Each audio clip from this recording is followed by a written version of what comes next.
second day of the conference in Effective Justice Project. First panel is chaired by Professor Steven Thyman. If you had no option to participate yesterday in our deliberations, you can check the profile on Facebook, and we are giving the recording from the previous day, and this conference is to be streamed also today if you could not participate further in the second or third panel. So the floor goes to the chairman, Professor Thyman. The floor is yours, and I would like to invite you to short speeches and then to discussion. All audience is, of course, welcome to be part of discussion. Thank you. Okay. Good morning, Dzień dobry. We have an interesting panel on digital justice this morning, and we'll get right to the topics. The first speaker is going to be Mariana Viral from the University of Trento, and speaking about the Italian route towards digitalization of criminal proceedings. And please, you're up. The floor is yours. Okay. First of all, let me thank you, Professor Barbara Janusz-Pohl and Professor Daniele Vicoli, for the invitation to join this outstanding research team and for having me at this conference.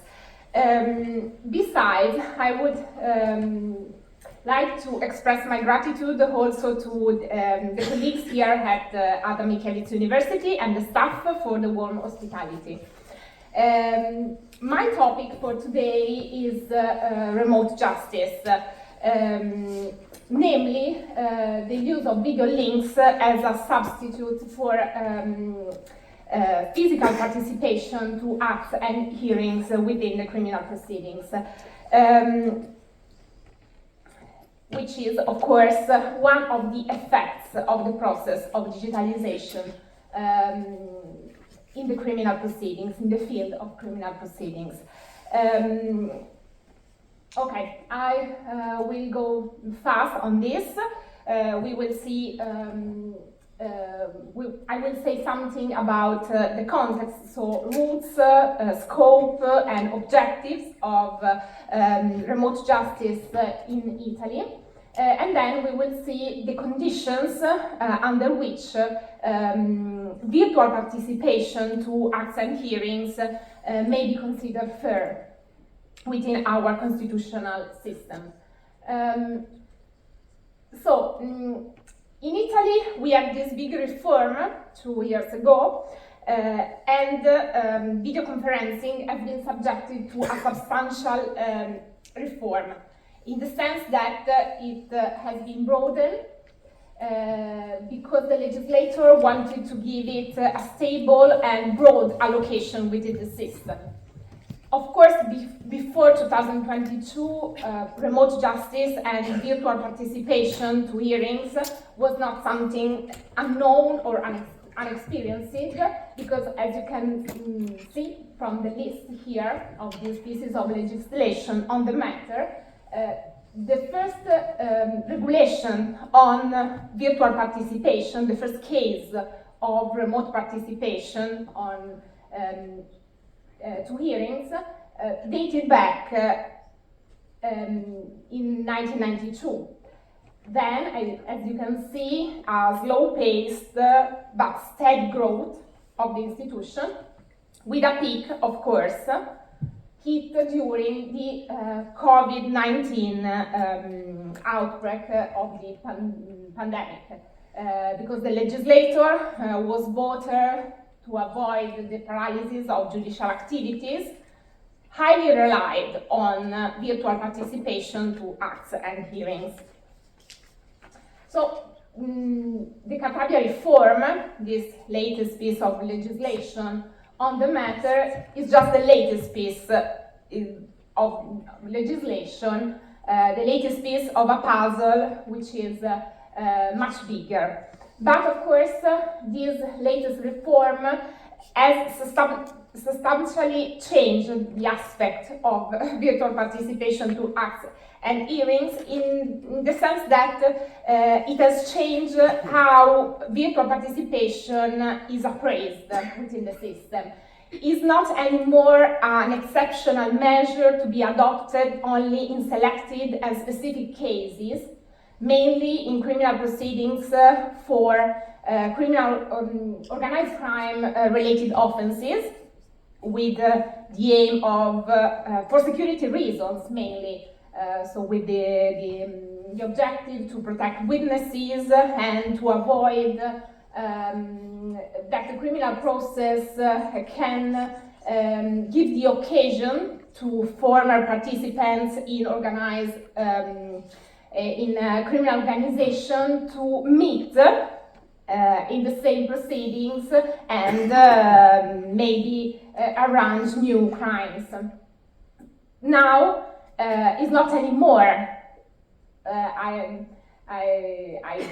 would say an exceptional measure, but it has become an ordinary option to be adopted under upon request throughout all the criminal proceedings. So we can opt for virtual participation during trial, so for hearings, trial, but also preliminary hearing, and also for acts during preliminary investigations. This is what we can see at the objective levels, looking at the stages of the proceedings. And of course, the most sensitive and controversial choice under this perspective is the choice to make also the evidence-taking procedure during trial suitable for virtual participation, always upon consent of the parties. Under a subject level, under a subject perspective, we see that almost all the participants in criminal proceedings may participate by remote. So lawyers, parties, witnesses. The only people that must stay in the courtroom are the judge and the public prosecutor. So there is this exception. And this digital hearing is strange but efficacious neologism, which has entered the encyclopedia in Italy, means the contextual participation from people who stay in the courtroom and who are physically present in court, and people connected from elsewhere. Also, the new general and comprehensive regulation on technical aspects surrounding virtual participation and the guarantees to be secured gives the sense of an option that has become normal, an ordinary option for participating in criminal proceedings. Of course, it is very clear which is the objective of this reform, this change in the way to appraise and evaluate the criminal the participation, virtual participation to criminal proceedings. The objective, of course, is time and cost savings. So the flag under which the reform has been enacted is efficiency. Of course, we can save money and costs if people are connected, are virtually connected. Besides, what is clear is also the great faith that the legislator devotes to technology and its capability to ensure the objective, time and cost saving, with no adverse effects on guarantees. But is that really true, that virtual participation is neutral for guarantees? Of course, it is prescribed that audibility and visibility between people standing in the courtroom and those located elsewhere must be contextual and and effective, and this is for ensuring a true-to-life experience as much as possible. But the major opinion is in literature is that virtual participation cannot be equated to physical participation, and that justice is better served when participants to the proceedings are in the same place, a physical and public space where everyone can see fellow participants in the eyes. Why this? Because when the accused stands behind a screen, the entitlement of defense rights are less than ideal. This because not only because there is for the less fluidity and rapidity of communication with the lawyer, who may be located elsewhere, but also because there is anything but irrelevant risk that less attention is paid from the judge to what the defendant asks, does, and say. Of course, with an adverse effect on the right of self-defense, the exercise of self-defense. On a different note, there are problems also with the right, in relation to the right to confrontation, because when witnesses and people interrogating them are not in the same space, physical space, cross-examination is less sharp and biting, I would say. It ends up becoming more an interview than a proper examination. And so these are the reasons why it is highly controversial whether physical participation is the same as virtual participation. And so criticalities might be are related in particular to Article 24 of our Italian Constitution, which declares the inviolability of defense rights, and also Article 111, paragraph 4 of the Constitution, the rule in Article 111, paragraph 4, according to which evidence in criminal proceedings is to be collected through cross-examination in compliance with the adversarial model.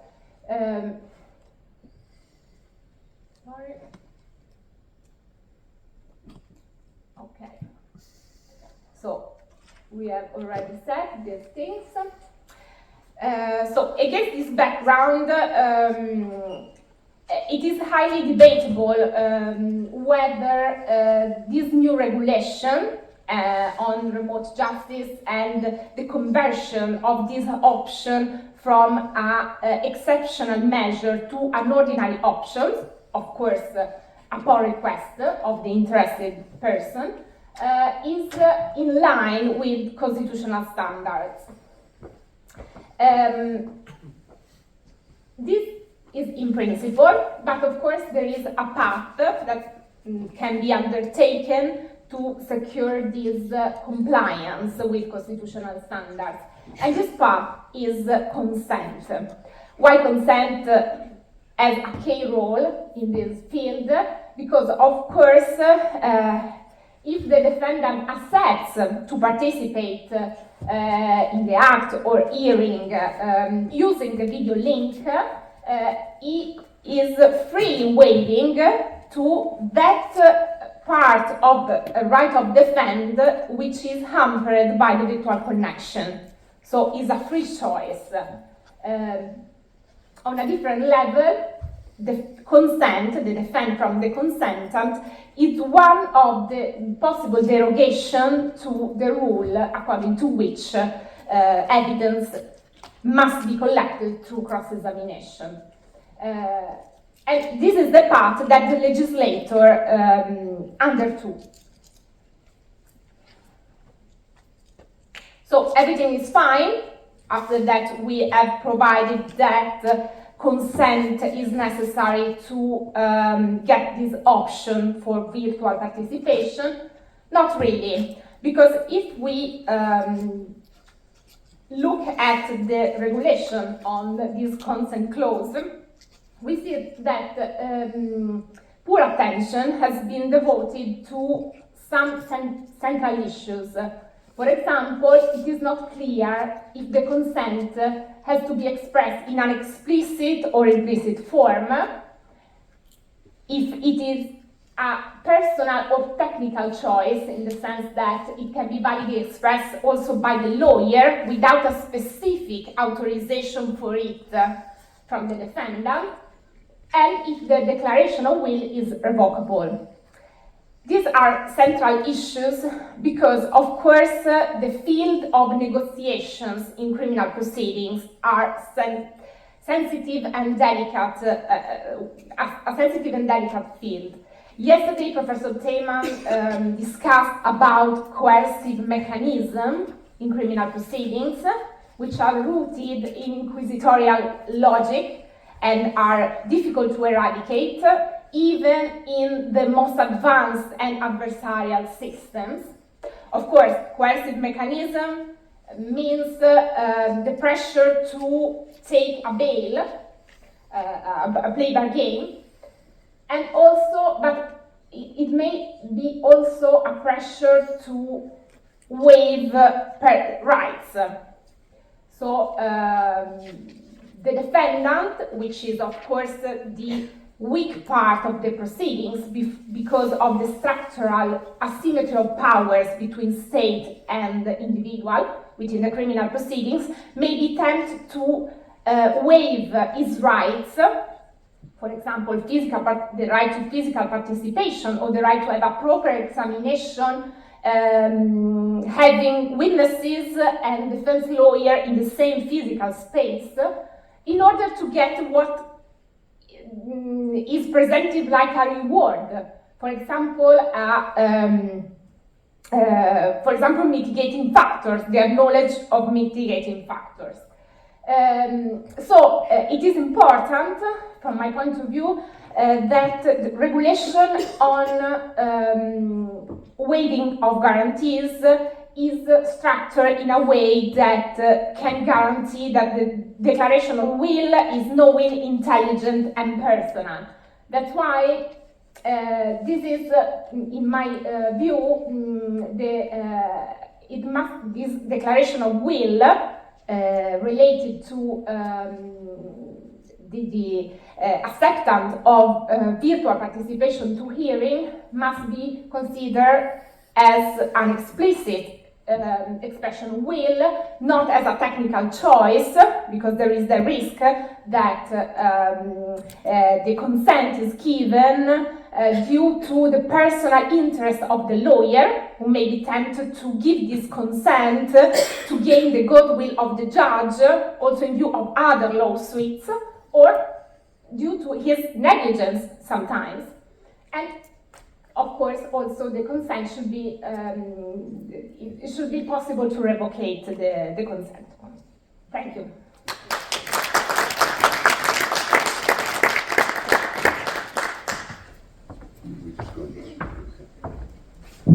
Okay, our next speaker is Professor Arkadiusz Lach, who's going to, from Nicholas Copernicus University, and he's going to speak about efficiency versus fairness in the criminal trial, the results of the research conducted within the project Remote Procedural Acts in the Criminal Process, which he prepared with Maya Kolinska.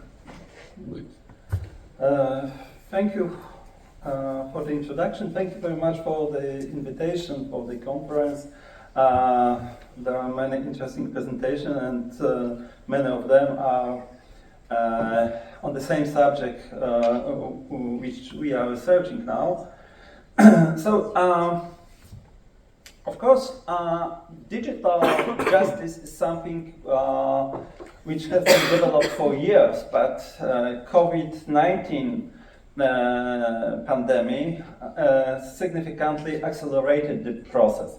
So even in the countries which in past rejected digital justice, then it was no possibility to provide access to the court. So the national authorities were really forced to adopt at least some instruments of digital justice. And our research project is focused on remote procedural acts. So our concept is to look into remote trials and other possibilities of doing procedural acts remotely. For example, submission of appeal and delivery of documents and so on. What is really interesting, I submitted similar project twice to the National Center for Research, and it was twice rejected by the reviewers, saying that, well, this is a really technical project with no serious legal issues, no theoretical problems, and so on. So I decided not to repeat this for the third time. And afterwards, when the COVID-19 pandemic came, my colleagues convinced me, well, let's try once again. And this time it was evaluated by the reviewers very positively. Yes, this is something what we need. And there were many interesting issues. So this really illustrates me how also the perception of the digital justice in Poland changed, and also the quality of evaluation of projects. So we intend to look in a holistic way on the issue of remote justice and remote procedural act. We now have several publications, 2 publications in English,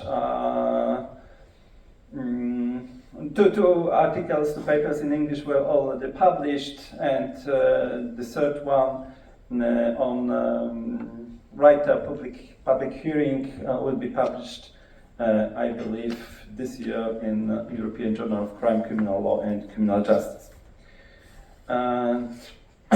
Well, starting with some definitions. So, speaking about remote trial, I have in mind few situations. The first situation is when whole the proceedings is virtual, which means that, for example, the trial takes place in virtual application, but also the situation when some of the procedural acts, for example, hearing of a witness, is taking place remotely, or some of the participants are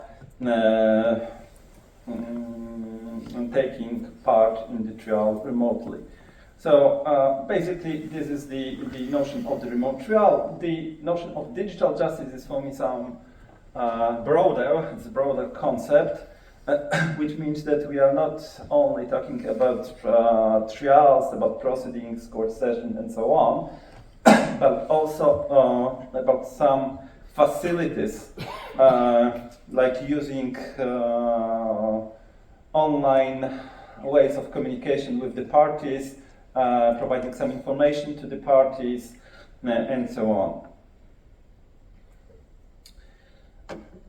So in our presentation, the focus will be on 2 aspects: fairness and efficiency, and how to find the right balance. So starting with the fairness, how the remote proceedings, remote trials may impact the fairness of criminal proceedings, we may find, first of all, some positive aspects. Let's look first at positive aspects, being optimist. Remote procedural act may support the standards of fair trial, for example, by enabling us to do acts which would not be possible in traditional manner. So, for example, if the witness is abroad and the witness is not willing, for different reasons, to come to the trial court, we have the option of asking another country for mutual assistance, which means that there will be protocol prepared in other country, which in many cases it's not very accurate, it's not very useful. Or the second option is to have a video conference with the witness, which is a much better solution. Also, if we perceive the fair trial standards as something which is also caring about or taking into consideration the interests of other persons than the accused, then we may protect, for example, the victim or witnesses in better way by enabling the, for example, ordering remote participation of the accused. So then the witness is not in the fear of testifying, or the fear of testifying is lower, and at the same time the accused is able to follow the proceedings, follow what the witness says, and eventually ask questions. Also, well, this is more disputable probably, but it's easier to maintain order in the courtroom because you can easily expel the person from application. Yes, it's easier when in the situation the person is in the court, and you may have to call, for example, the court police. And also, the experience of some countries show that the number of unexcused non-appearances is lower. So, for example, if you get the information that the trial is taking place on certain dates and your presence is not mandatory, then it would be easier, for example, to participate remotely from the place you are at the moment, and therefore people are more attending trials online than increasing the number of increasing the percentage of participation.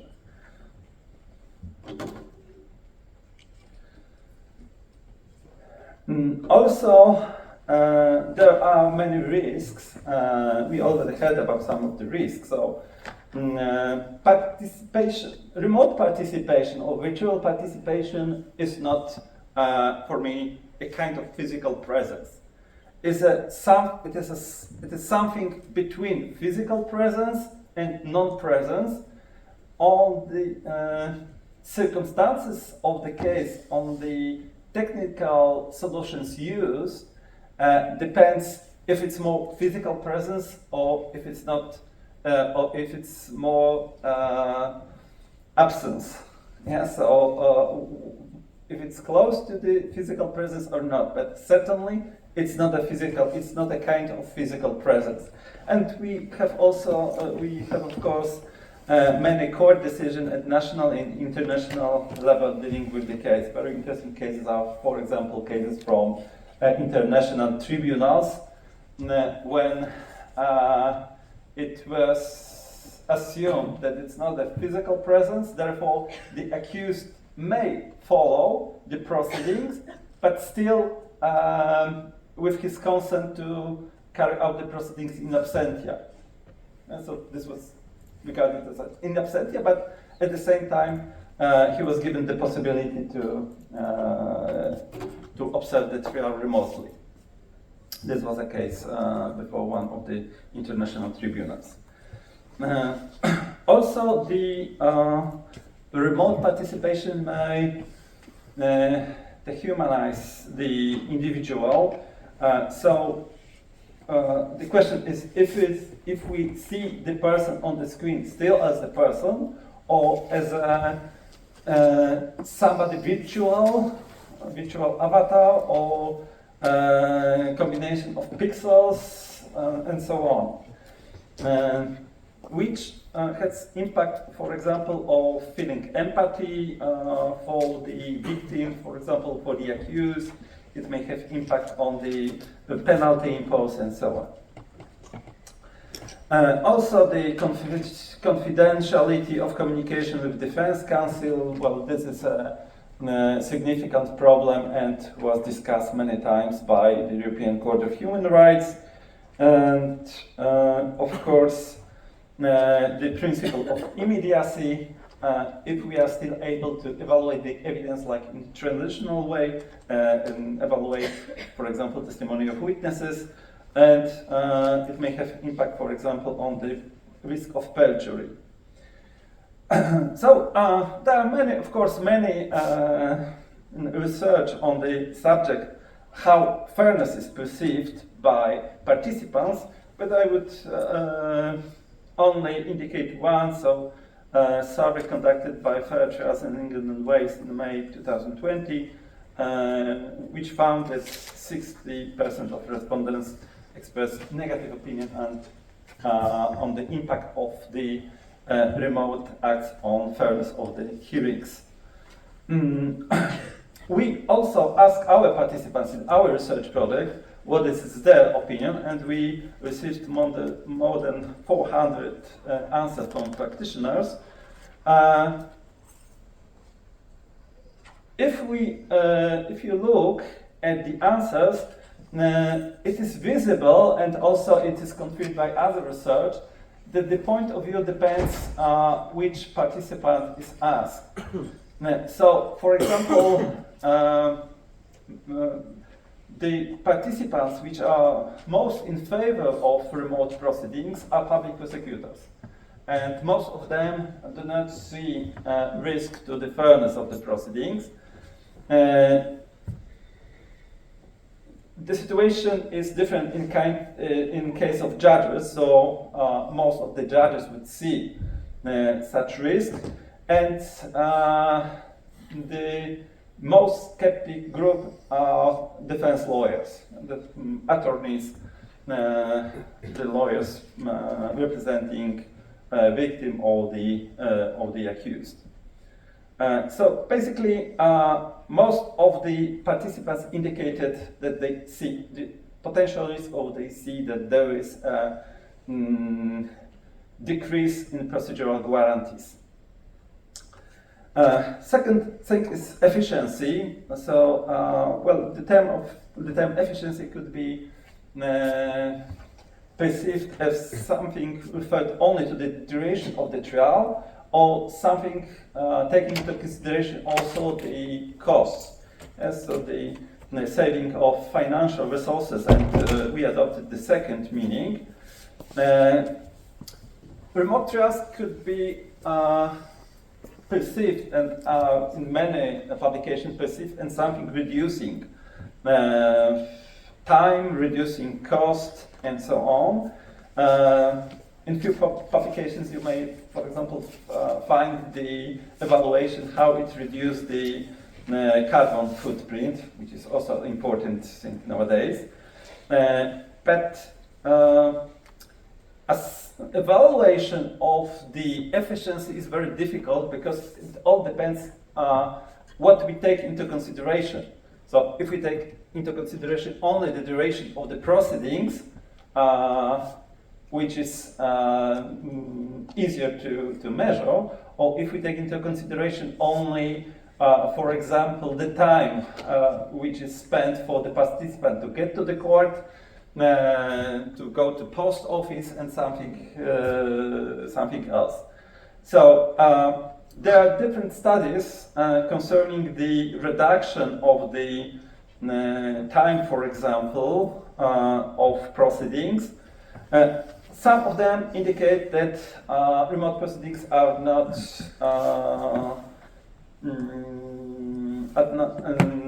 reducing the time, the length of the proceedings. There are also results showing opposite. So we don't have really results concerning Poland, and I think this would be interesting to research that, but at the same time very difficult to evaluate it, taking into account objective criteria. But we must be prepared that sometimes the remote trials could be longer than traditional ones, and many of our respondents indicated that due to interruption, the necessity for reschedule for technical reasons, for example, the time of proceedings were longer. Concerning the costs, the results of research are also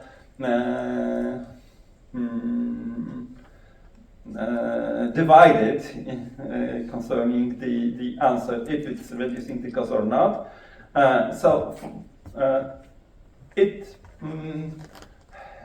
also depends if we take into consideration the money spent for the infrastructure or only the money spent in certain proceedings. So this is really the problem of criteria. So we have the problem of finding the right balance. So if we want to increase the efficiency of justice, we must also take care of the fairness of the proceedings, and the fairness cannot be sacrificed for the sake of costs. This is very important, I believe, and sometimes it's overlooked in many publications which are very optimistic about the remote trials, for example. So what we propose is introduction to the principle that conducting remote procedural act could be only with the as to the rule, could be only with the consent of the accused, with some exceptions. For example, when we have national pandemic, it's impossible to provide traditional trial, and also the court should have broad discretion as if the proceedings shall be conducted remotely or in the courtroom.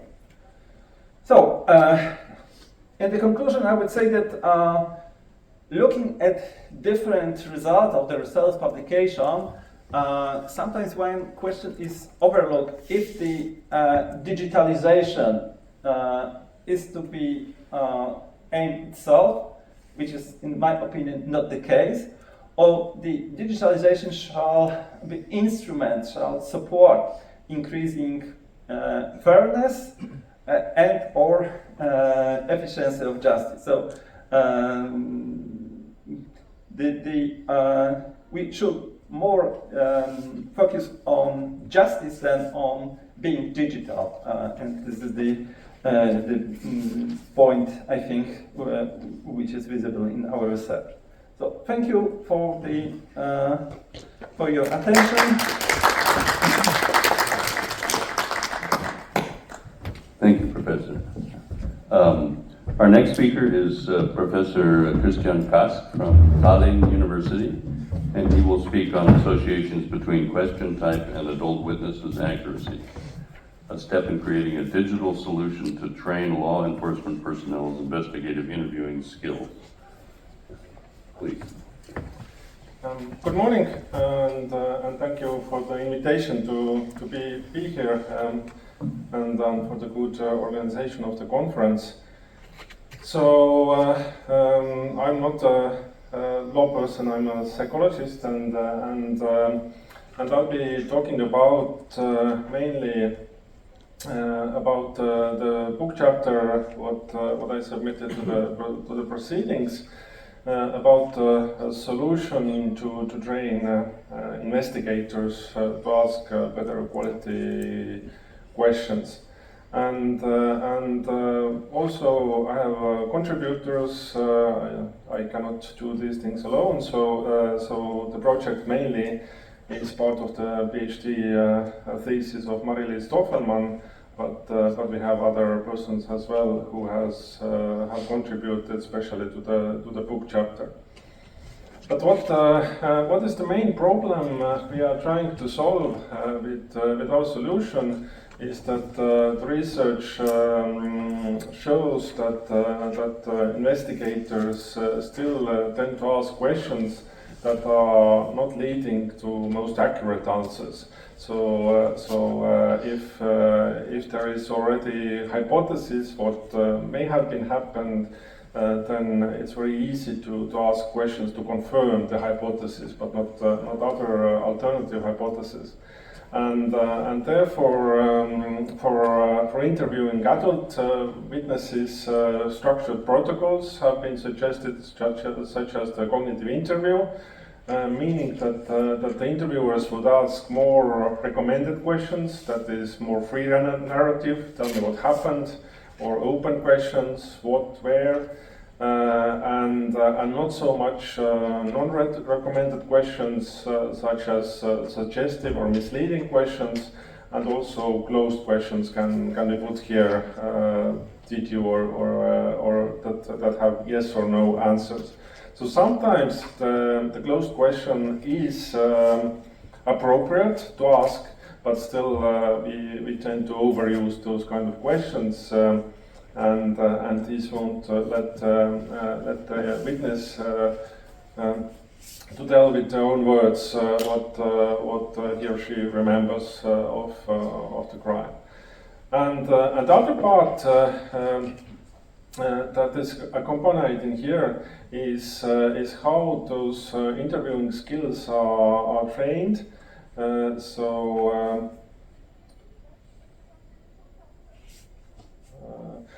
So what we know is that you need to feedback the interviewers, that they would learn from their experience, and there are different type of feedback. Immediate or continuous feedback is very expensive, so someone has to provide it to analyze the interview and to provide immediate feedback. And what is not possible in real life cases is the detailed feedback. So we know in laboratory what happened, but in real life, in court, we deal with judicial accuracy, but what really happened, nobody knows. So we cannot say this. And therefore, it's really difficult to get to give also the outcome feedback. So was your hunch correct or not? We know this by collaborating with other evidence, but not the ground truth. And therefore, one solution proposed roughly 10 years ago is to implement serious games into the interviewer training. And it started with training those investigators who interview child witnesses, because this is the most difficult task for criminal investigator. So there are different avatars with different scenarios. Scenarios have different outcomes, so meaning that sometimes the crime has happened and sometimes the crime has not happened. So you have to find out what has happened. Every avatar has different details, and based on what questions are asked, then the algorithms launch certain answers, and the algorithms are based on the research. So what the research in a certain area has found or not, and this enables us to give the interviewers both process and outcome feedback as well. And firstly, I was incorporated with a software called EIT.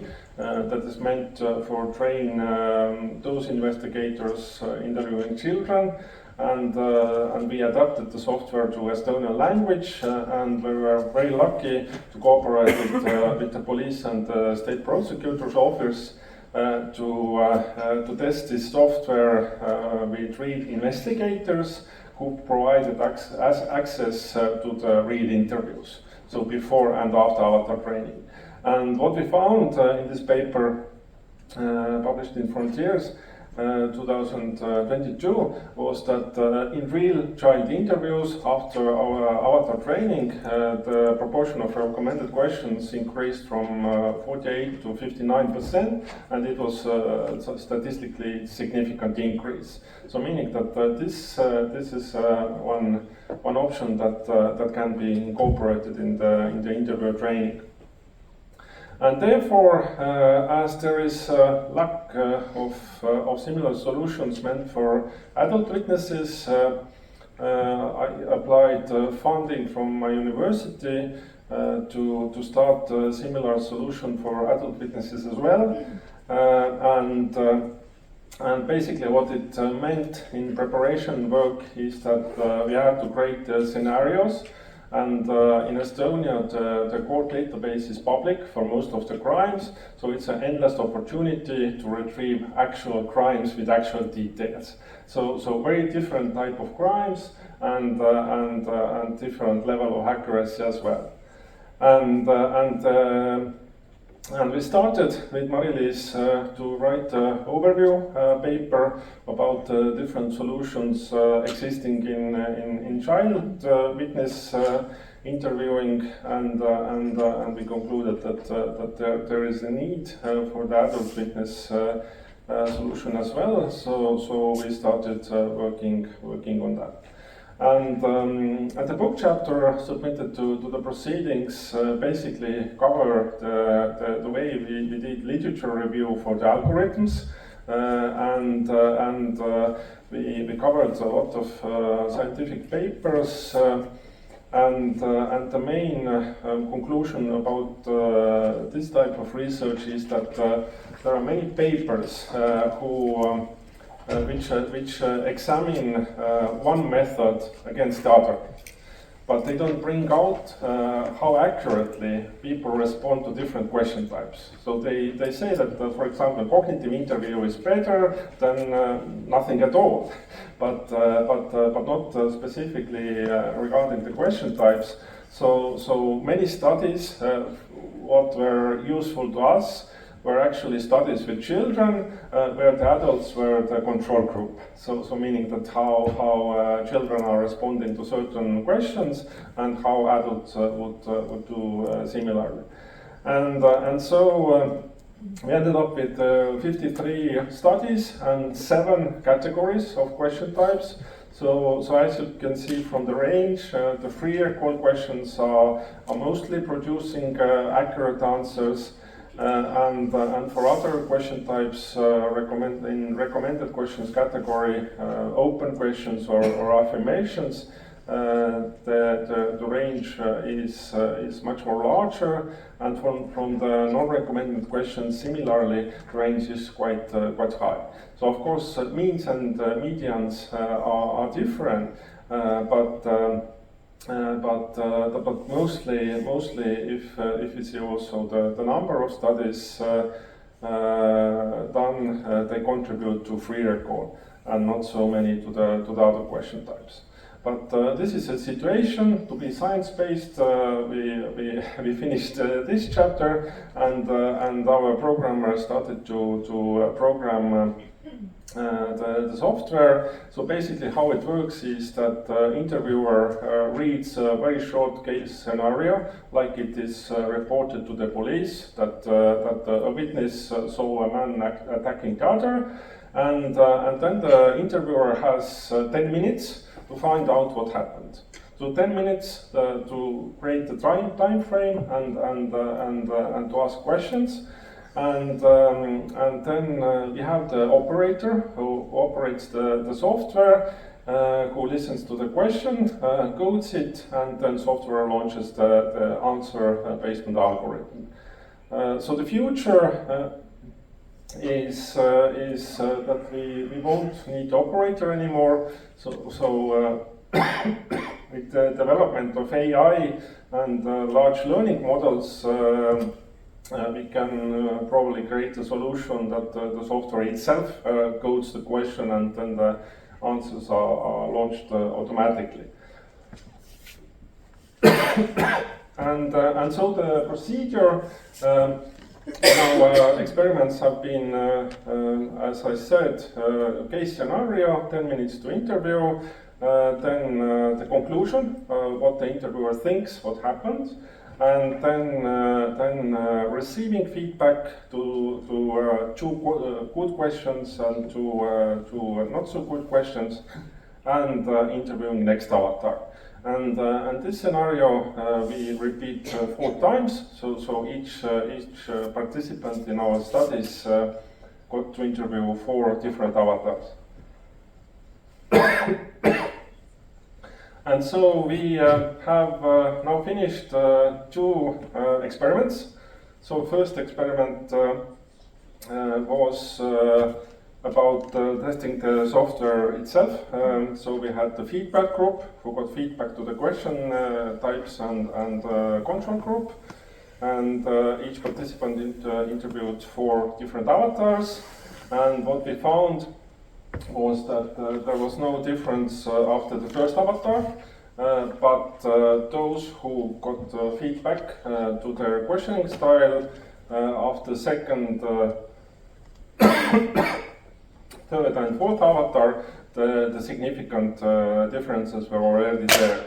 So overall, the feedback group asked more recommended questions than the control group, and psychologists used a statistic called effect size to illustrate that if the groups already differ significantly, then what's the magnitude of this effect, and this can be evaluated to be medium high, so quite a nice effect size.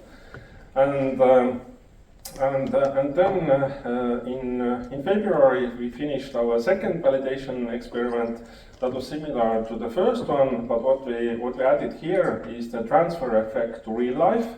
So again, student participants, and after interviewing 4 avatars, they had to interview 1 real mock witness via web. So the mock witness saw 1-minute video clip of a simulated crime, and then our student participants were interviewing the avatar, the participants about what they remembered, and it was very interesting to us how it ends up. So whether the transfer effect is taking place or not, because sometimes it may not be present, and this means that people can be very good in interviewing avatars but not real persons. So this is not a solution we would expect. But we received the result that those who got feedback to the avatar interviews, in real interviews, used more recommended questions, 68% compared to the 49% of control group. And the effect size was half of what it was for the first study, 0.20, which is medium. So meaning that the effect is there, and the software seems to work.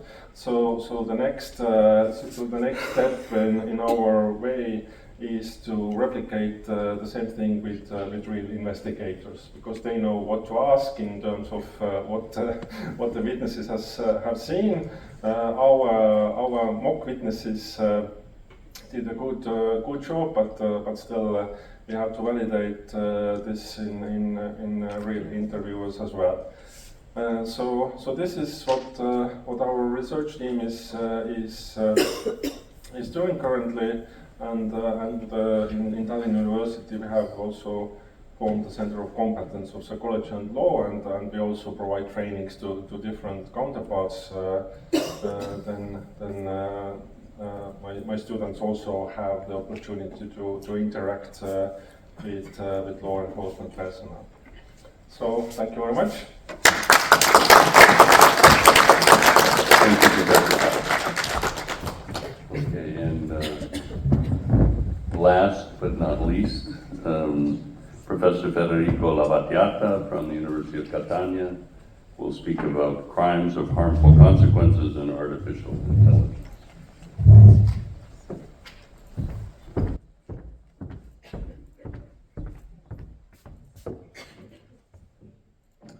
Thank you, Professor Tannen. Thank you for the invitation, Professor Janusz-Pohl and Professor Vicoli. I'm honored to be here. I will get immediately to the point, and my research is about paramount question in the field of AI and criminal liability, which is causation. As for the methodological viewpoint, can you provide me? Okay, yeah, thank you. As for the methodology, I applied a twofold methodology, meaning interdisciplinarity and comparative research method. Interdisciplinarity, I took into consideration both substantive law standpoint and procedural law standpoint. As for the latter, I compared common law systems and civil law systems represented respectively by English and US law on the one hand and Italian and German law on the other. The main questions arising in this field are basically four, in my humble opinion. The AI system's legal nature. Second, but-for causation. Third, proximate causation. And the fourth, the proof beyond any reasonable doubt of the crime's requirements. Let's take this example. Okay, we have Tom, who is using a driverless car, which does have a degree of autonomy that requires the human, Tom, in this case, to be constantly careful and to take charge of the vehicle under request or either request or alert by the AI system that has been embedded into it. Dick is crossing the road at a pedestrian crossing. Dick is run over by the driverless car, the unmanned vehicle, which does not stop at the red traffic light. We have an impact. Dick dies. What happens? Okay, now we need to focus the question, which is basically whether and how it is possible to provide evidence, barred beyond any reasonable doubt, that a given harm, the event, Dick's death, is causally depending on a given step of an AI's life cycle step, which is in which one or more humans' conduct are involved.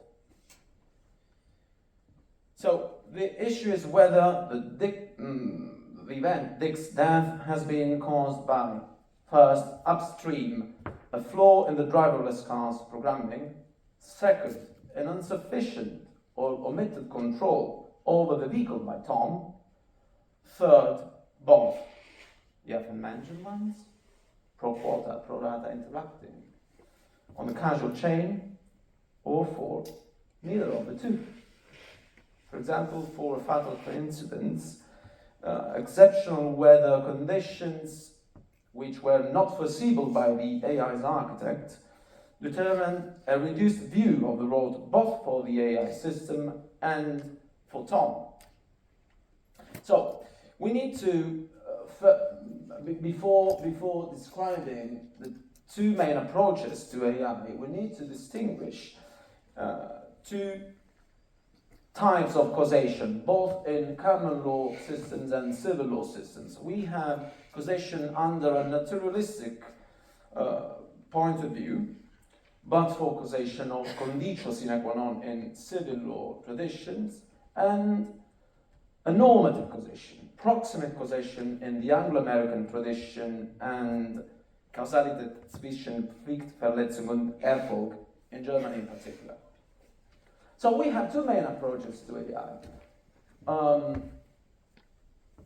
Machine learning, model-based AI, which is easy to use, easy to access, and machine learning and deep learning-based AI. I will go further because time flies, but briefly, you can see three layers, the blue, the green, and the red one. Input, hidden layers, and output layers. The thing is that in deep learning based AI, the hidden layers, the green ones, are more than one. This makes the AI sometimes uncontrollable and unexplainable. This causes, I'm sorry for the joke, this causes questions about causation. So, the questionable point is what probabilistic coefficient do we need?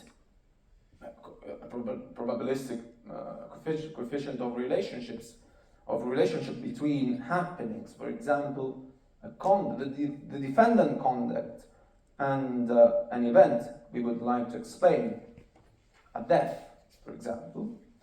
What probabilistic coefficient of relationship between happenings do we need in order for the bound rule to be met?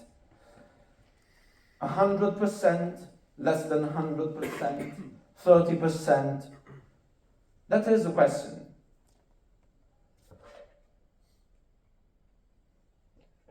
From the procedural viewpoint, the question is, how do judges in civil law traditions or juries in common law traditions verify whether, at the end of the day, this death has been caused by a driverless car flaw or not, for instance, by Tom's failure to control the vehicle?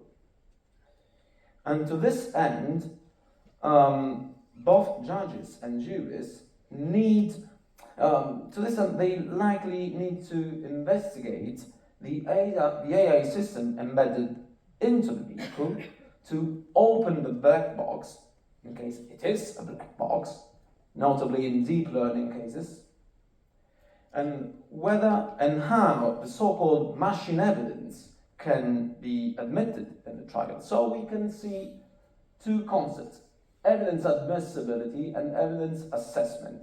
I'm referring to the criteria which have been established by the US Supreme Court in the President Dorbert versus Merodor Pharmaceuticals in 1991, if I'm not mistaken, Professor Taman, and which has been adopted by the Italian Supreme Court in the Cozzini case, for example. These criteria allow for junk science to be not admitted at the trial and shall be complied with, all of them. To conclude, the question is whether the good old criminal law, which is grounded up in a notion of causation related to the classical Newtonian physics, whether the good old criminal law is still a useful tool for managing AI risk.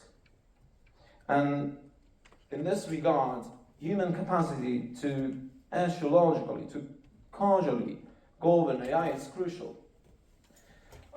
As far as I'm concerned, it seems that it seems to be neither necessary nor appropriate to renounce classical criminal law categories as for now. But the point is that, except for some residual cases of unexplainable AIs, notably deep learning, I repeat, a problem relating to causation is either not posed or is solvable, can be solved.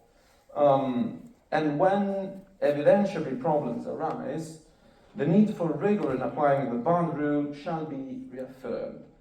All in all, and I conclude, I strongly believe that this matter raises both new and old questions about the conditions upon which societies, I would say free societies, are based.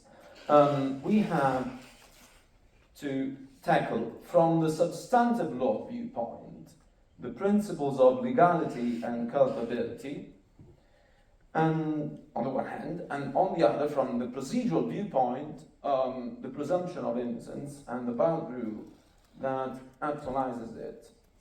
And this point, which is paramount, I strongly believe it, was remarkably addressed by Justice Brennan in a famous precedent established by the US Supreme Court in Re Winship in 1970, and I'd like to conclude by quoting it.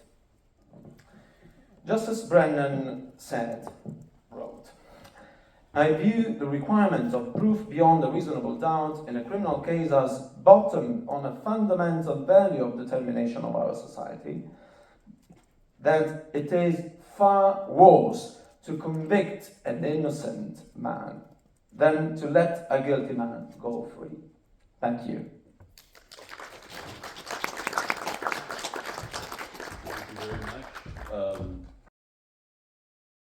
We now have time for some questions.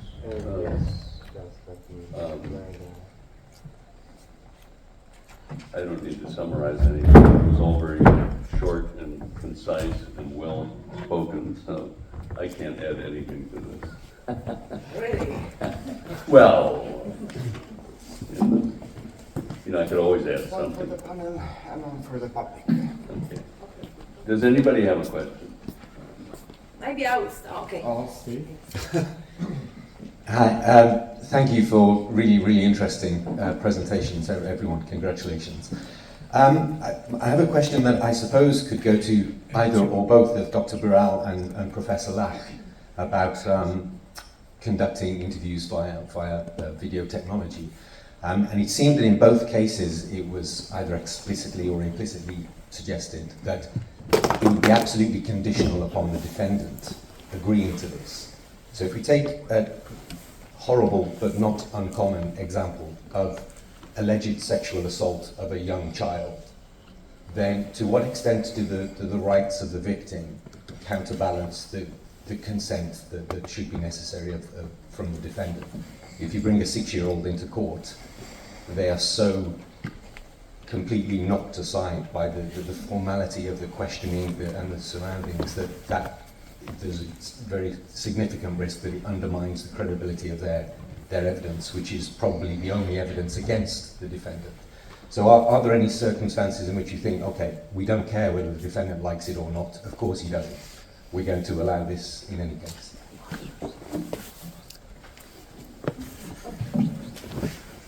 Okay, yes, this case is particular, and of course consent is outside and apart from other conditions, because in your case, the examination of a young child within special proceedings when there is delicate offenses to be ascertained. For example, in Italy we have different rules, so the need for protecting the psychological aspect of these people is upholded. So I think that this case is not, because the problem in Italy is that cross-examination, as I've said, it is required for the collection of evidence in trial, and this is a constitutional requirement. Of course, we need derogation, because it is obvious that it's not always possible to have this standard, and these derogations are consent of the defendant, and that's why this is a key point for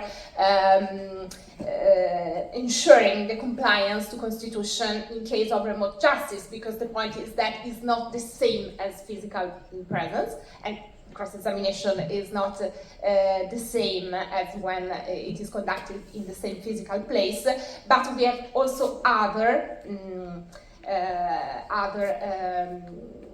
interrogation, which are proven illicit conduct and also impossibility to have cross-examination.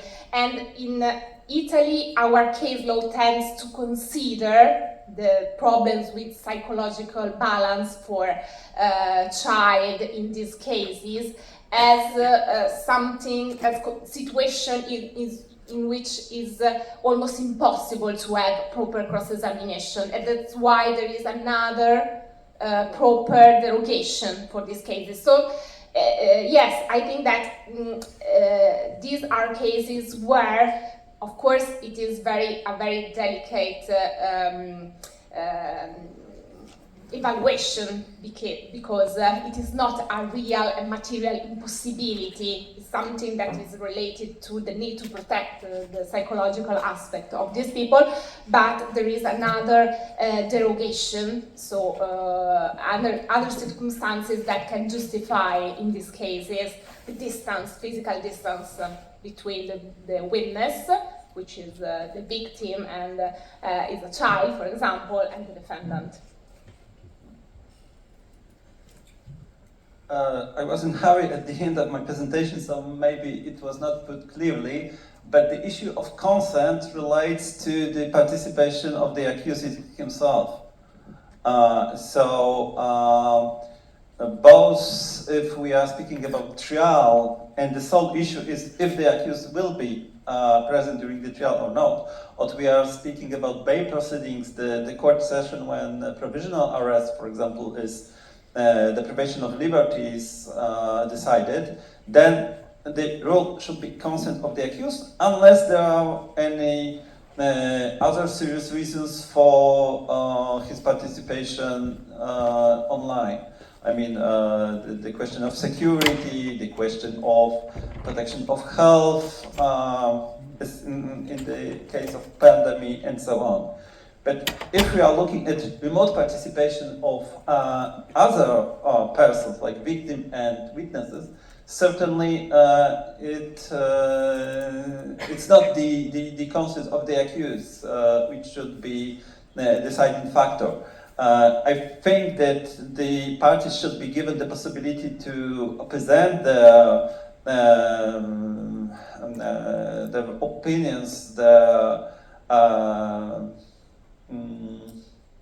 the concerns about virtual hearing, but still it's up to the court to decide. And in the case of child protection, victim protection, and of course the consent of the opinion of the accused shall be taken into consideration, but certainly it may not be dependent on the consent of the accused, because there are other valid reasons for that. And well, if we have anonymous witnesses allowed under the European Convention on Human Rights, we have other examples when the court said, well, the right to fair trial is not without limitation. It could be limited, taking into consideration other conventional rights protected, like protection of witnesses. Then we may find easily justification not to give the accused the possibility to be confronted face to face at the courtroom with the witness or with the victim. Thank you. Very shortly, Yeah, I wanted to ask as well, answer as well, the question wasn't for me. Yeah, it's a question of what we balance to be more important, the rights of the accused or the rights of a child. So what we currently practice in Estonia is that those cases in sexual and physical abuse, if the child is under the age of 14, this interview is video recorded in preliminary proceedings. If the quality is good, then court sees it, and both sides still can argue that we want the child to be present in court. But if the quality is good, then it doesn't happen. It starts to happen when the quality of the preliminary interview is low, because then the judge has questions and both parties as well. And then what is the trend we are moving is that we have separate rooms in court where the child is, and sometimes the judge takes all the questions from different parties, from prosecutors and defense lawyers, then goes to the room with the child, all other persons are in the actual courtroom, and the judge is there together with the child and asks the questions. So the pre-worded questions from the prosecutor side and from the defense side. No cross-examination. So in that sense, it's possible. But the key issue is this, as I linked this to my presentation, is that the preliminary investigative interview has to be very good, because otherwise all the parties has questions, and if I was the accused, I would have questions as well. Like because if there is no cross-examination, then what is this evidence? Yeah. And I think in answering your question, it would be interesting to call recent Polish changes in the Code of Criminal Procedure. We have a proposal which was formulated more or less in this way. In the case of certain proceedings, I mean when the certain charges are put in indictment, on the motion of the victim or witness, victim being a witness in the case, the court excludes the accused from the courtroom, and if there is a technical possibility, he may observe the proceedings remotely. So I criticize the proposal, saying that, well, it's only the decision of the victim to expel the accused without paying attention to the right to defense, and on the other hand, paying attention to the real danger to the victim. So then the law was adopted in a different form, saying that on the motion of the victim, who is to be heard as a witness, the court may exclude the accused from the courtroom if there is a risk to the victim, or there is a possibility of the risk, and this is very important ground, because now the court may have to show or be convinced that there is a reason really to expel the accused, to limit his right, unless there are other circumstances calling for the presence of the accused. So I think that this is now the right balance. Yes, it shouldn't be automatic that the victim is, the witness is heard remotely, or the accused is expelled in every case, even if there's sexual abuse or something like that, because not in every case there might be a valid ground to limit the right of the defense, and valid ground for the accused expelled from the courtroom, yes, for his remote participation. So may I ask, because Christian, just one question to add, because we had a presentation of Professor Kask, and Professor often used the notion right questions, that the person who is questioning increase the ability, skills when it comes to the formulation of right questions. What are those right questions, based on what kind of criteria you used in your project when it comes to evaluation of right questions? So if I can ask you to let me also ask you a question, because I think it will be connected.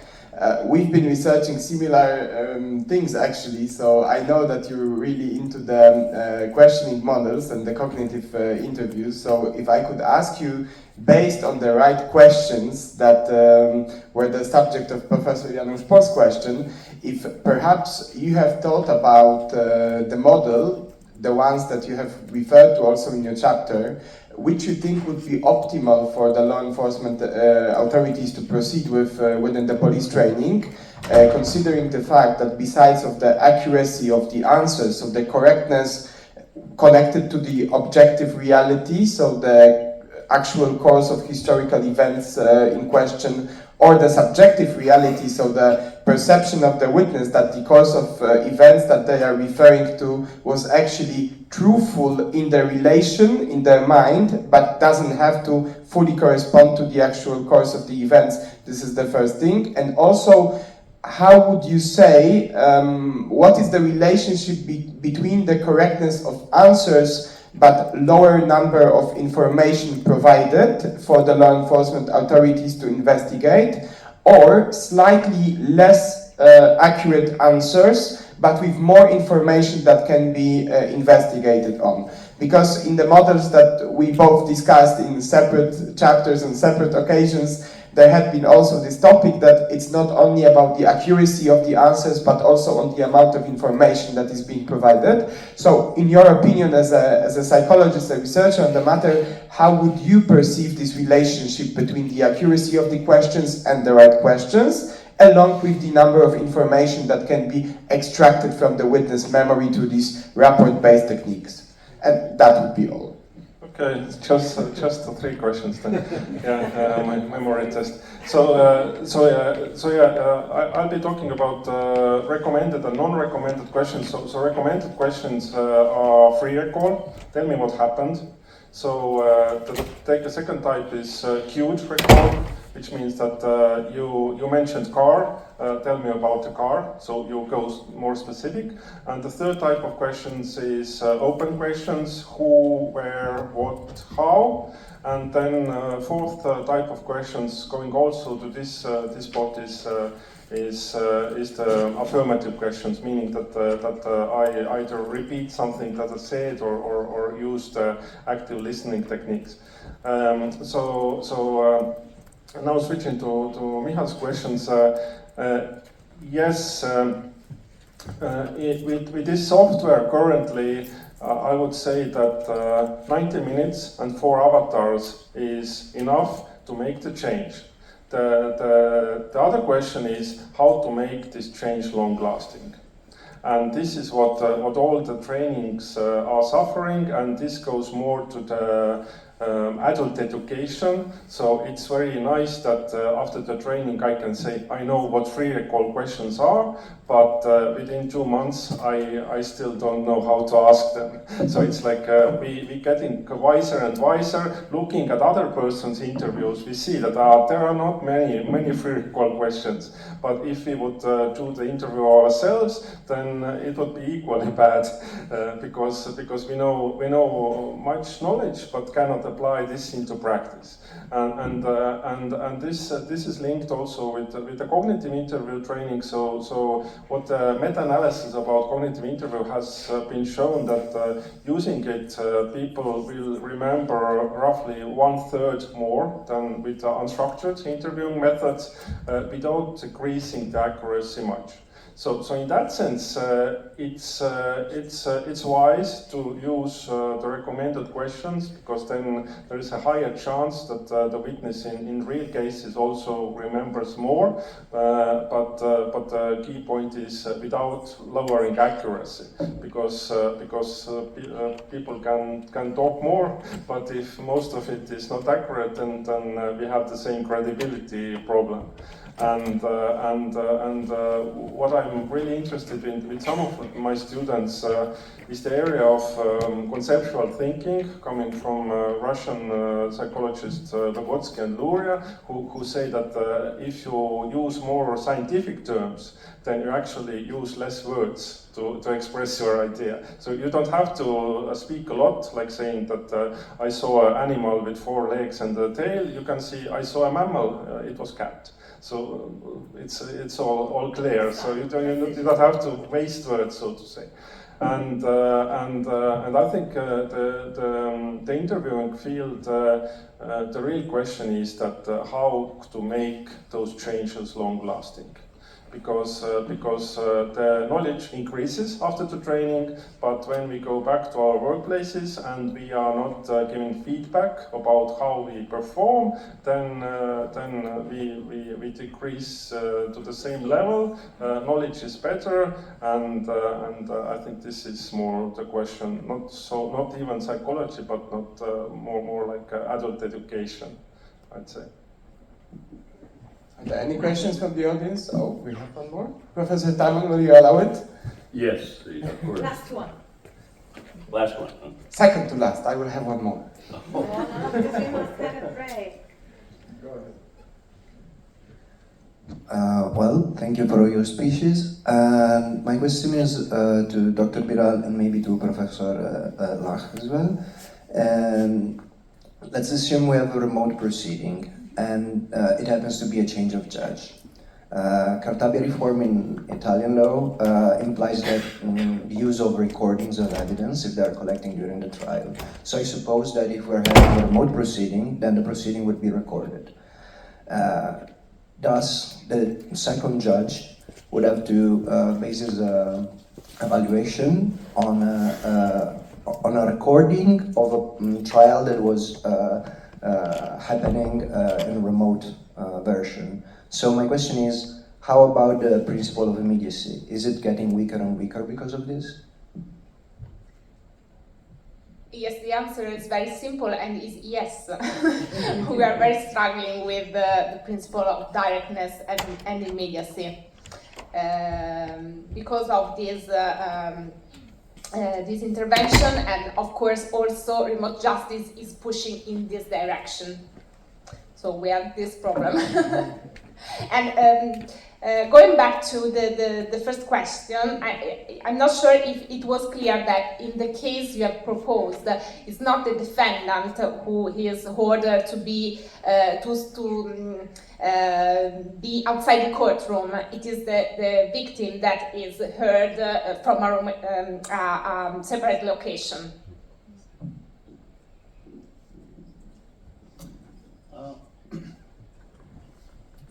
As far as I understand the question, so the question is if we have remote proceeding recorded and there is a change of judge, if we can base judgment on the recordings, or we have to provide retrial? Yes? Basically, my question is that if already the first judge was missing out on immediacy because he had to, let's say, base his assumptions on a proceeding that was happening in remote version, and then during this proceeding that happens to be a change of judge, so there's a second judge entering the proceeding, let's say. This second judge will have to base his assumptions on, like, as far as Italian law, you have the recording of the collection of the evidence that happened in the first place during the trial. Obviously, the second judge didn't witness this collecting of evidence, so he will have to base his evaluation on evidence that was collected by another judge in a trial that would, like, he has to watch a recording of the collection of evidence that was happening in a remote process, in a remote trial as well. So that was my question, like if immediacy is getting weaker and weaker because of this. Well, certainly immediacy could be immediacy could be supported if we have, for example, video conference with the witness who is abroad, and the alternative is hearing by mutual assistance by another public prosecutor or judge. So it depends. I wouldn't say generally that immediacy in all cases of remote proceedings or remote acts is weakened. But in the example you describe, it really, first of all, it really depends on the legal system. Because in the Polish legal system, we recently introduced a change concerning replacement of judges. So it was a rule for years that if there is a change in the judicial panel, that the trial must start once again. And it was up to the new judicial panel if some of the evidence could be accepted from the former proceedings, or witness must be heard once again. And we introduced change that if one of the members of the judicial panel is replaced, then the court may decide to carry out the proceedings without starting the trial de novo. So this change with our system. Of course, if there is one judge panel, yeah, the case is decided by a single judge, this is not possible. So the trial must start once again, and still is the possibility of the judge to base his judgment on the evidence already carried out, without if the judge is of the opinion that the immediacy principle does not require the witness to be heard once more, or the witness is not available anymore. The witness died, is abroad, is not willing to come, then this could be decision to base the judgment on the recordings from the former proceedings. So I think that recordings, because normally proceedings in Poland are not recorded, the criminal proceedings.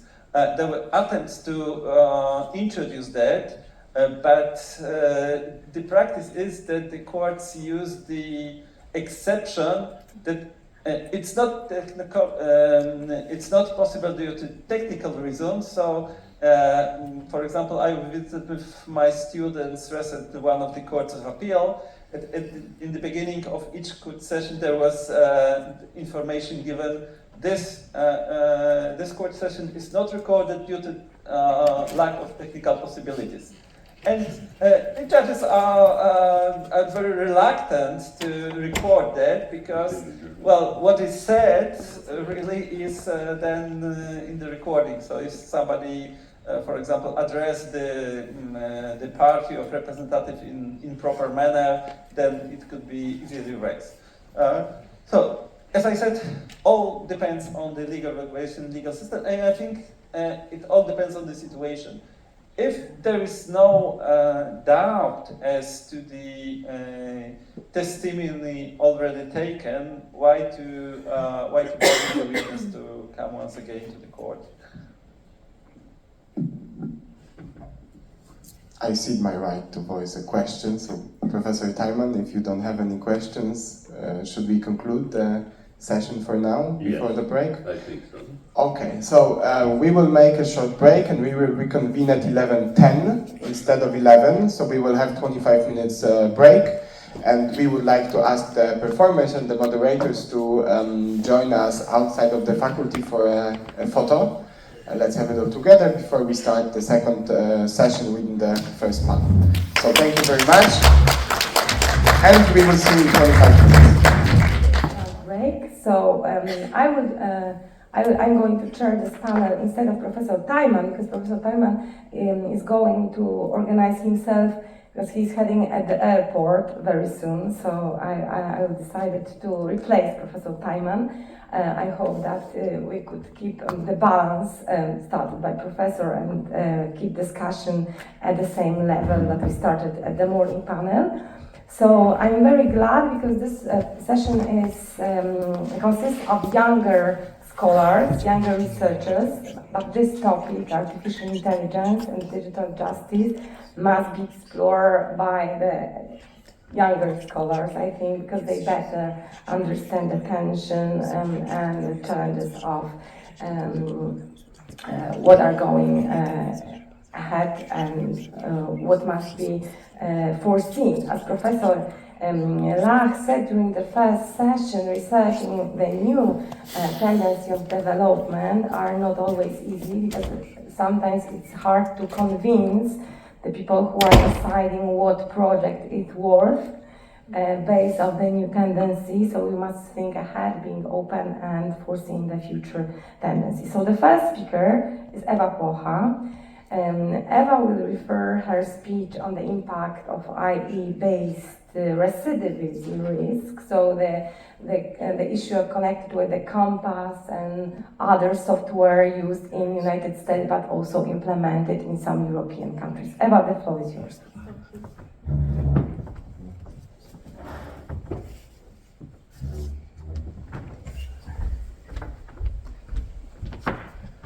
Thank you very much for giving me the floor. First, I would like to thank, like other former performers, to the organizers, especially to the Professor Janusz-Pohl and Professor Vicoli for invitation and giving me the possibility to participate in such a meaningful and interesting project. And of course, I would like to thank to the team, Professor Janusz-Pohl, for warm and kind welcome, hospitality, and of course patience. And That's true.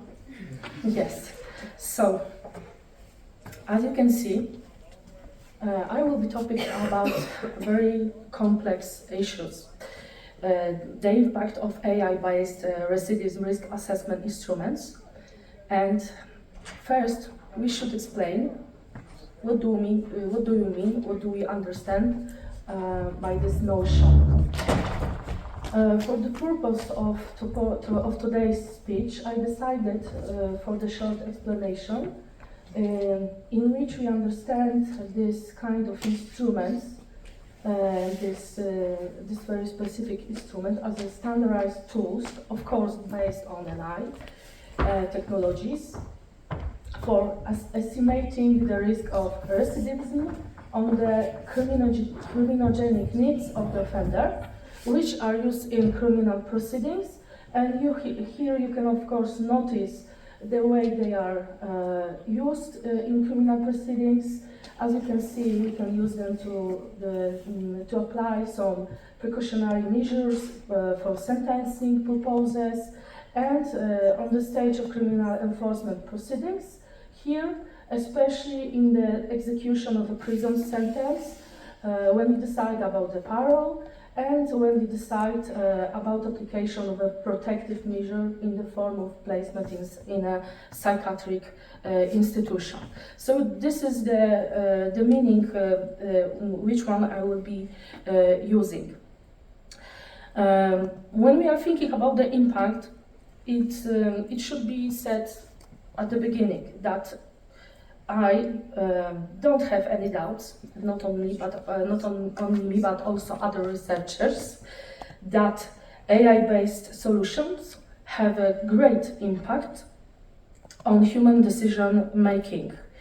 It was confirmed also here at this university by one of the professors, Professor Klichowski, who, as you can read, who confirmed that individuals possess trust in AI, even exhibit a highly favorable attitude toward it, and hold the belief that it's greater intelligence than themselves.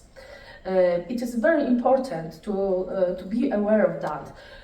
As you can see, consequently, they acquiesce to all its suggestions, to AI suggestions, regardless of their correctness.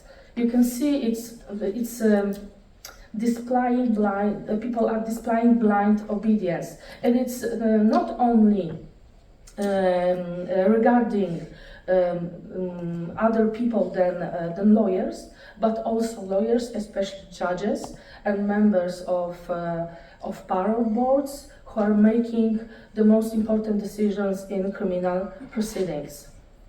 That's why we have to think how to establish, to create some rules in criminal proceedings to protect our fundamental rights, our fundamental freedoms, and other principles. First, I would like to explain you why I decided to talk about the Compass, the application which is widely used in United States. United States, when we have different type of legal system, when we are thinking about common law system, because as you can see on the slide, there are many different types of applications similar to Compass, which are even used in Europe. For example, we have Oasis, which is applied in United Kingdom and also in Estonia, but they aren't so similar. They were developed according to the needs of the national systems of these countries. We have also Cassandra in Ukraine, And as it was said by Professor Janusz-Pohl at the beginning, in the United States we have hundreds of applications like Compass. Even right now in 2018, there was created another one application called Pattern, which is used in federal prisons. But for this moment, the Compass, I think, is the most suitable for our research. I would also like to explain you why I chose Compass. And firstly, the first reason is that it was developed in 1998. So from that time it was, of course, updated, adapted to developments in science and new technologies. At the beginning, it wasn't based on AI, but in last years it was modified, and right now it's also using machine learning methods and typical predictive solutions. Second reason is that it's the most widely used, as I said before. For example, it's used in New York State, Wisconsin, California, and Florida. Thirdly, you can see we have a lot of information regarding its usage in criminal proceedings. Information like criticism, objections, and doubts concerning the usage of this algorithm. I think that some of you could even hear about the controversial report published by ProPublica in 2016, which was indicating on a problem with racial discrimination in context of Compass. More detailed information about it is in my paper, but because due to the 15-minute time limit, I will talk about it only in general. And finally, fourthly, reason is numerous and varied judicial decisions that directly or indirectly relate to the Compass application. And I have to admit that there are dozens of judgments regarding these applications, but I decided to show you only the four one because they show some kind of trend. I mean, the first one from 2013 are showing us the attitude of the members of parole board and of course judges to this application. At the beginning, no one wanted to use it because no one had trust to it, and they were in some way pushed by courts in judgments to use it. And right now, in 2023 and 2024, we can notice that this attitude has changed. I mean that right now, the members of these authorities, organs, bodies, they are accused for making automatic decisions according to the results of Compass. They are not verifying what is there. And the other judgments shows the attitude of common law system to possibility of use of this application in American criminal proceedings, and of course some conditions which should be met to keep the process fair and let's say legal, simply. Anyway, coming back to Compass, to this application. As I said, the detailed information is in my paper, but right now I would like only to explain what kind of data is used by Compass. As the input data, we use criminal case file, and we use questionnaire which is consisting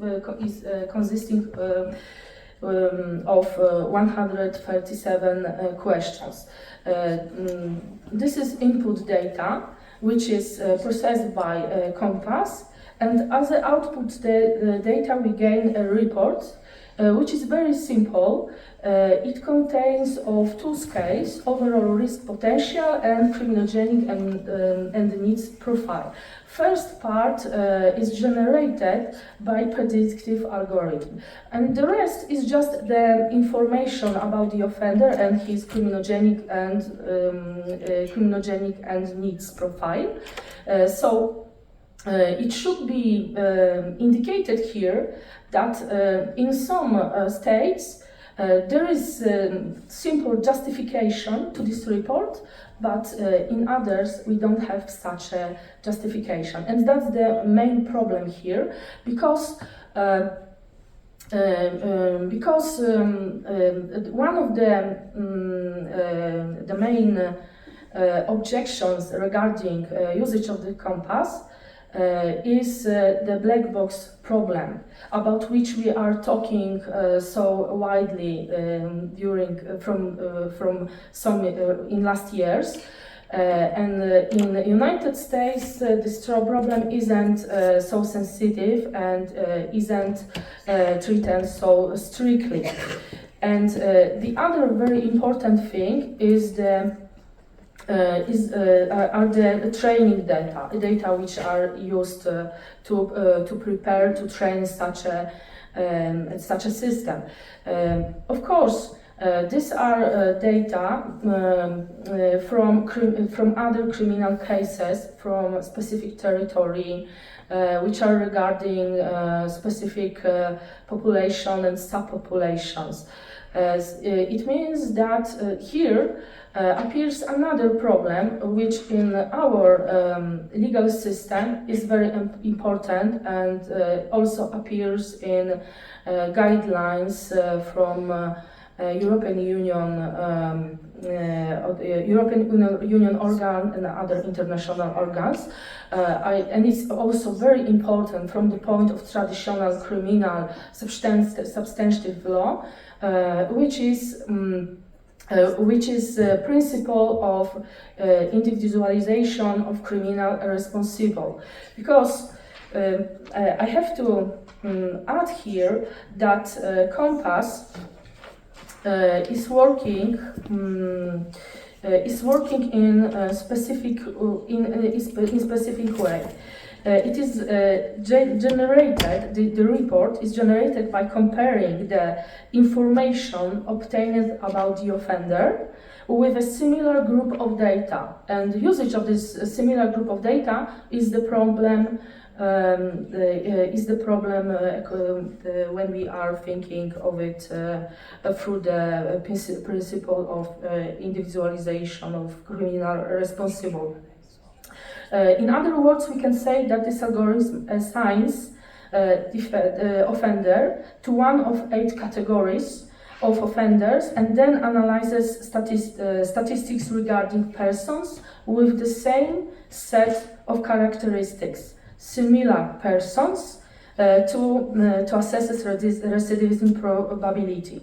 And I think it's very sensitive issue, because we should analyze it also from the point of view of principle of free evidence assessment. I mean, as a people, we are formulating our opinions on our experience. So here we should decide if taking in consideration data of group persons, similar persons, should be treated as a part of using our experience, or is it a form of breaching the principle of individualization of criminal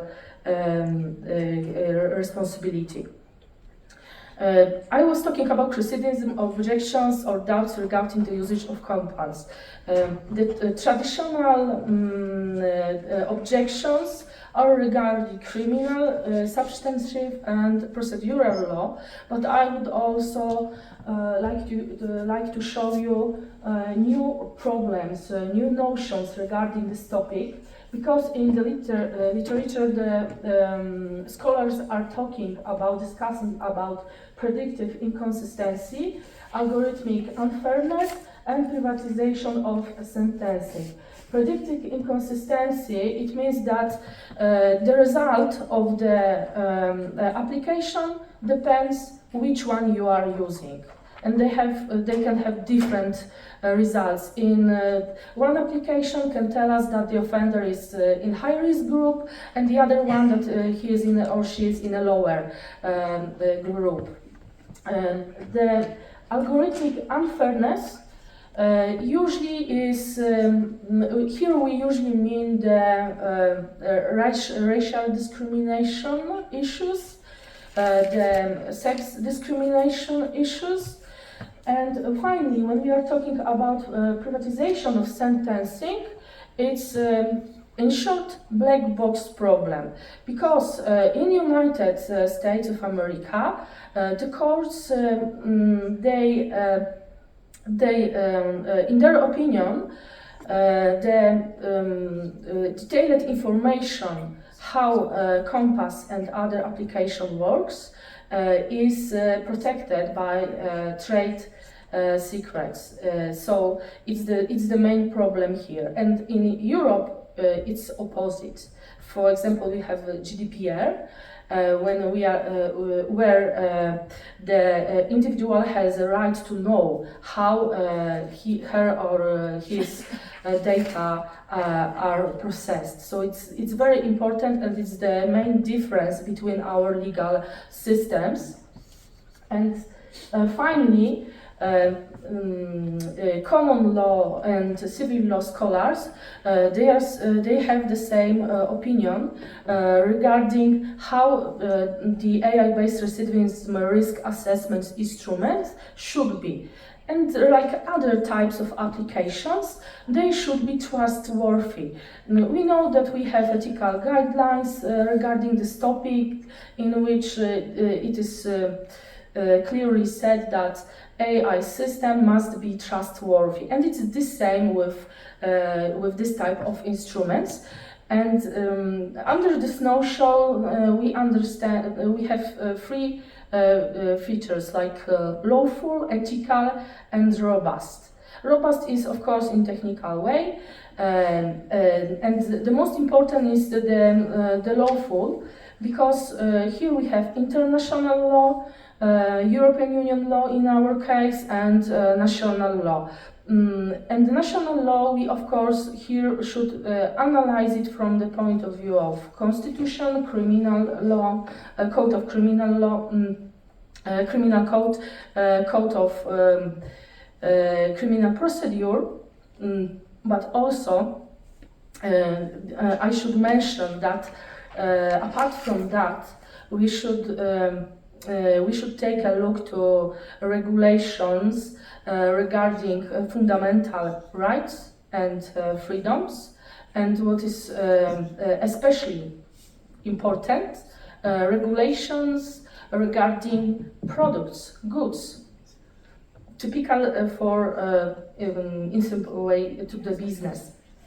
So it's a really a complex issue, and right now, as you all know, the European Union is concentrating on is finishing the legislative procedure regarding, in particular, the AI Act, in which this type of applications are classified as high-risk systems. And right now, only authorities are allowed to use them, but there are lots of conditions which they have to meet to have possibility to use it in European Union. And the AI Act says... Why we proceed? Yes, the conclusions, I'm sorry. It says that we can use this type of systems, but they have to fulfill the other conditions described in other provision. That's why it's so complicated. And as a conclusion, I would like to say that right now we don't have systems which are fulfilling all of these conditions. It's still discussed, and we have to wait. And in practice, each of these systems should be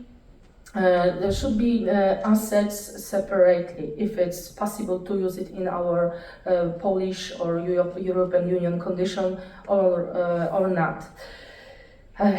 I regret that we have this time limit. But it's the right time. Yes. So I would like to thank you for your attention and again giving me the possibility to. Thank you very much.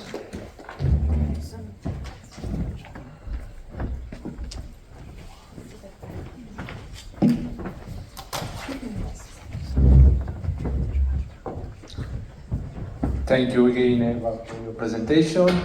Moving on, we have Kaya Eckert. Sorry if I'm wrong in pronouncing that's right. your name. PhD candidate at Adam Mickiewicz University. She will address the topic Ethical Artificial Intelligence and Justice, Navigating Digital Transformation. Thank you. The floor is yours. Thank you very much. First of all, I would like to say thank you to our host for having me. It's a pleasure for me, especially because I graduated from Adam Mickiewicz University, so it's a really huge honor for me to speak to you today. And a second thing, I would like to say a few words of explanation why I choose this topic today, because my day-to-day research focuses mainly on automated decision-making systems and their impact on human rights and ethics, but I didn't want to overlap with Eva's speech, so I decided to look at AI from quite different maybe angle, so the ethical way. And we will try to answer today to the question what to do to design tools which are going to be ethical and we can implement it in a judicial system. Okay, so to start with, in August 2023, when police in southwest England installed an AI traffic cameras on a high tourist season, they caught almost 300 people committing driving offenses in just 3 days. So it was much more effective than regular police officers that were parking on the side of the road catching people. Of course, the AI wasn't doing the policy. It was simply being used as a tool in the same way as, for example, a speed gun might be. So, using AI to flag potential crimes might help to speed up the justice system, but when machines are given too much weight, too much power, they can pose bigger risk to human rights than benefits provided by them. Recent research from Stanford University shows that generative AI tools get the low wrong between 69 to 88% when they are asked about specific legal questions because they produce so-called legal hallucinations. And it's especially when it comes to large language models like ChatGPT. And you might think, but what reasonable lawyer will trust ChatGPT while preparing legal documents? It happens, yeah. As in January 2023, a judgment by Colombian judge made headlines when he disclosed the prompts from ChatGPT that he used to prepare judgment involving the right to health care and health support for a child with autism. The case involved a question about the level of expenses that the health insurer should pay. Well, it ended up well for the child, but there are very serious concerns about use of AI in such a judgment, and if we should use such a system that wasn't prepared for it, that was not designed for sentencing. So, in a world where algorithms decide on so many aspects of our lives, from bank loans to medical diagnosis, there's a question which arises: do we, as humans, adjust the scale of our AI activities to our capabilities? I don't know if you heard about it, but there was an open letter prepared by many AI authorities to slow down a little bit on evolving the scale until countries or governments will discover some legal ways to take care about human rights. Because as we follow the endless possibilities of technology, we may neglect our fundamental duties as creators, as regulators, and also as users, which bring us back to the question of ethical AI and the ethical use of AI, because it's always human at the end. So, as a starting point, we need to address the question what we can understand by ethics. And we can refer, of course, to great philosophers and their attempt to classify acts specific to humans. Aristotle argues that it consists solely of actions that is specific for humans, so not merely breathing, because it's common to all beings, but it must be something like unique ability to make choices that are neither merely instinctive nor determined by external circumstances. And despite the influence of nature of other external factors, our actions are at least partly dependent on ourselves. And I think that Kierkegaard captured this thought quite well, describing the anxiety when we stand at the edge of a cliff, and what we feel is not only the fear of height, but also the fear that it is our decision not to jump. So ethics allow us to assess what should happen, which course of action is the best, which possibilities to realize that need to be done. And of course, like it's already been said, we had many risks when it comes to use of AI in a justice system. Currently, we can establish three fundamental categories of challenges that are associated with AI. We can establish technological issues, so everything connected to machine learning, so discrimination, so all the biases resulting from improper selected data that can lead to discrimination against certain social groups, such as, for example, minorities. There are also issues, so-called black box models, so the lack of transparency in the decision-making mechanism, which is particularly unacceptable in cases where these decisions have a significant impact on human lives. Second group are the social and political challenges. And third group are more metaphysical questions about human nature and the status of machine, and this leads us to deeper philosophical consideration about what it means to be human in the age of machines capable of making decisions. So, why is ethics important? Right from the system, from the moment when the system is designed, especially now when we know that there is an AI Act just around the corner. And I think it's important because we should realize that if we make particular solution available. Oh, thank you. Yeah, I'm very sorry for my voice, but I woke up today and it was gone. Don't worry, carry on with you perfectly. It's obvious for the second day of conference. No, like I was home at time. And watch out with the glass. Okay. Yes. Okay, so considering those risks, we have many guidelines that respond to the challenges mentioned. And in recent years, we have witnessed the adoption of numerous ethical documents concerning AI by policymakers. So the most popular are guidelines of high-level expert group, OECD recommendations, UNESCO recommendation, and as I already mentioned, the AI Act.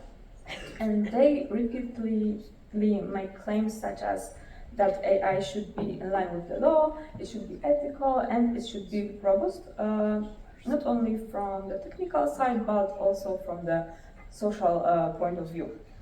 And by analyzing all those guidelines, it is possible to create the following list of points that, in my opinion, are crucial for developing trustworthy and ethical technology. So first of all, we have opt before can, so make duty before possibility.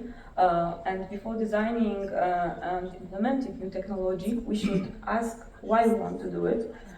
We should avoid creating technology just because is it technically possible. Then technology should be not just instrumental, so it should serve society, which in this case, in the case of justice system, I think we can mark as checked because it's gonna serve somehow the society. Then autonomy and self-determination.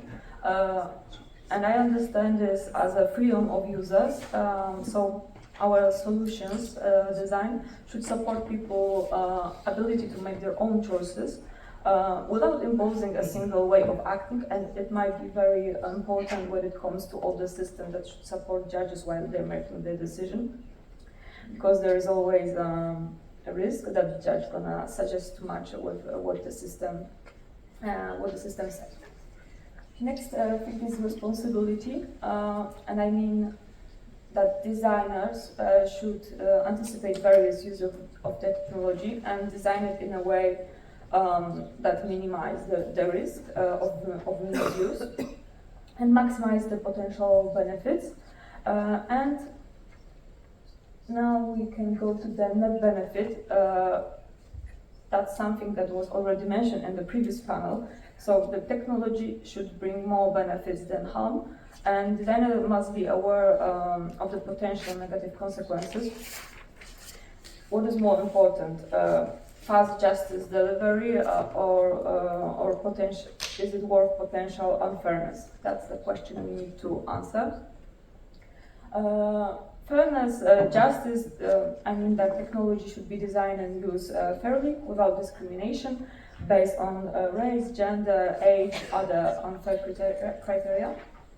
And this requires designers to understand and address any hidden biases in algorithms and the tools that they design. Another, we're going almost to the end, accessibility. This includes creating products that are accessible and useful for the broadest range possible. We need to put an attempt on transparency and access to information about health technology functions. Here is one more time issue of black boxes that might arise, and last but not least, the purpose. So technology should be aimed at solving real problems with a clearly defined purpose and limitation. And it's important for designers to be honest and transparent when they design such a tool. in communicating about its capabilities and limitations, and in tailoring technology to the specific needs of users. And what steps we can take to create such a tool, to design such a system? Okay, so first of all, we need to define assessment criteria. So we start by reviewing existing ethical frameworks. We need to establish moral compass for our tool. We need to take care about criteria such as transparency, responsibility, fairness, privacy. They should be like the foundation of our tool. Then what I think is what is necessary, we need to create a checklist or the assessment matrix, so we can properly evaluate our tool, and that we have a history of decision we made during the process. Next, a very important thing, we need to engage as wide range of stakeholders as is possible. Because in the process of creating such an AI solutions, we need people from ethical experts, lawyers, of course, developers. We need all the people to take part in that process to ensure the diversity of perspectives. Because it isn't just about technology; it's about creating a moral compass for our AI system. Next, we need, of course, testing and validation. We should conduct tests in various scenarios to ensure that the tool is effective and it can handle various legal situations and nuances. And of course, we should educate users themselves so they can use our tool in a proper way, not like in the ChatGPT case. Documentation and training.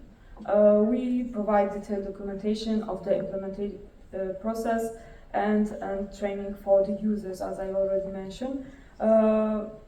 We should also do periodic reviews and updates, and thanks to that we can prevent, example like data poisoning when we act on the wrong data. And transparency and sharing results. That's of course also very, very important. And so that we can ensure that the assessment results are accessible and understandable to all interested parties. And just to wrap up, we've seen that AI can greatly enhance the efficiency of our work in many cases. But it also can bring complex ethical challenges, especially in sensitive areas like justice systems. And the effectiveness of AI, it isn't just about technology, it's also about ensuring it operates with an ethical boundaries, and we must carefully balance innovation with the responsibility of safeguarding human rights. And in conclusion, as we integrate AI more deeply into our lives, we must remain proactive in managing its impact, because sometimes it might cause much harm than good. But it shouldn't stop us, and we should keep on trying. And that's it. Thank you very much.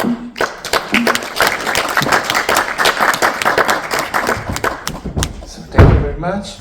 Unfortunately, we are running a little bit out of time. So now Marcin Galiński.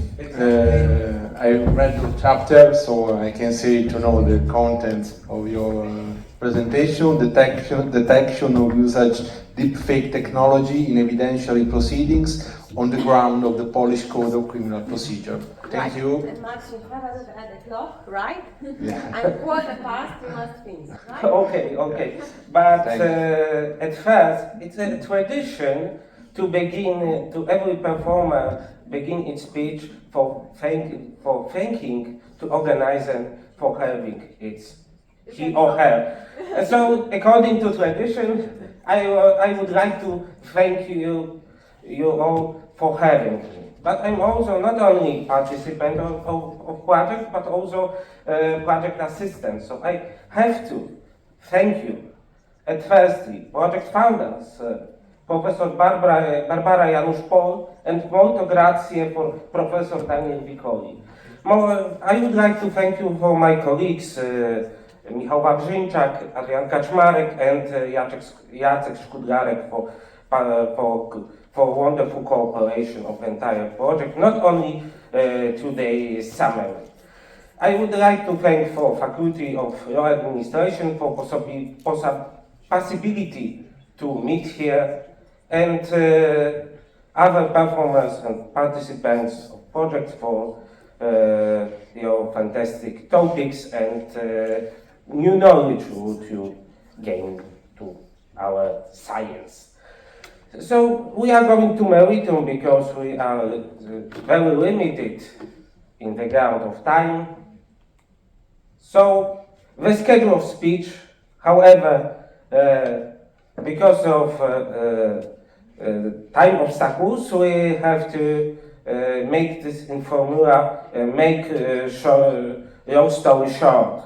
So we are taking to introduction, definition of deepfakes, very briefly the term of evidence on the ground of Polish criminal procedure, deepfake as a material as evidence in criminal proceeding, prerequisites of anti-deepfake regulations, of course, early prepositions of that regulations, the most important provision of Polish Code of Criminal Procedure for issues of my paper and fulfillment that prerequisitions and conclusion. That is a schedule not only my speech but also my paper. Going to introduction, it's obvious that time is changing, technology is changing, and nowadays we are at the stage when the development of technology is rapidly speeding. So we have the newest technologies such as AI, such as computerization. Computer is not some gadget for fans, but it's a necessary part of our lives. In this computer have plenty of applications. We have also that applications which allows to not only proceed existing video, but also modify it. And in that area, most important things, most important role serving deepfake. What is deepfake? We have plenty of definition of that term. We can talking about deepfake in narrow sense and wider sense. However, to make long story short, we can say that it's technology based on deep learning. So we have deep, this part of word, and fake. What stands for that fake? Fake is a fabrication. A fabrication which is modifying of human's face to synchronize it with some audio victor. Oh, sorry, it's computer. It's very impatient. To return to meritum. Fake, it's a fabrication. We synchronize audio with video. So the words of audio, these sound words, vowels, and so on are synchronized with lips. It looks like somebody says it. For instance, deepfake can serve for many purposes. Satirical, we want to have a joke for colleagues, for instance, and we make deepfakes. Educational, for instance, we want to know Mariki Ryspodowska, ask her for something. Unfortunately, she is dead, but deepfake allows allows to her and conversate with it. But also, it's a positive side of deepfake. But it is me. Definition of deepfake and analog computer stuff, root computer stuff. So we are going further, but also it's a dark side. Firstly, disinformation, discreditation of something, and committing crime. Here I am talking about substantive law issue, but I recommend some regulation even in Polish about that issue and proposition of qualifying creating that deepfakes. However, deepfake can also be used within criminal procedure. Why? Because we want to have something to hide. We want to make false accusation, and we are making false evidence to prove our false thesis. Moreover, we want to focus on organs resolution in other way, or we want to move the proceeding in other issues, not only factual. The evidence. What is the evidence? Long story short, we have plenty of definition in Polish language. We have by evidence we can talk about evidence, dowód, evidential meaning, środek dowodowy, or evidential fakt dowodowy. So evidence is to make again long story short is some kind of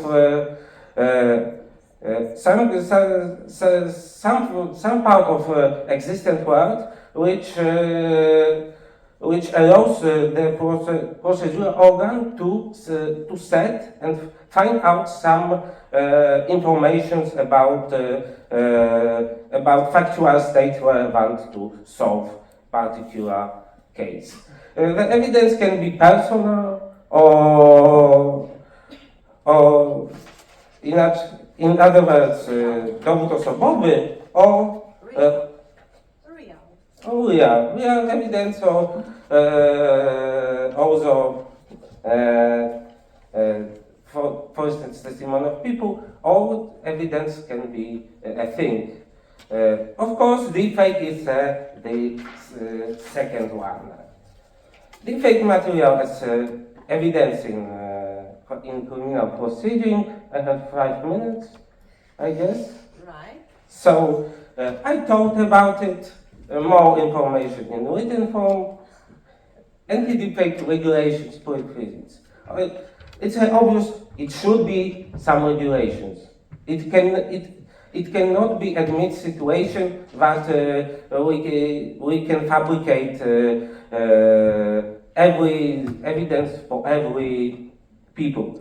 It will leads to that everybody can be convicted for that what he not did. What stands contrary to basic rules of our procedures. We can indicate 3 prerequisites. Firstly, whether factual, trustworthy of evidence can be subject of examination within trial. Secondly, what person can require that? It's only organ or other participants. For instance, prosecutor, defender, accuser, etc., etc. Thirdly, the way of assess video veracity. So, deepfake is IT technology, so we have special knowledge which can require to call an expert witness. So that provision of each criminal procedure law should expect that matter. How we the most important provision we are connected in first prerequisites. Yes, it can be a subject of trustworthy of video evidence can be assessed. Firstly and foremost by procedural organs. We have Article 7 of CCP, which formulate the rule of free assessment of evidence, in Polish zasada swobodnej oceny dowodów. I don't have time to talk about that all prerequisites of this rule, so I invite you to read my paper in that issue. The second issue, yes, we have evidential request, wniosek dowodowy in Polish. It can be submitted by other parties, not organs. So parties, they have also right to demand the verification of video veracity. However, this request is assessed by courts, so that evidence cannot be allowed within procedure. The third things, of course, we can call an expert witness. The provision of CCP does not limit the category of expert witness. We have in Polish one institute in Kraków which are examining that technology. I hope that this institution will be more and more, because we are standing, we are facing it with real and huge damaging problem. So to conclude, because I'm going to out of time. Yes, we Polish law in the lege lata allows to verifying that issues, and we firstly must checking what practice will be treated, that issue of trustworthy evidence, whether will be complication, whether will be some troubles or factual or evidence, we should take amendments. So I would like to thank you. I'm out of time, so thank you for your listening.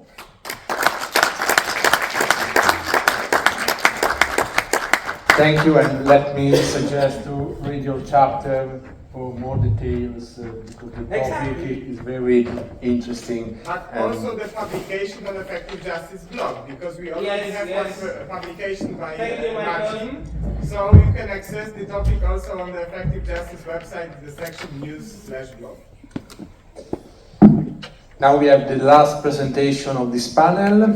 Zaneta Ozdemir, PhD candidate at University of Białystok. The topic is non-verbal communication during a remote trial in light of digitalization of the criminal process. So I'm very curious to know what you mean for non-verbal communication. I will try to explain, hopefully. Good afternoon, everyone again. It's a great pleasure for me to be able to be part of this event, and of course, as everybody before me, I would like to thank you for the organizers of this event, for the professors, and for the opportunity, for giving me the opportunity to speak today. I just wanted to mention at the beginning of this speech that I am carrying out research on the topic of dissertation, which is conducting procedural activities in the Polish criminal process with the use of devices recording sound and image and transmitting it at a distance. So this topic of my dissertation, I think, is linked to today's panel. Our previous speakers mentioned about remote trial and spoke about different aspects of it. And myself, I would like to talk and share observation on the issue which is also linked to this, to the remote trial, and it will be about nonverbal communication in the remote trials, particularly within the criminal justice process. The digital revolution has reshaped many aspects of our lives, as we already heard the statement before today, yesterday as well, including of course the criminal justice system, and with the video conferencing technology, the remote trials offer us convenience and should be cost saving by reducing travel time and speeding up proceedings. This shift was accelerated during the COVID pandemic, and as already Professor Lach and Dr. Mariana also mentioned at the beginning of their speeches. And as digitalization transforms courtroom proceedings and remote trials to become the norm, we are also facing new challenges that could potentially affect the fairness and accuracy of these proceedings. The question is how these changes impact trial fairness and the case evaluation, particularly through the lens of the non-verbal communication. In Polish criminal process, remote trials do not fundamentally violate the constitutional right to a fair trial, provided that appropriate standards are ensured to protect the rights of the participants, equality of parties, and proper communication, openness, and transparency of proceedings. And of course, the introduction of such a form as a remote trial can contribute to the efficiency of the process and adopt to the modern technologies. However, caution and flexibility should be maintained, and of course adjusting the way of handling the case to the specifics of each particular situation. We already spoke today about some of those situations. In this light of the technological advancement and process of the virtualization of the justice system, many questions arise regarding the dangers associated with conducting criminal trials remotely.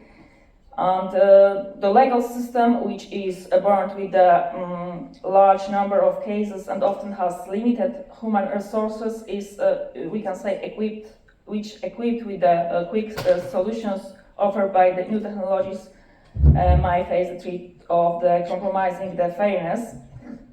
Even in the literature on the subject, there are some discussions on whether the introduction of the remote trials in the Polish criminal system should be considered as universal solution for every type of case. That's the other thing we already discussed in some of the after some of the presentations.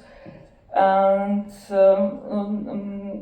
the question of Professor Vicoli, what is the non-verbal communication? Actually, we should start maybe about with that topic.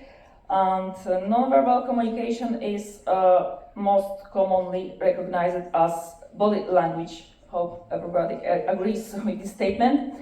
And when conducting an interview, it is very crucial to observe and listen carefully to the person testifying. While there is a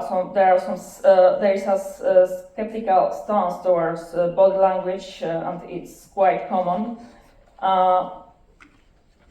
It is important not to dismiss its significance entirely, because our bodies reveal emotions and convey virtual information unconsciously, and often also without the ability to control the impression they create. Witnesses and defendants may reveal their emotions and credibility through non-verbal behaviors like eye contact, hand gestures, facial expressions, and posture. And regarding these clues can help to identify indicators of truthfulness and deceit. And of course, non-verbal communication is crucial in any of legal proceedings, but it's especially significant in the criminal trials due to the high stakes which are involved. Defendants' liberty and their reputation might be on the line, so judges must be accurate they must make accurate assessments of the truthfulness and credibility of testimonies. Of course, the same applies for the victims. Professor Ewa Gruza, Polish and outstanding specialist on the field of forensic science, distinguished four indicators, more precisely for truth indicators, which are the content of the testimony, the verbal style of delivery, accompanying non-verbal behavior, and physiological reactions. These four levels must be examined to assess whether someone is being truthful. As I mentioned in the physical courtroom, non-verbal cues are crucial for understanding and evaluating the emotions and intentions of all the participants. And as example, even the tilt of a head or even crossed arms can speak volumes and maybe influence judge perception. That's with the question mark. But with the rise of the remote courtrooms, we must adopt and learn to interpret this through digital lens. Because the video conferencing offers a glimpse into people's faces, but often only from the shoulders up, and gestures, posture, and proxemics. All those vital components of the non-verbal communication can be lost in this case. Also, the background distractions, technical glitches, or the camera angles can further distort the picture. And there is an opportunity to refine our ability to read non-verbal signals. And we must be always mindful of those sometimes maybe subtle expressions that do come across clearly via video. Trying to reduce the speech. There are some body language experts which recommend maintaining consistent eye contact by looking directly in the camera rather than at the screen, and this kind of simple adjustment creates a stronger sense of engagement and attentiveness, helping to bridge the gap caused by physical distance. And we should also, in this case, consider the impact on environment and preparation. Well-tailored, clutter-free background and a stable internet connection can ensure that non-verbal cues are less likely to be distorted or dismissed. And here, the preparation is the key to minimize maybe the nervous habits that could be misinterpreted.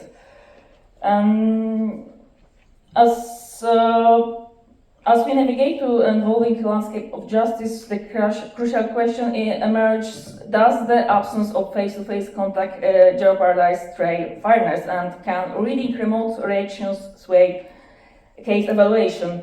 And a courtroom is a traditional place where truth is so true. The rigorous examination of evidence and witness testimony in this setting, face-to-face interactions may have always been considered as integral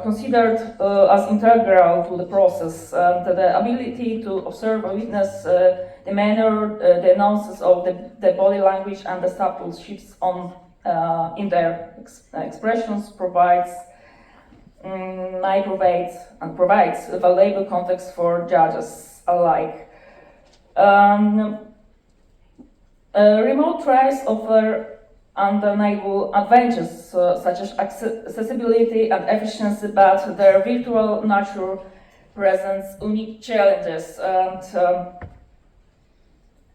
And another concern is the potential for altered behavior in virtual settings, and some individuals might feel emboldened by physical distance or the perceived anonymity of a digital medium, while others could feel unnaturally exposed and self-conscious. And both of these examples can impact the authenticity of the testimony or argumentation. And despite of all those challenges, remote trials should not inherently jeopardize fairness. And I believe that with the proper preparation and technology, the technology can enhance transparency of and engagement. And it's also not difficult to agree with Professor Lach that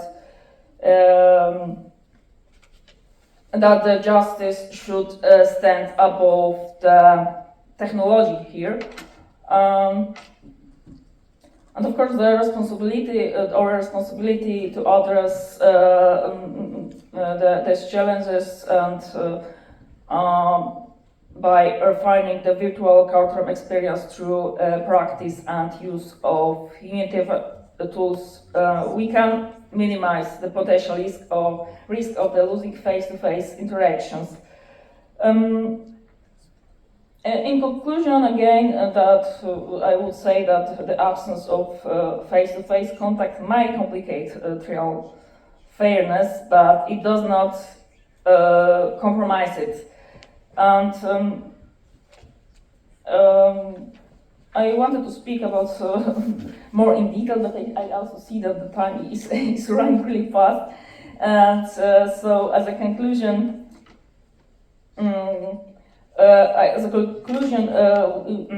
we can say that the remote trials offers numerous benefits, but and the absence of face-to-face contact complicates the accurate reading of nonverbal cues that are crucial for accessibility, credibility, and emotion states. But by adopting and standardizing technology, maybe implementing trainings for all the participants can help to navigate those challenges and maintain fairness in the justice system. But as we can see, that's not an easy task.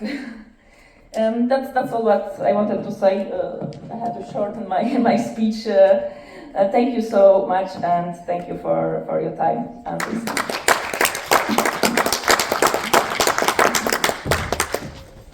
Thank you very much. And now we have 10 minutes, I think, for questions and comments. So I don't know if there are or not. One question to Marcin Galiński about deep fake technology. Just quick question, how the police or prosecutor office could recognize those fake evidence made by artificial intelligence in your opinion, and which software they could use in the future, and if it's even possible to fight against such a fake evidence? Thank you. Thank you, Marcin, for your question. First of all, I'm not an IT specialist, but only the lawyer. So I cannot indicate accurate names of computer programs. But of course, verification is more complex mean of evidence, of course, but the traditional forms they are also available. For instance, prima vista, sometimes we can recognize that something is fabricated or not. Some deepfakes are very pure quality and very clumsy. So, prima facie. However, mainly as a rule in working properly. No, yes. No. Oh, okay. I afraid that don't work properly. So we need special knowledge of organs when they need special knowledge. Despite have it or not have it that knowledge, calling an expert witness. Of course, like I indicated, it can be a little bit problematic because we don't have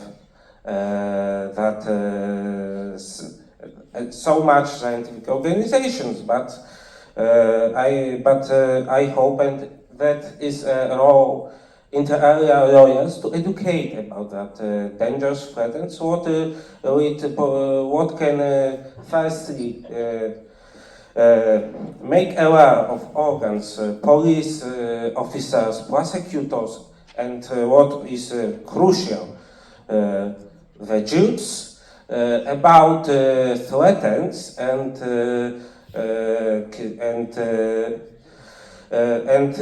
issue of deepfake or other video manipulation, because deepfake is only the one method. So we have to also try to collect some teams in order to create special teams, of course interdisciplinary. And international cooperation, because as we know, in other countries there are implemented AI Act, for instance, or another form of regulation, new technologies, also in the area of EU.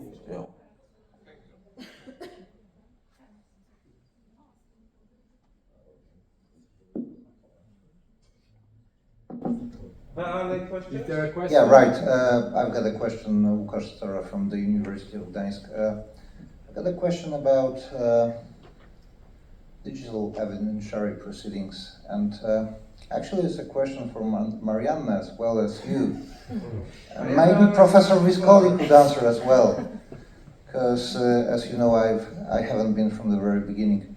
So, because in my humble opinion, we are suffering in Poland from the lack of provisions and norms strictly binded with electronically evidentiary proceedings. We don't have even any section of our Code of Criminal Proceedings. How is it in Italy? And what do you think about Poland in addition to your paper? Should we have, because what I mean actually, and what I have noticed is that we use traditional evidentiary actions for electronic dimension, which is being maybe very critically insane, right? Okay, thank you. So, who is answering the house? Yes, okay. So in the... Maybe Professor Vicoli would be the best person to answer in an Italian perspective. Yes, right? About the Italian system, I can say that new provisions were introduced in 2008 or 9 in the criminal code, in the Code of Criminal Procedure. and so the objective is to guarantee the reliability of the evidence.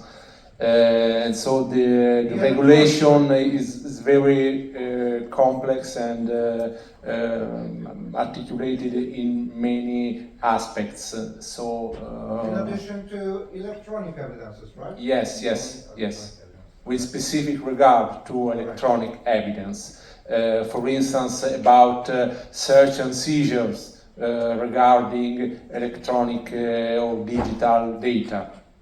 Like a search of hard disk of the Yes, that's it. Yes, that's it. There's a procedure that has to be followed by the police when this kind of search and seizure is conducted. Within the computer. Yes. And what's the difference between? I'm sorry, Łukasz, but Professor Vicoli is only a moderator of the panel. The questions to Professor Vicoli should have been asked yesterday or in the chambers. So I think the second part you addressed to Marcin Galiński, right? So Marcin, if you could take the or to Eva. Yes, okay. I would like to have a comment. I would like to have a comment because I've been analyzing the possibility of use of AI systems in different way in the evidentiary procedure, not only in criminal procedure. And I have some thoughts regarding it. I also think that we need to separate a statute which could be at least general to use it not only in criminal procedure but maybe also in civil procedure, because there are some common conditions which should be obtained by all of the types of evidence based on AI systems. But I think that I have some doubts because, of course, our code doesn't contain the regulation, detailed regulation regarding this type of evidence. We have to use for this moment the guidelines, the ICO norms, which are dedicated to expert witnesses, and the way we should process this type of evidence is written, but I think it's not enough. It's not enough because we have to, right now we have to look carefully to the judgments of Supreme Court, which unfortunately we have only a few, regarding the new technologies, the new methods in this area. And I think what is very important, because the Supreme Court said, yes, you can use it, but it has to be confirmed by the specialists from this ground, that it has to be verified. And when we are talking about that, we have some new experiences based on usage of Anon application and EncroChat in Poland. It's not only Pegasus program, which is very famous, but I think in last 5 years we had some proofs, some evidence based on these applications, which were used by foreign countries. Authorities, police bodies, and other. I think it shows, for example, the Anon case. It shows that because the defense was, of course, trying to challenge this type of evidence, but the whole problem, it was in drugs case in Nowy Targ, if I remember well. They were challenging it, that it wasn't verified, that the application is specific and it could be, it wasn't blocked by expert witness, stuff like that. Anyway, to prove that this evidence, this piece of evidence was trustworthy, the public prosecutor presented the certificate prepared by I think it was from FBI, if I ever remembered. Yes, and there was only one sentence that this application was produced according to United States law and its compliance with it. So, and it was additional piece of evidence, but if it was the main evidence in this case, that would be a really problem. So I think these are issues about which we should really discuss. Thank you. Okay, I would have something. Marcin, before you start, there is just one comment from Professor Janusz-Pohl. I must, even if it's the due time for the lunch break, because we're discussing the issue of, about the digital evidence, and we had in our legal clinic the classes. I mean, 8 hours of classes by Cybercrime Bureau, and I must tell you that all those issues have been addressed perfectly, and based on what we know from them, there's no problem with fake technology at all. Everything, when it comes to digital pieces, is strictly possible to be followed by the experts, so there's no doubt about anything. Each small trace must be tracked by the police officers. But when it comes to regulation on digital evidence, I was surprised because they made us aware that there is a very strict procedure in Poland. It is not regulated by the Code of Criminal Procedure, but by internal regulations. And these regulations pose the burden to prove that procedure has been fulfilled on police officers. So if they miss one small step, the whole evidence fails.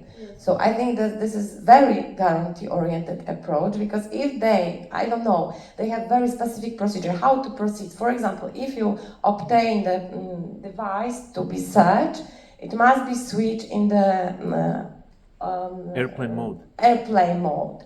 If you do not do airplane mode, you cannot use any piece of evidence, because some data must interfere in those devices later, and this could have been modified, right? Yeah. Okay. So it is so very strict procedure. So speaking about the regulation in the Code of Criminal Procedure, it's more superficial in comparisons to all this. But what is maybe in line what you said is that those technology of Cybercrime Bureau are not possible to be used in all cases, as this is very specialized unit and just for the most important crimes. Before I let you on this, just to sum it up, when I asked them how many cases Can I answer the question? Just 1 second, not to completely annihilate the points that you've made, and Luca, you can confirm this, right? There is only around 300 cases that they are taking in each year. So this is only 300 of cases in which they are analyzing it, and when it is quite easy to detect that it was a deepfake technology or any of the digital traces have occurred. But in all of the other cases for the regular police officers, this is quite problematic. So of course the point still stands in the general approach, but this is technically possible to do it. The floor is yours, Marcin. Thank you.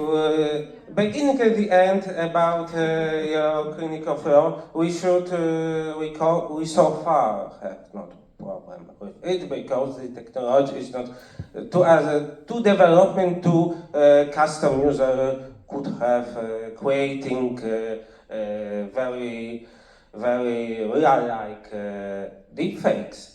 But to answer the question of Dr. Zora, I would like to make some indications about provisions. We have at firstly provisions which gives competence to make some activity, and regulations about the way conducting. Constitutive rule, you mean? No. Because we are in Poznań. In Poznań, we are working firstly. Professor Zygmunt Ziembiński and Professor Maciej Zieliński, which also worked in Szczecin. Here and in Szczecin we are creating a distinction between provision and norms. Provision code norms, and Marcin Galiński expand that thought and create derivative conception of interpretation of law. So, why I'm talking about it? Because we have minimax rules. So provision is written that have minimum wording but maximum content. So we have to interpret that provision.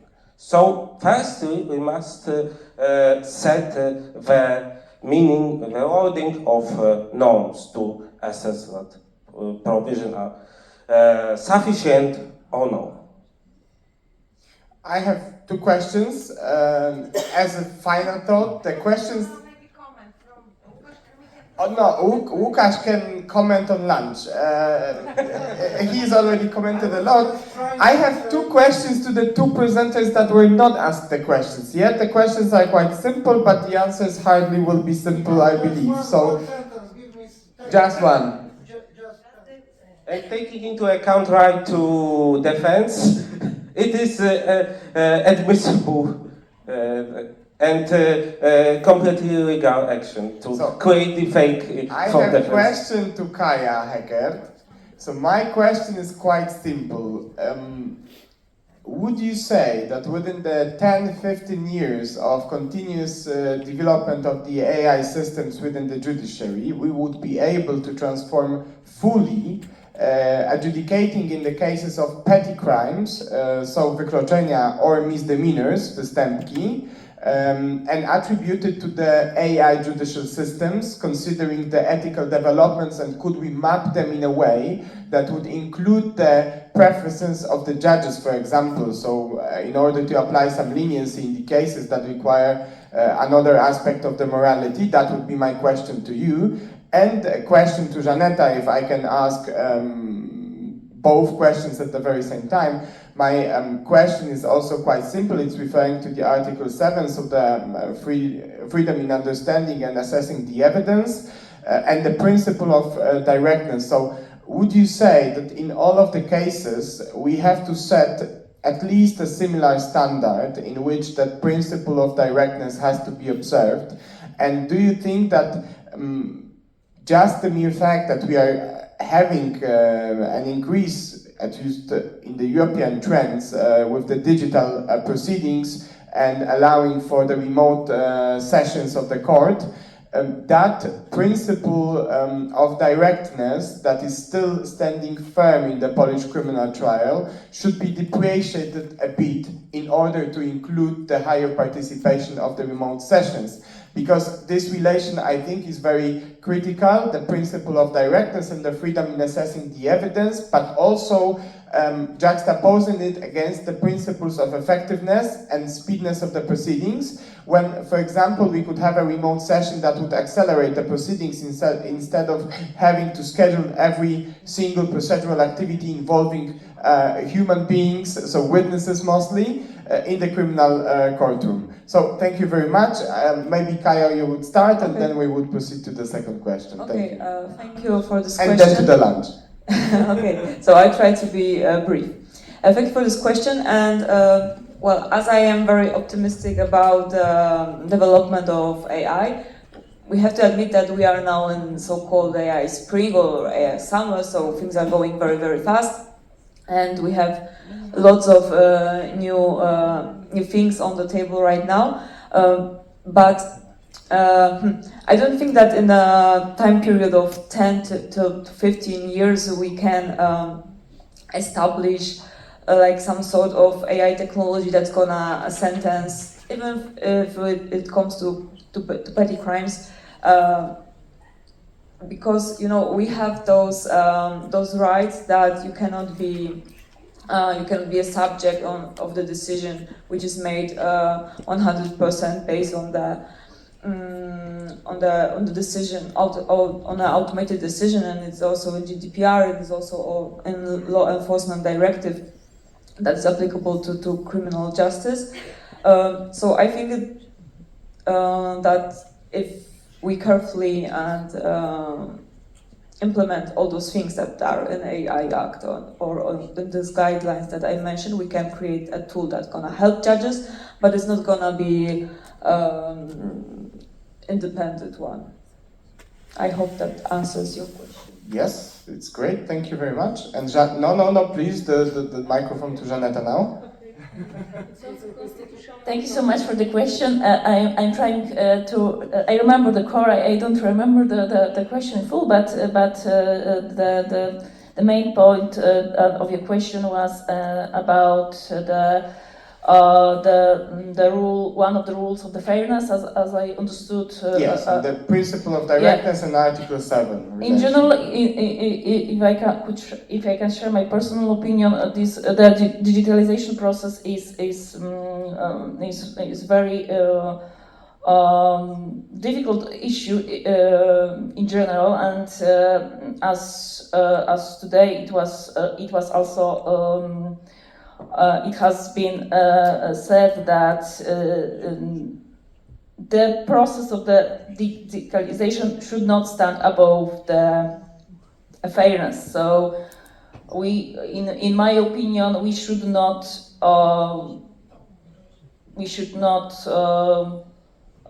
forget about, as you said, humanization and we should think that there are some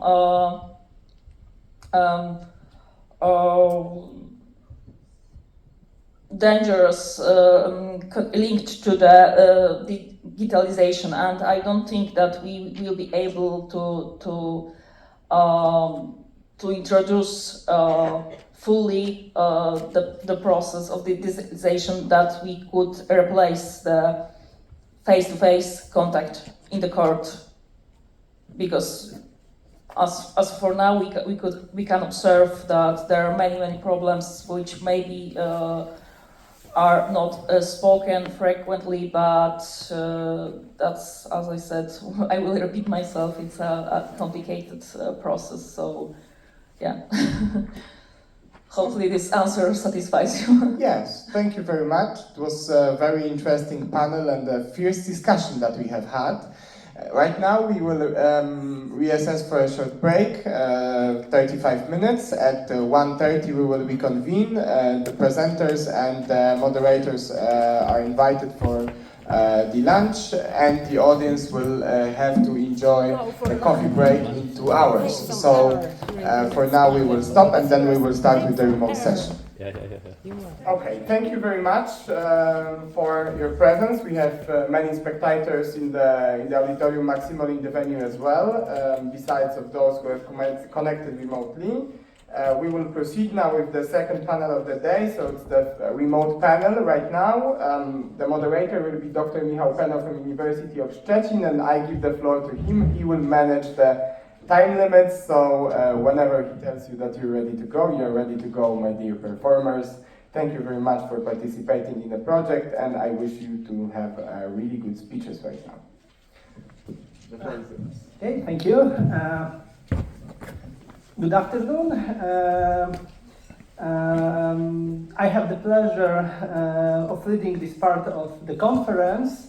I must say that it will be a surprise panel, because the order of presentations will change, and there will be also additional speakers, so everything before us.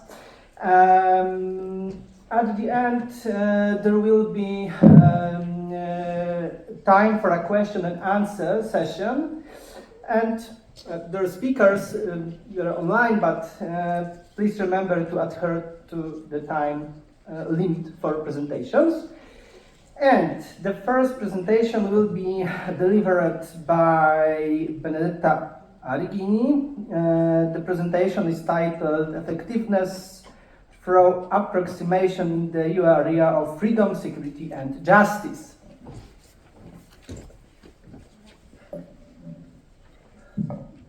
Okay, can I start? Yes, of course, please. Thank you very much. Thank you very much for the invitation. I hope everyone didn't hear properly. I am Benedetta Reghini, and I am a PhD student at the University of Brussels, at the PGB Rio de Janeiro, and at Lewis University Rome. At the moment I'm in Rio, so that's why I cannot be with you in Poznań, which is very sad, because it's a very interesting project. I decided to talk about effectiveness through approximation in the EU area of freedom, security, and justice. And I must say that we are also in theme because today is the 9th of May, so happy U Day to all of you. And when I entered into this project, I wanted to explore what is the concept of effectiveness in the European criminal law perspective. I studied criminal law, I am also a European lawyer, and so I decided to combine these two interests together. And I decided to delve into a concept of the EU criminal law, which is much less explored than the concept of mutual recognition, which is the concept of Benedetta, I apologize, but I will have to play the presentation for you because it's not displaying properly. So just give me 1 second, I will run it, and then you will be able to do it, okay? Yes.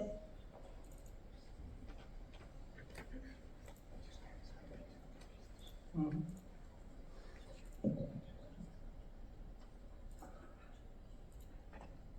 Okay, we have got it. Can you check if you can take over control? If not, Dr. Penna will be changing it for you. I don't think I can. Okay, so just let me know, and I will just let you know when it changes, okay? If it's not a problem. Okay.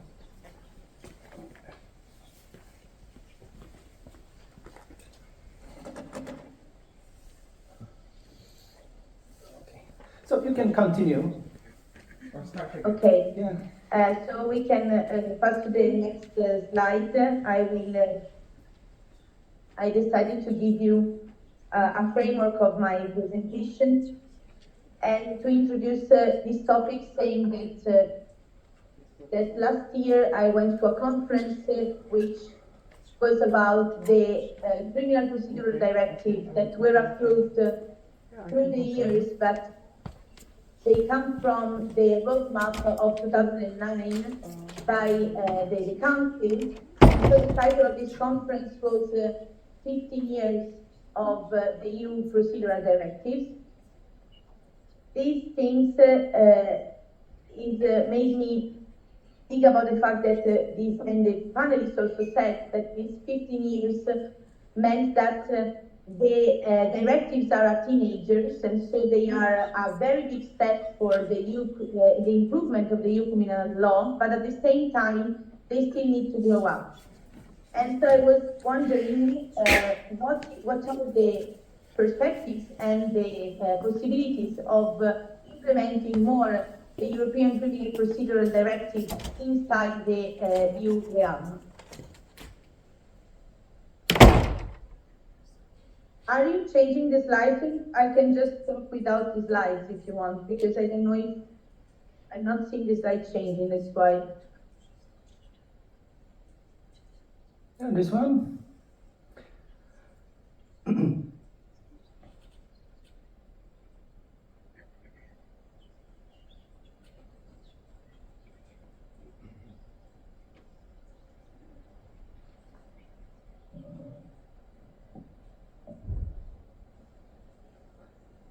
All good. Yes, this proper slide? Yes, and now we can pass to the third one, in which I will give the context and the concept. Because I'm not seeing it changing, but if you're changing, it's not a problem, we can stop.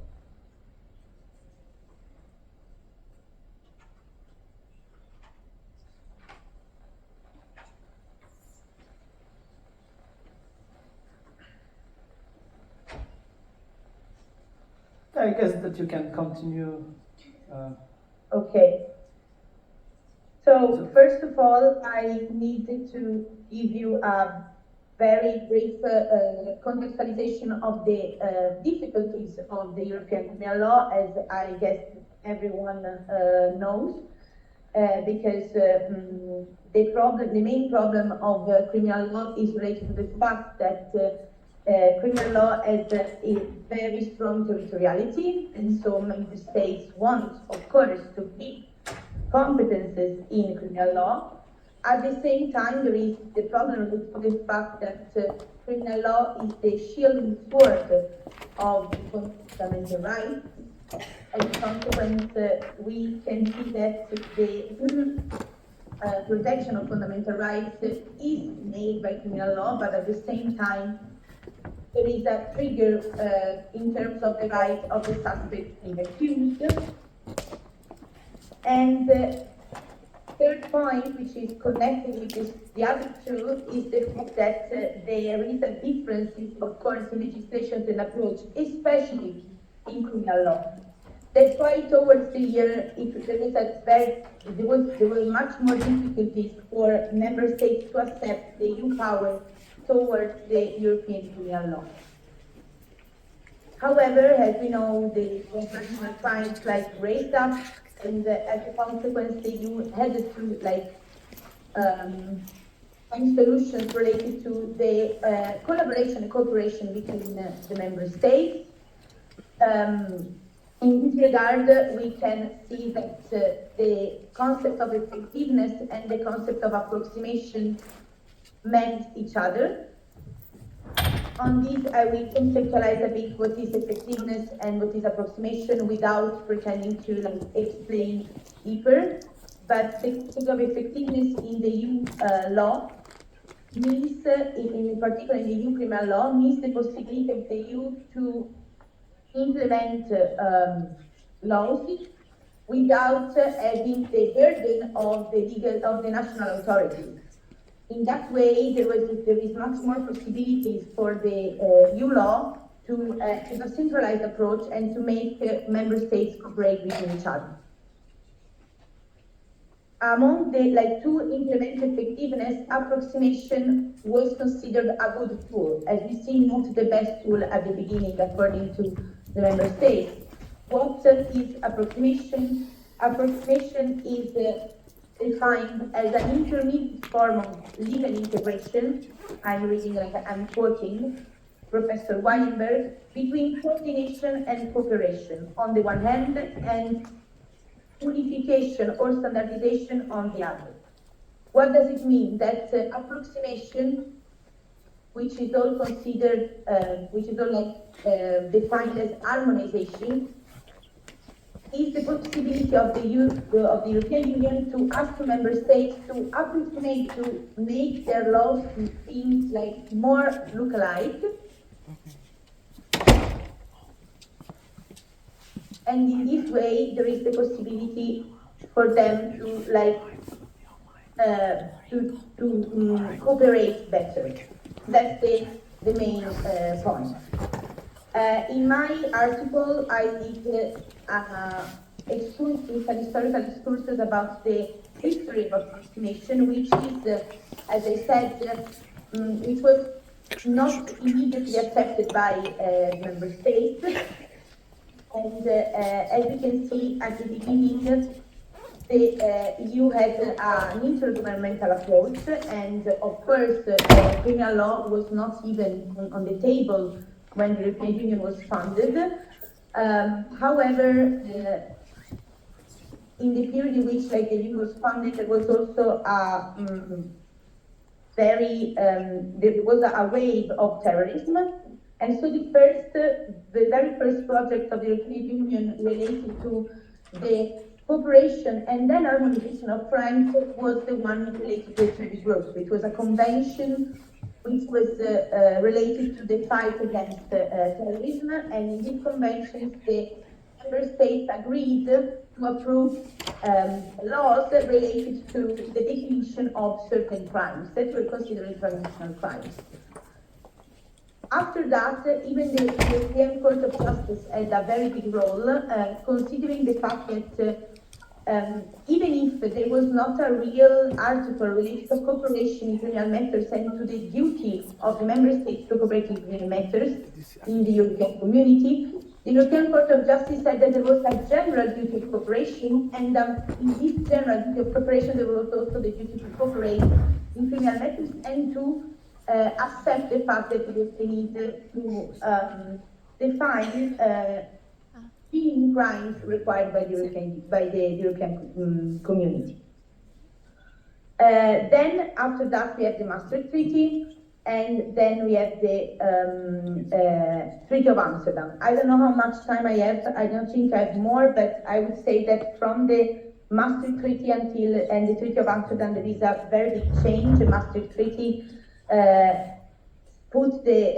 started really talking about European cooperation in criminal matters and put the justice and home affairs in the third pillar of the three-pillar structure of the European Union. And in this treaty, there was at the beginning a first discussion about approximation in EU criminal law. In this regard, the idea was to set minimum rules concerning the financial crimes, so crimes that are gonna affect the EU budget. As we can see, there is no mention about criminal procedure until now.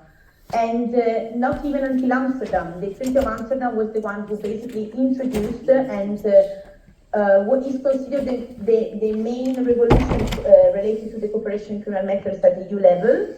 And actually, the Treaty of Amsterdam introduced the Article 31 of the Treaty of the European Union, which is the article defining the possibility for the EU to establish minimum rules among member states to then facilitate cooperation.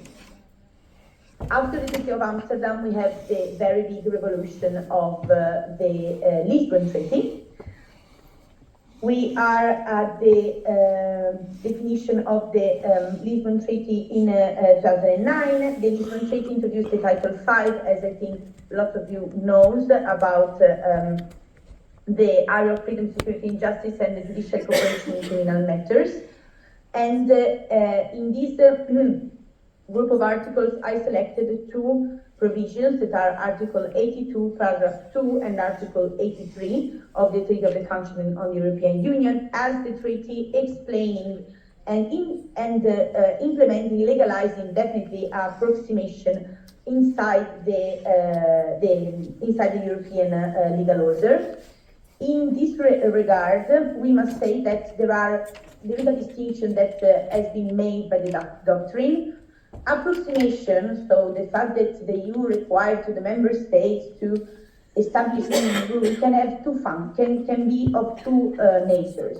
It can be ancillary, which means, according to Article 2, Paragraph 2, why do the member states need to approximate their laws? Because they need to enhance mutual recognition and mutual trust.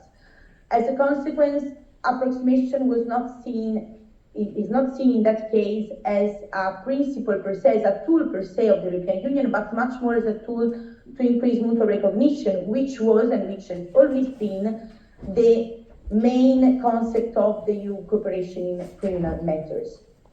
However, Article 83 introduces a new, I would say, function or like nature of approximation, which is the autonomous nature.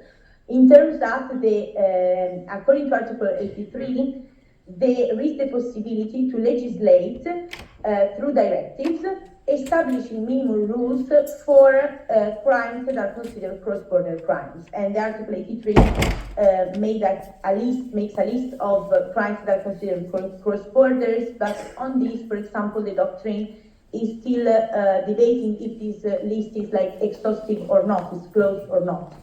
And knowing how is the Treaty of the European Union is probably an open list. Any case, what is the important part of the autonomous nature of approximation is the fact that there is a recognition of the need of European definition of certain rules, because at this point we cannot talk anymore about only member states' realms.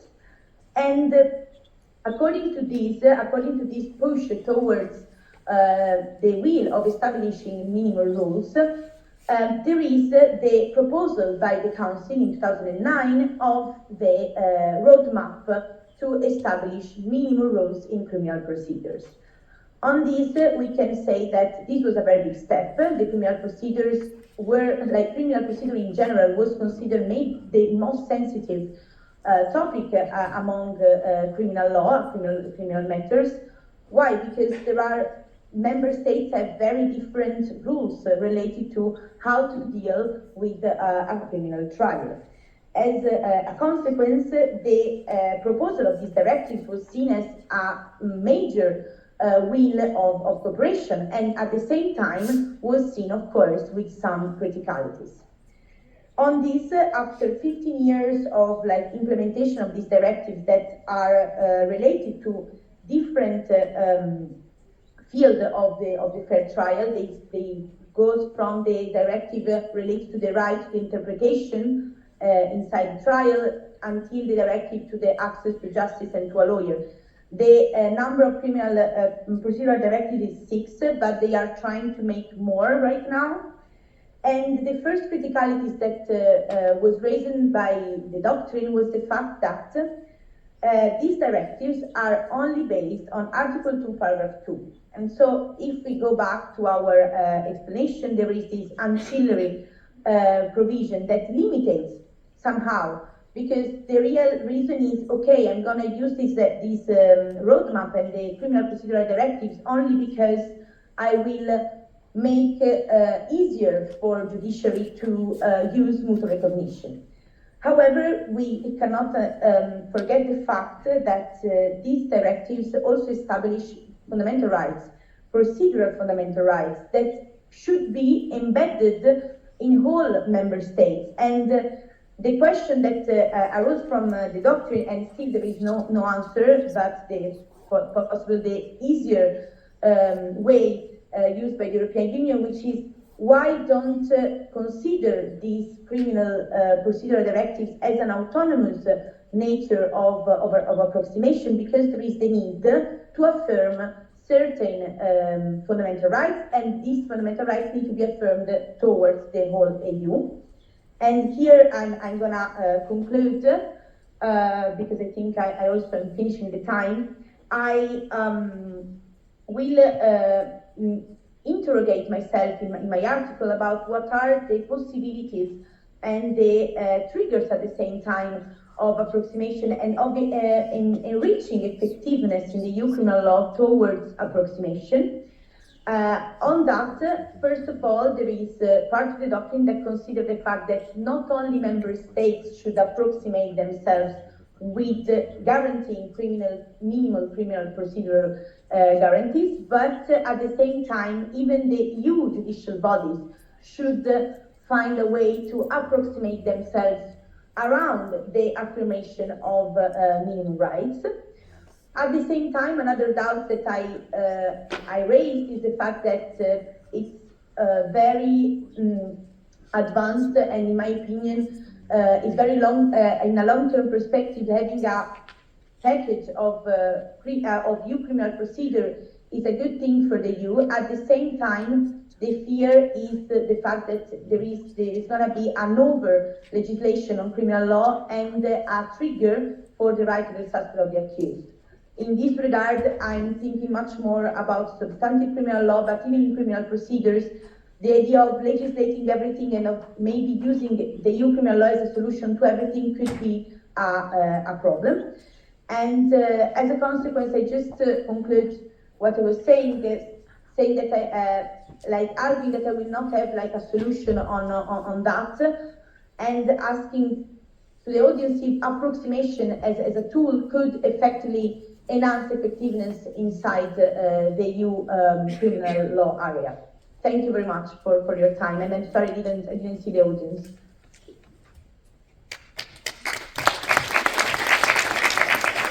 Thank you very much.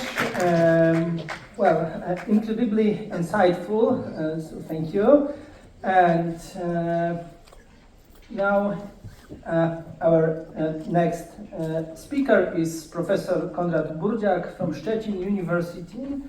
And the topic of the presentation is applying the achievements of modern psychology to the organization of justice, remarks on the improvement of judicial activity. So it seems we are heading towards the realm of psychological realism and the theory of organization. So Konrad, I try to... Thank you very much. Good afternoon. My name is Konrad Burdziak, and I'm an assistant professor at the University of Szczecin in Poland. First of all, I would like to express my gratitude to the conference organizers, for giving me the opportunity to speak today. Thank you, it's a really great honor for me. But let's get to the point. Let me start by stating something obvious. The effectiveness of the criminal justice system regarding criminal cases, which is the part of the system that is considered in my research and in my article, can be measured in a multitude of ways. It can be measured based on hard data, for example, how quickly the proceedings are conducted, assuming that the sooner the final decision is made, the better it is, or the number of appeals against sentences in individual cases, again, assuming that the fewer appeals, the better, or based on soft data, for example, to what degree the parties of the proceedings, I mean, prosecutors, aggrieved parties, perpetrators, are pleased with final decisions, or what degree the judges, as the primary ruling bodies in the criminal proceedings, believe their decisions were just. And at the same time, it's difficult not to value any of the above mentioned or omitted, but of course possible to imagine perspectives on the justice system. However, the subject of my presentation will be the perspective, in my opinion, of the utmost importance. And more specifically, the perspective of verifying the conditions created for courts or other judges to make rational decisions. Conditions, let me add, created by the legislator, resulting directly from the legal provisions and not from the way they are applied by individual entities, and ensuring what should be emphasized once more, the possibility of making rational and not just decisions. Although, of course, ideally, the decisions made by the courts would be both rational and just, but I'm pretty sure it's not always possible. And it's obvious, but there is an enormous qualitative difference between justice, understood, for example, as Javier Hervada would have it, as providing everyone with what belongs to them, and rationality, understood as showing clear thought or reason. Not everything that is rational must be fair, just as not everything that is fair must be rational, and I think and I hope it's quite obvious. That my presentation focuses on the analysis of the effectiveness of the justice system, not from the perspective of the level of fairness of the decisions made by the court, but from the perspective of the conditions created by the legislator for the court to make rational decisions based on reason and logic and not on accidental, unverifiable or fundamentally incorrect premise. And my research in this area gives a negative answer to the question of whether the Polish legislator has created conditions for Polish courts and Polish judges to make rational decisions regarding the possibility and the justification of applying the institution of pre-trial detention in a given case. In other words, my research in this area confirms the two research hypotheses I set out at the outset. So first one is the Polish legislator has not created conditions for Polish courts to make rational decisions. And the second one is it is necessary to make changes in the procedure for making decisions by Polish courts regarding the possibility and validity of applying the institution of pretrial detention in a given case based on the solutions of modern psychology. And due to the limited presentation time, I will limit myself only to one example, which can be briefly described as the right people in the right place. Because I think that considering what I say earlier, the question arises what specifically to do to prevent the situation that is happening in Poland at the moment. And as I said, one of the solution is a solution that I call the right people in the right place. And of course, it's clear that people differ from each other in many respects. These differences concern both the physical and mental spheres. Some of people differ in terms of height, weight, eye color or hair. People also differ in terms of personality, memory, ability to concentrate or speed of information processing. And individual characteristics that differentiate people may be of great importance when choosing a person who would hold, for example, the position of a judge. And in the context of the issue considered in my article and in my presentation, differences in training, intelligence, and cognitive style emerge. As Kahneman suggests, judgments are both less noisy and less biased when those who make them are well trained, are more intelligent, and have the right cognitive style. In other words, good judgments depend on what you know, how well you think, and how you think. And for obvious reasons, from the perspective of the accuracy of assessment and decision made, the most eligible people should be well-trained, experts with appropriate knowledge and experience in a given field, and above all, those who achieve the best results in that field. After all, you can have a lot of knowledge and experience and still be wrong at every step. The fact of having knowledge and experience does not mean the ability to use them correctly in practice. Unfortunately, in the case of judges, it is difficult to rely on this last criterion. Because how to measure the accuracy of assessments and decisions constituting the basis of individual judgment? How to verify whether the pre-trial detention applied by a given judge in an individual case was actually accurate in a situation where it's impossible to check what would have happened if the pre-trial detention had not been applied.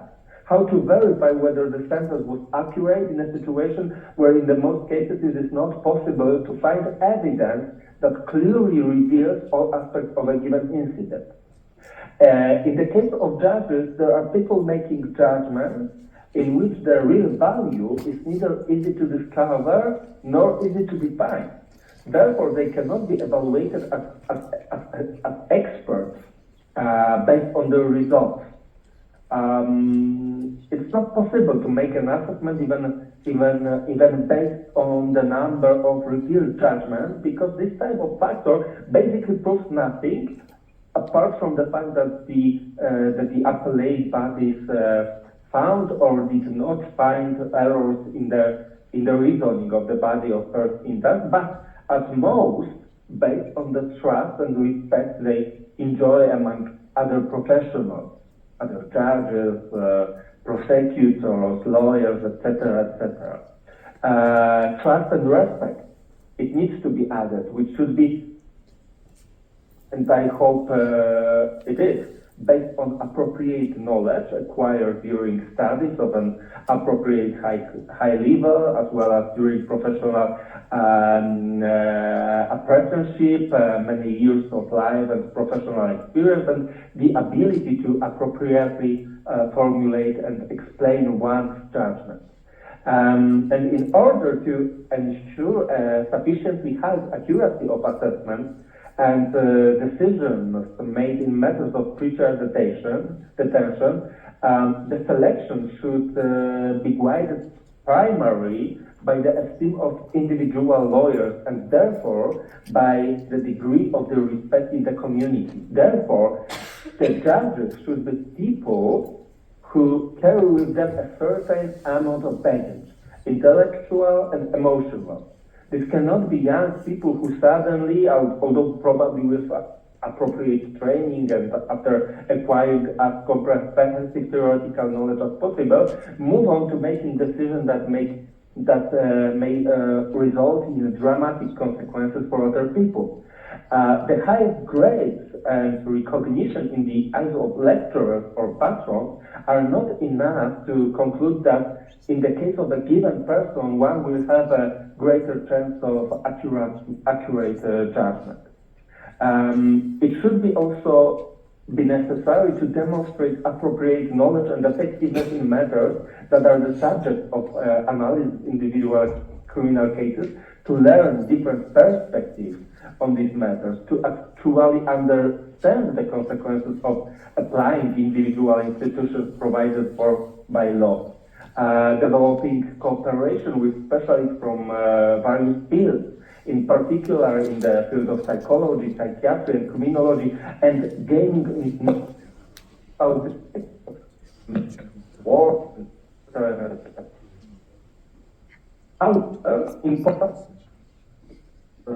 intention became justice, and real as a judge what the point you have the complex presidency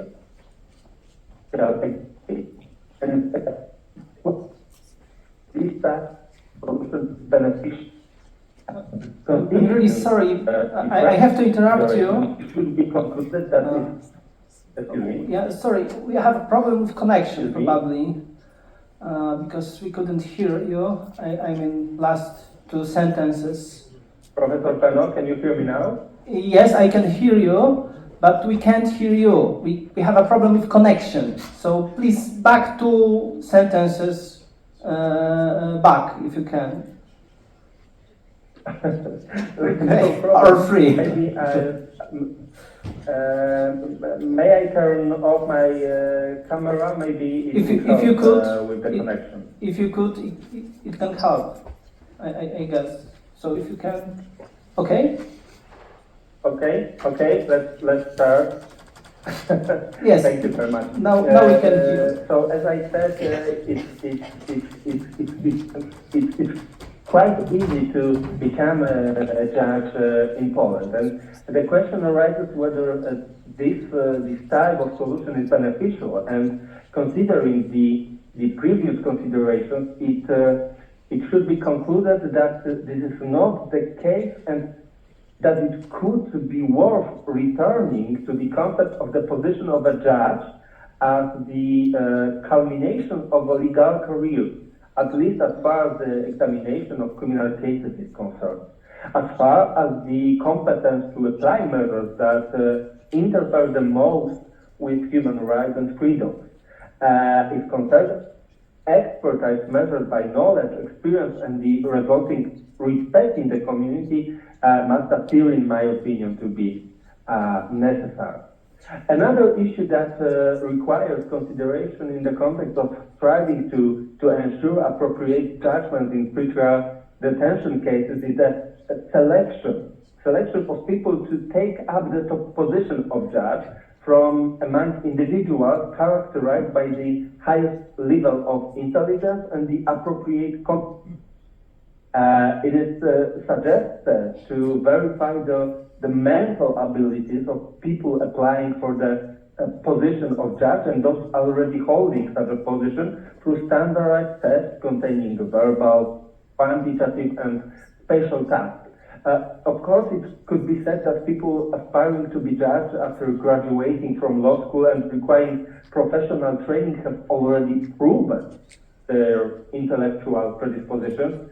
And this is probably the case. However, Kahneman rightly points out that even among the top 1% of people, as measured by cognitive ability, exceptional outcomes are strongly correlated with GMA, compared with those who are in the bottom quarter of this top balance. Those who are in the top quarter are 2 to 3 times more likely to earn a doctoral level degree, publish a book, or be granted a patent.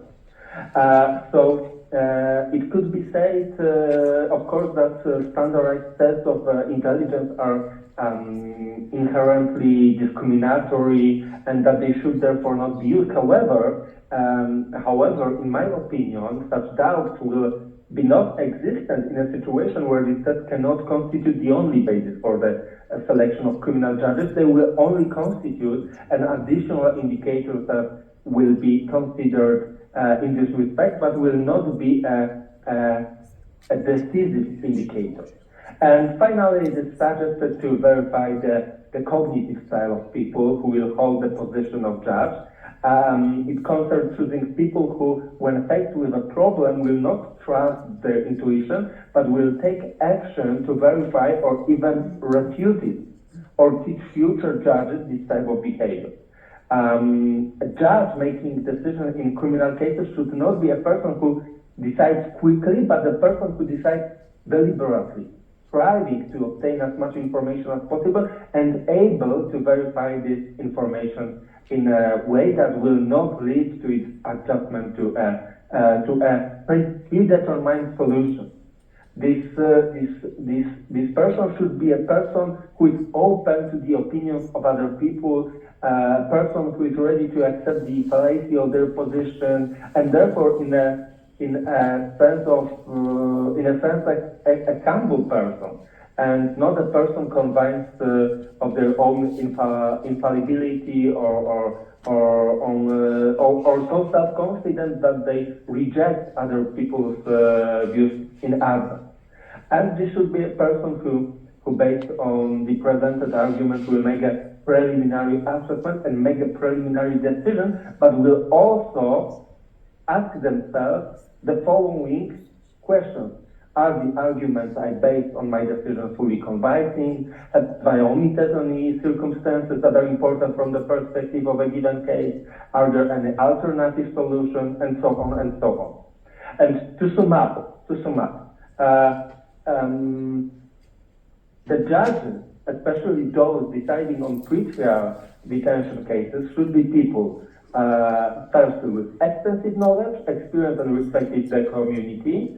Secondly, achieving the highest scores on intelligence tests, and thirdly, characterized by the need to verify the assessment they make and the positions they take.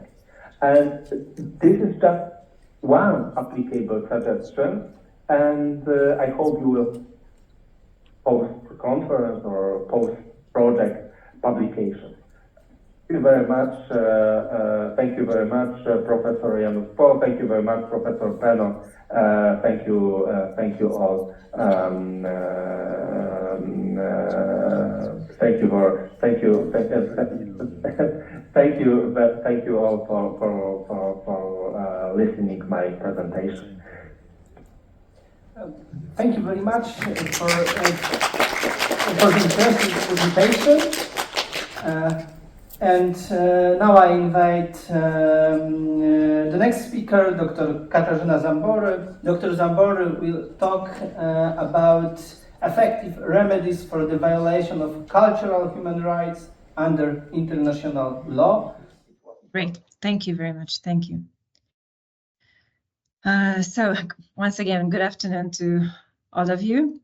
My name is Katarzyna Zambory and I am a senior researcher at the Central European Academy, which is a research institute in Budapest, Hungary. And first of all, I would like to thank the organizers very much for inviting me to this conference. In particular, I would like to thank Professor Barbara Janusz-Pohl for inviting me to this project back in 2021, as far as I remember. I'm very much delighted that I could have been a part of this project. The topic of my research in the project and the topic of my today's presentation is the issue of cultural human rights and the issue of remedies available in international law for the victims of a violation of cultural rights. In my research, I analyzed the case law of the main human rights treaty bodies established under the main international human rights treaties. In that sense, I covered both the universal system of human rights as well as the regional human rights system, the African, Inter-American, and the European system of human rights protection. My goal was to determine the scope of available remedies and the existing approaches to remedying violations of cultural rights. My starting point and my guiding assumption was that the implementation and effective enforcement of cultural rights plays a very important role in conflict prevention. As we know, cultural tensions lie at the very roots of most international and domestic conflicts. In the following minutes in my presentation, I will explain first the notion of cultural rights, and I will present the legal basis for the protection of cultural rights. Then I will present that notion of legal remedies, and then I will shortly summarize the findings of my research in connection with remedies in the case law of the international treaty bodies. So first of all, what are cultural human rights? Cultural inherent part of the universal human rights framework ever since the adoption of the 1948 Universal Declaration of Human Rights. They aim at the preservation, maintenance, and development of culture. The central role of cultural human rights is the protection of cultural identity and the preservation of cultural heritage. For obvious reasons, effective protection of cultural rights and cultural identity is particularly important for national minorities and for indigenous peoples who have their own unique cultural identity and unique cultural heritage, very different from the majority dominant society they live in. Several international human rights treaties protect cultural rights, either explicitly or implicitly through evolutionary interpretation of other human rights. So we can say that cultural human rights are recognized either as right of everyone to take part in cultural life, for example, as guaranteed in the International Covenant on Economic, Social, and Cultural Rights, or as rights of national, ethnic, religious, or linguistic minorities, such as in the International Covenant on Political Rights. And lastly, cultural rights can also be protected implicitly, as I mentioned, derived from other rights. And here we can say that different courts, different human rights bodies have different approaches. They use different rights from which they interpret cultural rights. For example, the European Court of Human Rights tends to grant protection to cultural rights from the right to respect for private and family life, or based on freedom of assembly and association. By the same token, the Inter-American Court of Human Rights, its main avenue for protecting cultural rights is the protection of the right to property. So it is the main tool for protecting the cultural rights of indigenous peoples in Latin America, based on the interrelation between cultural identity and the protection of the right to native lands of indigenous peoples. Now, let me explain briefly the notion of the legal remedy. Speaking in the context of human rights protection, legal remedy can be understood twofold. First, in the sense of providing a procedural remedy when there is an alleged violation of human rights, or second, as adequate reparations to the victim of human rights violation. Both aspects are necessary for the effective protection and implementation of human rights. However, in my research, I focused mainly on the aspects related to awarding reparations, so redress to the victims of human rights violations. In that sense, we can distinguish different types of legal remedies. First of all, restitutive or restitutory remedies, ideally full restitution, which derives from the idea that reparations should try to return the victim to the situation that existed before the violation of rights. Then we have compensation, or a combination of restitution and compensation. We can also find specific action, specific performance, such as legislative amendments as a legal remedy, or also the mere judgment can constitute a form of remedy as just satisfaction. We can say that the right to effective legal remedy applies primarily to domestic legal remedies at the national level. The role of the international human rights bodies in protecting human rights can be described as subsidiary. That is why we have the general requirement for the applicant to exhaust all available domestic remedies before he or she submits individual communication or complaint to a human rights treaty body or international court. However, the right to effective legal remedy can be interpreted also with relation to the jurisprudence of international courts and treaty bodies, because the competence to receive complaints and individual communications goes hand in hand with the competence to provide victims with effective remedies. In my research, I analyzed the case law of the core international treaty bodies to explore what approach they have adopted towards awarding remedies to victims of cultural rights violation. Do they order remedies at all? If yes, what kinds of remedies they consider appropriate? Can we identify any good practices as examples to be followed? And of course, I focused on cases where the court or a treaty body has found a violation of cultural rights. The results of my research can be shortly summarized into short sentences. First of all, there is no uniform, no universal approach to awarding remedies. The approach of different universal and regional treaty bodies and courts varies significantly in terms of the scope and types of remedies awarded to victims of cultural rights violations. On the universal level, in the universal human rights system, I consider the two main treaty bodies, the UN Human Rights Committee and the Committee economic, social, and cultural rights.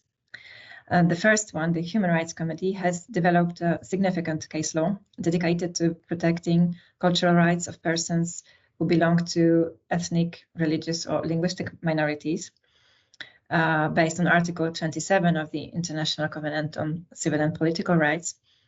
And the committee, although it has really extensive case law on cultural rights, initially it did not attach much importance to awarding remedies. However, this has changed, and in its more recent case law, the Human Rights Committee has started to recommend the respondent states to adopt specific legislative amendments to prevent further violations, wrongdoings, and also require the state to make full reparations to applicants whose cultural rights have been violated. In turn, the UN Committee on Economic, Social and Cultural Rights, which also can receive individual complaints on violations of everyone's right to take part in cultural life, as guaranteed in Article 15 of the International Covenant on Economic, Social and Cultural Rights. This committee has not developed its jurisprudence on cultural rights yet, so it was not possible to draw conclusions on its approach to remedies. It is not surprising, considering that effectively this committee received the competence to consider individual complaints only in 2013, when the optional protocol entered into force. On the regional level, the Inter-American Court of Human Rights is the court and the treaty body which grants the most far-reaching, the most diverse remedies for cultural rights violations, and is a pioneer in that respect. The court's approach to protecting cultural rights and granting remedies has developed primarily in connection with protecting the rights of indigenous people in Latin America. And the Inter-American Court recognizes that the enjoyment of the right to cultural identity requires effective protection of the traditional way of life and land rights, and supports it by a combination of restitutive and compensatory remedies. And in a moment, I will give an example. The African Commission and the African Court on Human and People's Rights have also dealt with the violations of cultural rights of indigenous communities in Africa. Both organs, the Commission and the Court, under the influence of the Inter-American Court of Human Rights, have ordered restitutive and compensatory remedies, including the recognition of the traditional land rights, when they have found violations of cultural rights. Compared to the Inter-American system and the African system, in the European system, the European Court of Human Rights, it's very restrained towards awarding redress for cultural rights violations. Remedies ordered by the court in Strasbourg in cases involving cultural rights usually amount to moderate compensation. On some occasions, the European Court does not even award compensation, but decides only to issue a judgment and considers the judgment to be the sufficient satisfaction for the applicant, for a sufficient remedy. So as a kind of good practices, I would like to refer to one case which has recently been decided by the Inter-American Court of Human Rights. In 2020, the Inter-American Court issued a judgment in case of indigenous communities of the La Cajonjat, Our Land Association versus Argentina. The claim was filed by 132 indigenous communities who sought protection of their land rights and cultural rights, which were endangered by the presence and economic activities on their native lands by non-indigenous farmers nor non-indigenous population. The illegal logging and livestock farming carried out by the non-indigenous farmers have had a disastrous, destructive impact on the environment and natural resources as well. And the changes in biodiversity have seriously the traditional way of life of indigenous communities who are the applicants.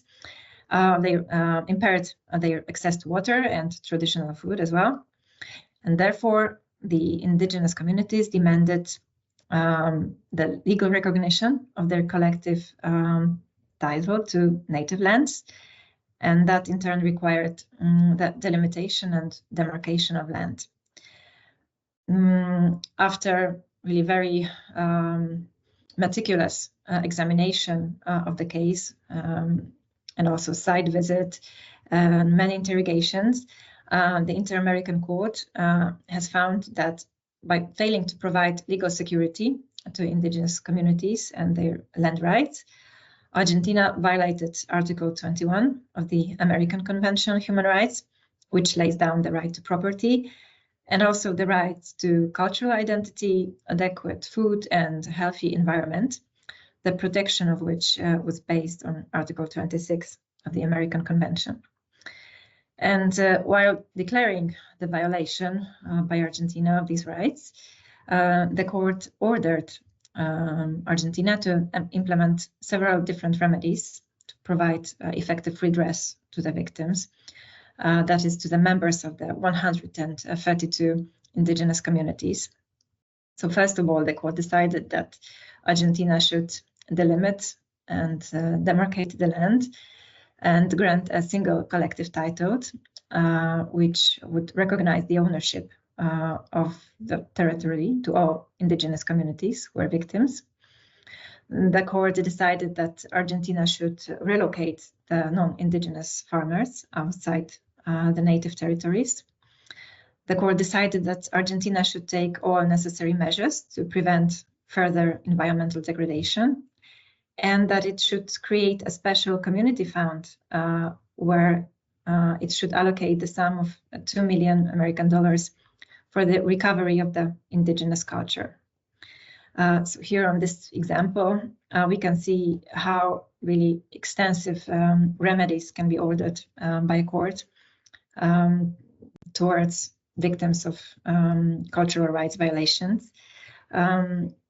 Here the combination of restitutive remedies, compensatory remedies, and specific performance took into account the complexities of the case, of the facts, and the specificities of violation of cultural rights in this particular case. So just as a conclusion, I can say that several human rights bodies and international courts have already recognized the significance of reparations for cultural violations, which is really important because for many, many years, cultural rights, although they constitute integral part of human rights framework, have been the least developed and the most neglected category of human rights. Some of the treaty bodies and courts do not hesitate to order specific measures to remove harmful consequences and prevent further systemic violations. However, unfortunately, this approach is not yet universally adopted and accepted, and it has yet to be translated into more significant international practice. So thank you very much for your attention.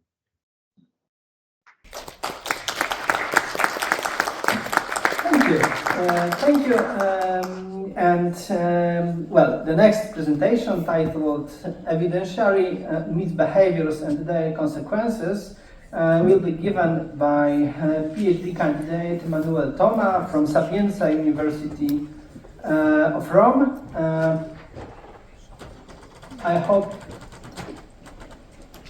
we have a connection. Yes. Well, the floor is yours. So, First of all, I would like to begin by thanking Professor Pawlek, Professor Janusz-Pohl, as well as my colleagues and friends, Dr. Michał Wawrzyńczak and Dr. Andrea Zampini, and all the other researchers who have talked until now and will talk after me. I also wanted to take this chance to express my solidarity to our colleague Rodrigo Brandalize and to the whole Brazil, which is now living a very difficult situation, a tragedy in the region of Rio Grande do Sul because of the terrible floods. And since I have a strong connection to this country because of my wife, who is Brazilian, I really wanted to take the chance to talk a little about that. Anyway, I'm glad that my speech constitutes the bridge between the digital justice and the effective remedies team, of which I'm part of. In fact, evidentiary rules are deeply impacted by the development of technology, and defining them often means shaping the essence of a criminal trial. Consider, for instance, the following question. What does differentiate an adversarial system from an inquisitorial one? The question, which some now deem obsolete, reveals itself a valuable understanding tool.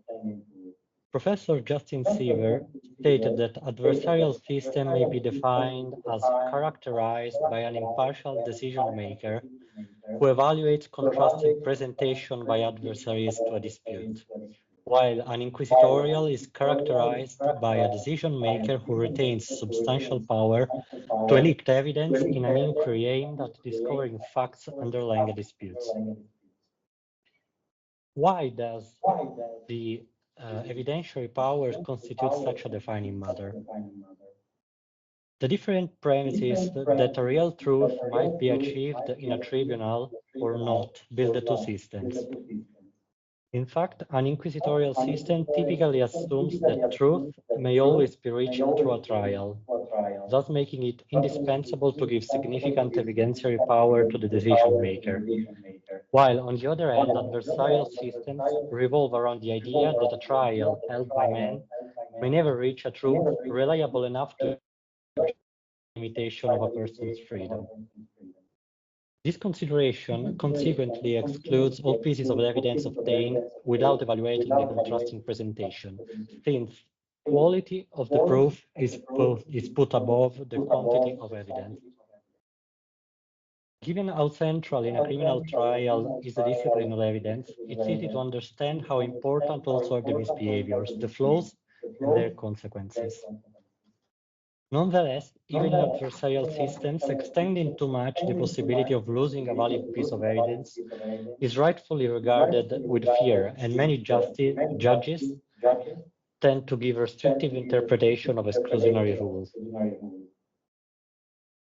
Taking the Italian experience, we can see that before 1988, nothing was explicitly stated by the law about whether the evidence should have been subject to the principle of typicality.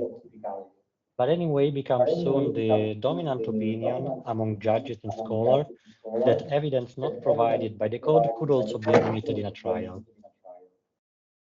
And this was because of the constant expansion that judges gave to the principle of libero convincimento, free convincement of the judge, which was interpreted as a way to permit a judge to reject any kind of limitation to the free evaluation of evidence. It became then fundamental to find a way to prevent judges to introducing evidence in a trial disregarding any prior delimitation. Professor Cordero, for example, was one of the professors that suggested distinguishing between unnamed evidence from the named evidence which was unlawfully acquired, being only the latter, the first one admissible in a trial.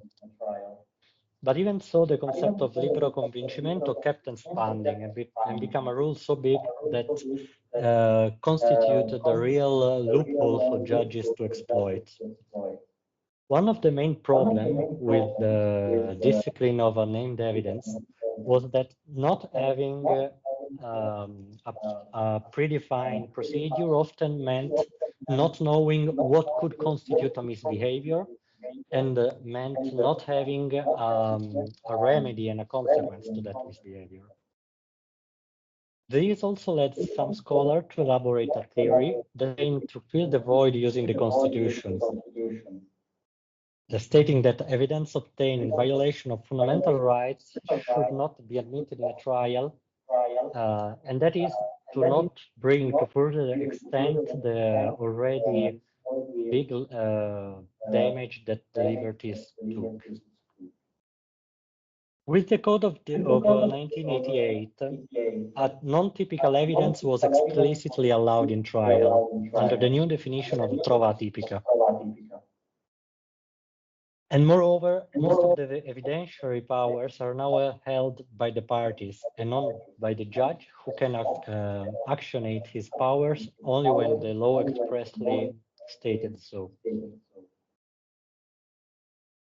Even in this context, anyway, the problems connected to unnamed evidence remain pretty much the same. In fact, atypical evidence still has close to no discipline in Italian criminal proceedings, only requiring, on one hand, to be suitable for the ascertainment of facts, which doesn't say anything about the lawfulness of the evidence itself, and on the other hand, it just requires for it not to endanger the moral freedom of the person, which is strictly defined by the code as the freedom of self-determination. Nevertheless, the insufficiency of the remedy system in the evidentiary procedure remains self-evident. New Article 191 of the Italian Criminal Proceeding Code, which provides the evidentiary sanction system, is still to this day being strictly interpreted, and in exclusionary rules are only believed to come from formal procedural laws. That's because, as I was saying, some scholars think that the distinction between inquisitorial and adversarial systems has anyway become an obsolete matter. And what should be mattering more nowadays is if a system has those characteristics that qualifies it as a fair trial or not. Following similar reasoning, some scholars have also wondered if the European Convention of Human Rights should be considered a source of conventional exclusionary rules relevant to the country's criminal system. Meanwhile, in the US, scholars have also examined the possibility of inferring an exclusionary rule not from the principle of, from the principle of the due process contained in the Fifth Amendment, arguing that condemning someone in consequence of an unwarranted search may translate to a limitation of liberty without due process, forbidden by the Fifth Amendment. In this view, the Fourth Amendment, which usually is the one considered the source of exclusionary rules, only becomes a pre-trial process that governs the evidence acquisition and not an exclusionary rule itself. A similar concept may so be applied to the European Convention of Human Rights system, considering the correlation between Articles 6 and 8. The European Court of Human Rights often examines the complaints regarding unlawful violation of one's private life to gather evidence, both under Article 6 and Article 8, and some other times only under Article 8, depending on whether the intermission in someone's privacy might have led to a direct repercussion on the overall fairness of the trial. This doesn't exclude any way that violation of different rights may render the whole process unfair, but this should be decided depending on the concrete circumstances of the specific case. Anyway, the function itself of exclusionary rules is still debated among scholars all over the world. And usually there are four different reasons that are underlined. An exclusionary rule may A. discipline police or the prosecution service, B. protect the legal system, human rights, or the integrity of court proceedings, C. maintain legal certainty or justice, and D. ensure that the trial court does not consider inherently unreliable evidence. Even so, even without the will to taking part to this debate, I think it's pretty safe for a scholar to assume that exclusionary rules usually come from complex function that tends to realize more than one of these aims at the time. And I think this should hint that at least some relevance may always be given to fundamental rights as well. The main question that still needs an answer now is then what remedy may be carried to enforce this kind of violations. Some countries on this aspect explicitly admit the possibility of excluding evidence because of a fundamental right violation. Let's take Spain. In Spain, Article 11 of the Ley Orgánica del Poder Judicial provides that no surtirán efecto las pruebas obtenidas directa o indirectamente violentando los derechos. So, the proofs taken in violation of a fundamental right or liberty will not have any effect. The main problem Spain and other countries with similar provisions faced anyway was the need of balancing the provision with the need for efficiently prosecuting crimes, which are often put on the same scale. The Tribunal Constitucional was for most time against admitting evidence obtained in violation of a fundamental right, even if it always claimed that it was abstractly possible. In particular, in 1999, Tribunal Constitucional considered that the necessity of a guarantee is bigger when the evidence used may lead to a direct violation of a fundamental right.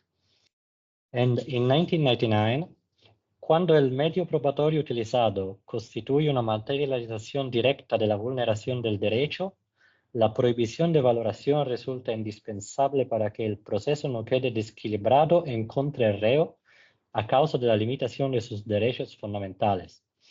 So it started already to find a way to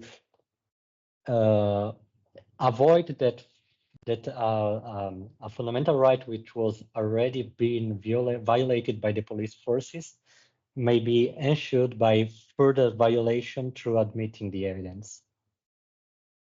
But anyway, the Tribunal Constitucional ultimately in 2003 ruled that bona fides of the prosecution may allow the use of unconstitutional evidence, at least when the statute of the investigated wouldn't have avoided anyway that the same proof would have been obtained in another way. Other countries, such as the United States, always put the Constitution as a source of exclusionary rules since the end of the 19th century. And they were found mainly, as I already said, in the self-incrimination right and the due process clause. However, scholars have studied that even in these countries, more recent times, there was a decline of the exclusionary rule system. When the Supreme Court has demoted from the status of right to that of simple remedy. In Italy too, scholars have always opposed this kind of exclusionary rule based on a constitution, sustaining that no procedural rule can come directly for a constitution, even after that the Constitutional Court expressly recognized the violation might have should have an immediate remedy inside the same trial. This decision remained so isolated in Italian constitutional case law that some later claimed the theory should be considered now abandoned, and leaving open the possibility of an indirect remedy through the direct appeal to the Corte Nazionale. This is a conclusion on which I personally don't agree, that has anyway the added value of establishing a clear separation of the powers between the constitutional judiciary and the regular judiciary, which some scholars in Italy think might be in precarious. In conclusion, interpreters are called to find a balance every time the lawmakers are lazy or forgetful. Since when there is no correct procedure to follow, there always rises the problem of defining what constitutes a misbehavior. The remedies to this should be differently shaped depending on the principle the country's proceedings are based on, but also always taking into consideration that a constitution, as any other law, is in the first place a source of rules.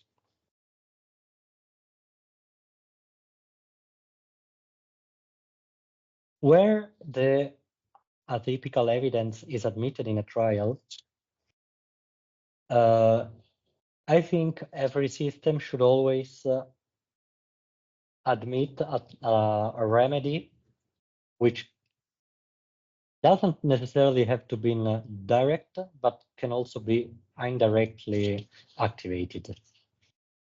For example, when it is possible to challenge the decision before a higher court or open an incidental referral before a different jurisdiction, like it could be the Constitutional Court of the state,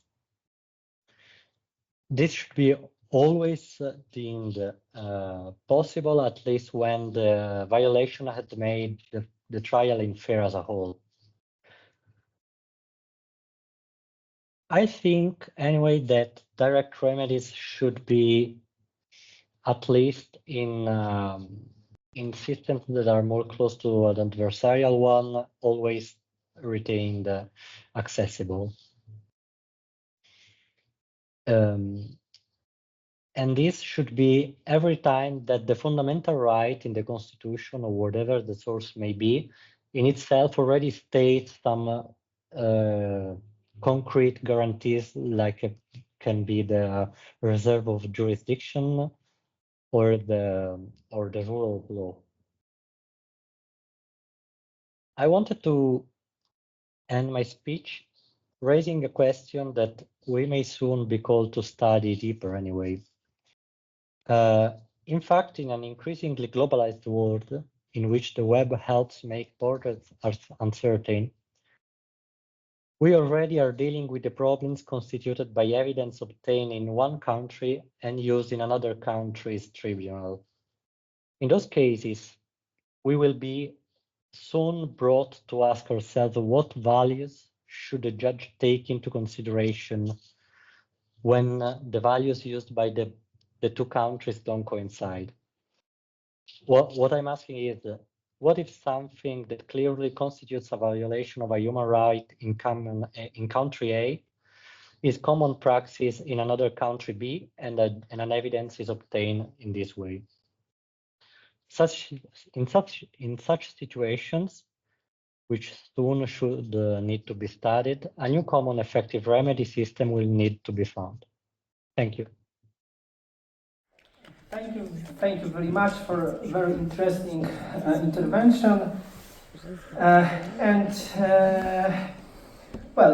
next talk titled Message Applications, Mirroring Jurisprudential Interpretation and the Challenging Chain of Custody in a Criminal Case will be given by Rodrigo da Silva Brandalize. I hope we have a connection.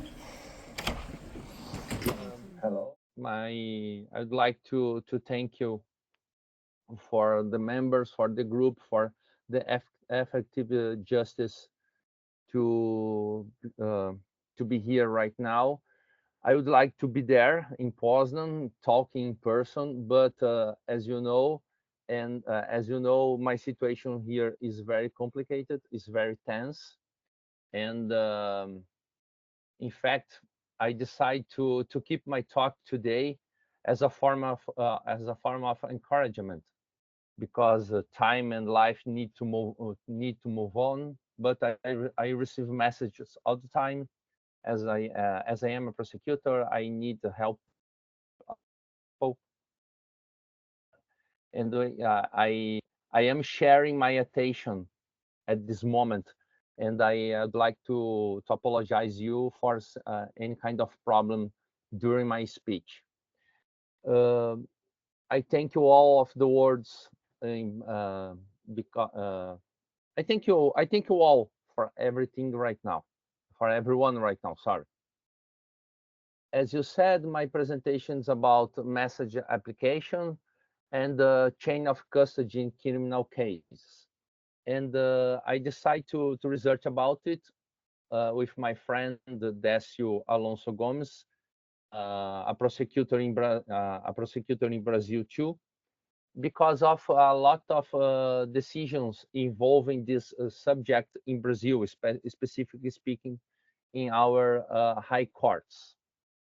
As you know, in the past, cell phones, mobiles were used to only to talk, to have conversations. And because of the evolution of the technology, we have a new moment involving this kind of phones, because our lives are inside of the phones. And in this moment, at the same time I have my presentation here, I am receiving a lot of other kind of conversations in my cell phone right now.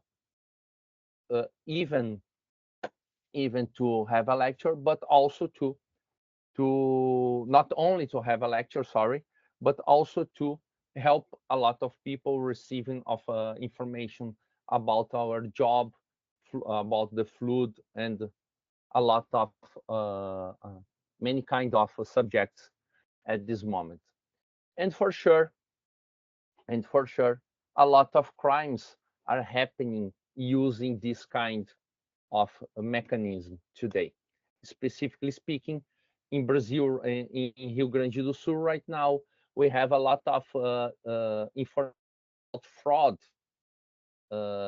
People are using WhatsApp, Messenger, Facebook to commit fraud involving money for the involving money, because of the state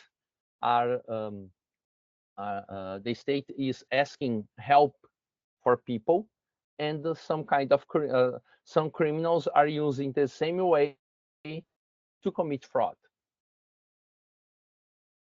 According to our paper, it's possible to use 4 connected smartphones voluntarily at the same time.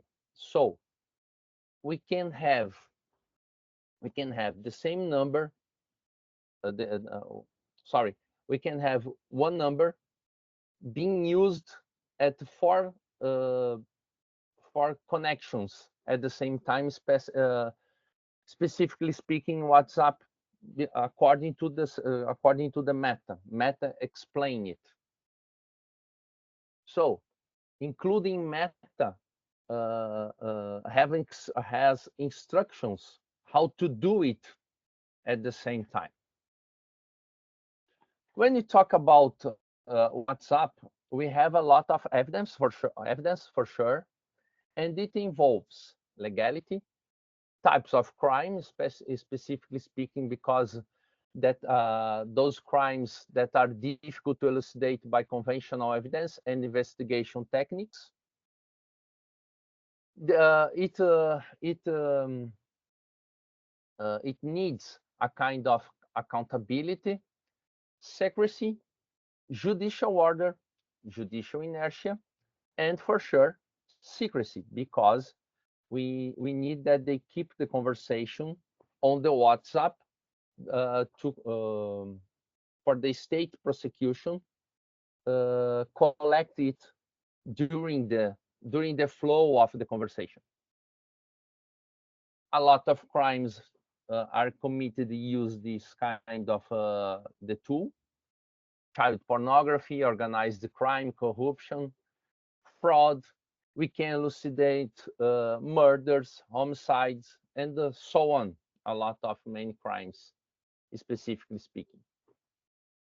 As you may see right now, this is a print. This is a print of a conversation collected on WhatsApp. It's a kind of organized crime here involving fraud in sale of vehicles or in commerce of vehicles. And the use of the WhatsApp is encouraged.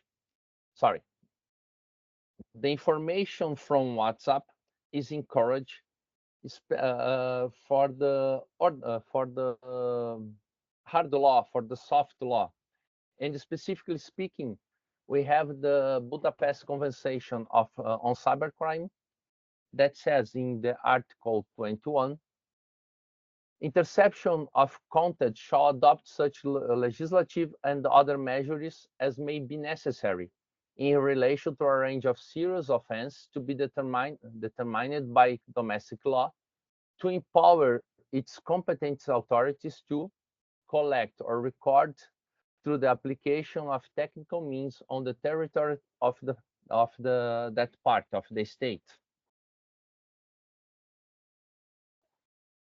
As we put on our paper, without ignoring the relevance of freedom of expression and the guarantee of privacy, would it be correct to permit operating technologies that are completely immune to prosecution?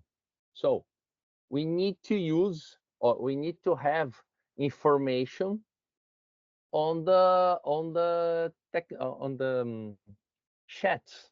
Oh, sorry, from the chats, from the technologies in general. In this card, I show that the Superior Court of Justice in Brazil understood that what's undercover agent is permitted. We need to have not only information collected from WhatsApp, but also we have the need,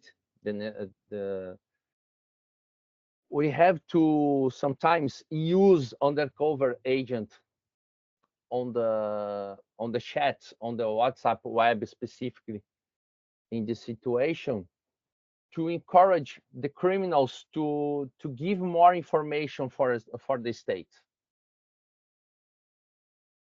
Mirroring is an investigation technique to collect evidence that must occur with the trust of the agents. That's why we have undercover agent. That's why we have the agent provocateur. In the last case, he needs to perform direct action in crime preparation and execution. For sure, Brazilian law allows access to and interference in the so-called communication flow through the internet. It's duly authorized. Sorry. For this reason, the chain of custody per se cannot decide about the inadequacy of the evidence. The WhatsApp web's evidence analysis must be combined with the rest of the evidentiary context, like any other type of evidence.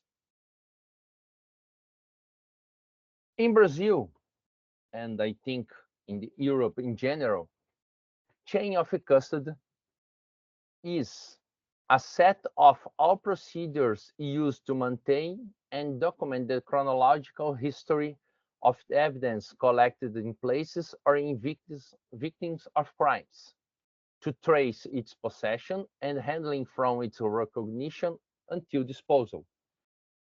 In sum, the chain of custody is a cause of preservation of the source of the source of evidence. For no other reason, as we said, it seems reasonable to the idea that the essence of the chain of custody concept is to provide the integrity of the source of evidence and the evidence itself, enabling the exercise of contradictory and probative evaluation. A criminal offense corresponds exactly to those collected by the police, examined and presented in court. In sum, is it possible to analyze the quantitative and qualitative information obtained from WhatsApp, and any kind of alteration may cause some kind of effects because of the violation of chain of custody. In WhatsApp, we have conversation, audios, photos, videos. Sometimes or many times criminals cause destruction or uselessness of digital evidence, trying to erase electronic files using the tool delete only for me or delete for everyone. Sometimes we face problems because of cryptography end-to-end, and for sure, production of false evidence to mislead the investigation. On the other hand, WhatsApp Meta provide a lot of information. Registration data, device operated and version, operation systems, connection status, the last connection include date and time, group information, names, ID, photos, members' names, names of the group, and members' names. Who is or who was the sender, who was the recipient, the type and the time of the message, and for sure the internet protocol. Saying in other words, WhatsApp Meta can't provide the conversation, the words of the conversation, but Meta may provide a lot of other information involving the sender, the recipient, the groups, the cell phone. So is it possible to cross a lot of informations? Include, for example, to prove any kind of link between people that is important in case of organized crime. In Brazil, we had a first discussion about WhatsApp web and print screens. Print screens are very common. Right now, as you know, we are facing floods in my states. A lot of prints are being sent at this moment. And the Brazilian decision analyzed the possibility that WhatsApp web permits that a second person may be a fake owner of the account, and this person may have the possibility to delete the part of conversation, or in total the conversation, cause of selection of the chat. That's why in this decision that appears right now, Superior Court of Justice decided that the illegitimacy acts in that investigation, since it showed lack of integrity and lack of integrity of the chain of custody in sum. So they understood in this situation the presence of a second person caused a exclusionary rule of one print screen and of one WhatsApp web conversation. According to that decision, in WhatsApp web mirroring, the police has the concrete possibility of acting as a participant. Consequently, the interaction, the dialogues by sending new messages to any contact present on the smartphone and electing. Sorry, I will read it again. In WhatsApp web mirroring, the police has the concrete possibility of acting as a participant. Consequently, this participant has the possibility to interact in the dialogues by sending new messages to any contact present on smartphone and deleting part of conversation with total freedom. Even so, the real owner doesn't know that the second person is writing, typing, and deleting conversation. But we have a lot of technologies that may be used in this situation. In general, is it possible for sure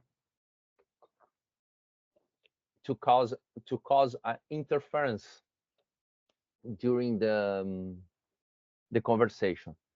But in sum, the cell phone and the WhatsApp is the real chain of custody of conversation.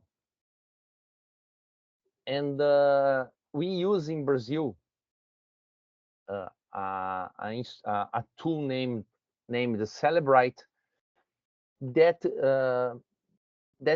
which is a tool that supports recovery and restoration of a conversation. Cell phone works with overwriting. So even when we delete information from WhatsApp, the memory of the cell phone keep the information inside until the overwriting happens.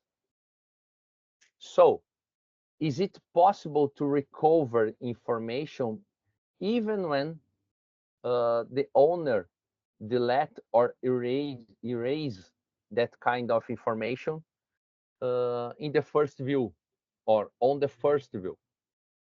So, WhatsApp web and mirroring are different, and the distinction between material collection and the use by a third part of the investigation may be considered when we have this kind of tool, specifically speaking, the Celebrite or any other kind of tool that have the same function.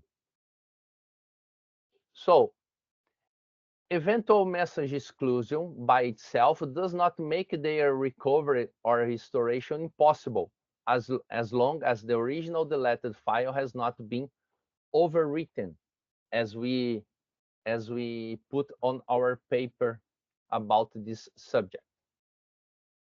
So, in conclusion, end-to-end cryptography is not an absolute barrier for the chain of custody.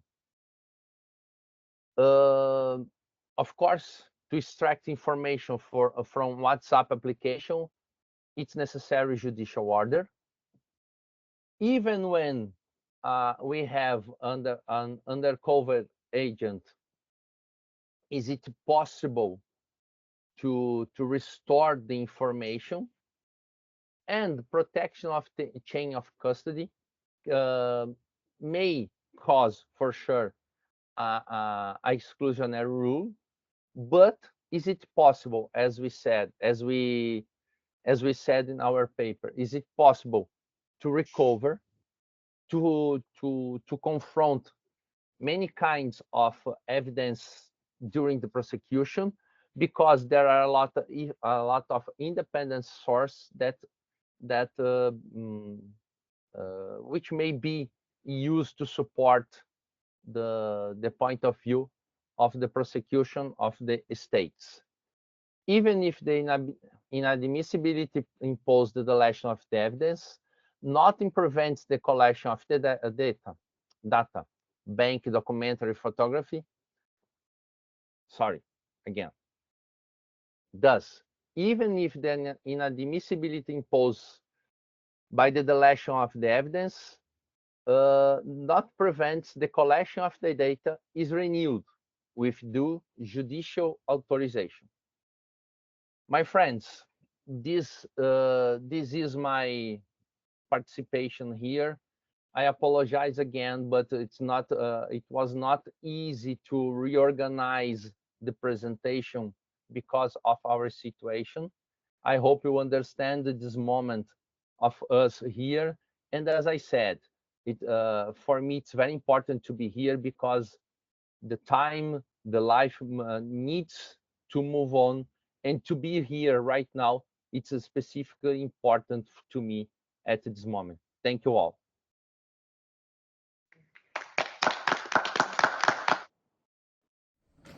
Okay, so we finally came to the last but not least session of this conference. The title of the session is Systems, is a continuation of the topic of systems of effective remedies. My name is Alexander Marszewelski. I will be moderating this session. In this session, we have a total of 5 presenters. There has been a change in the program, which I shall explain, but I want to be very efficient, as the topic of the conference is efficient justice, so I will give first the word to the first presenter, who could not be with us today, but his colleague, his name is, according to the program, Professor Szymon Pawelec. The topic of the presentation is the right to an effective remedy in the light of length of the proceedings in the Polish criminal process according to the jurisprudence of the European Court of Human Rights. And his colleague, who is also the third presenter in this panel, Aleksandra Komar-Nalepa, also from the University of Warsaw. She will read his paper in this panel. So I give the floor to Alexandra, and I ask the presenters to keep their time no longer than 15 minutes. Do I have a microphone or? But they will hear you. Yeah. Maybe it's better. I'm talking to you. There's a performer standing here. Oh, you can even stand there. I can stand. Oh, thank you. Thank you.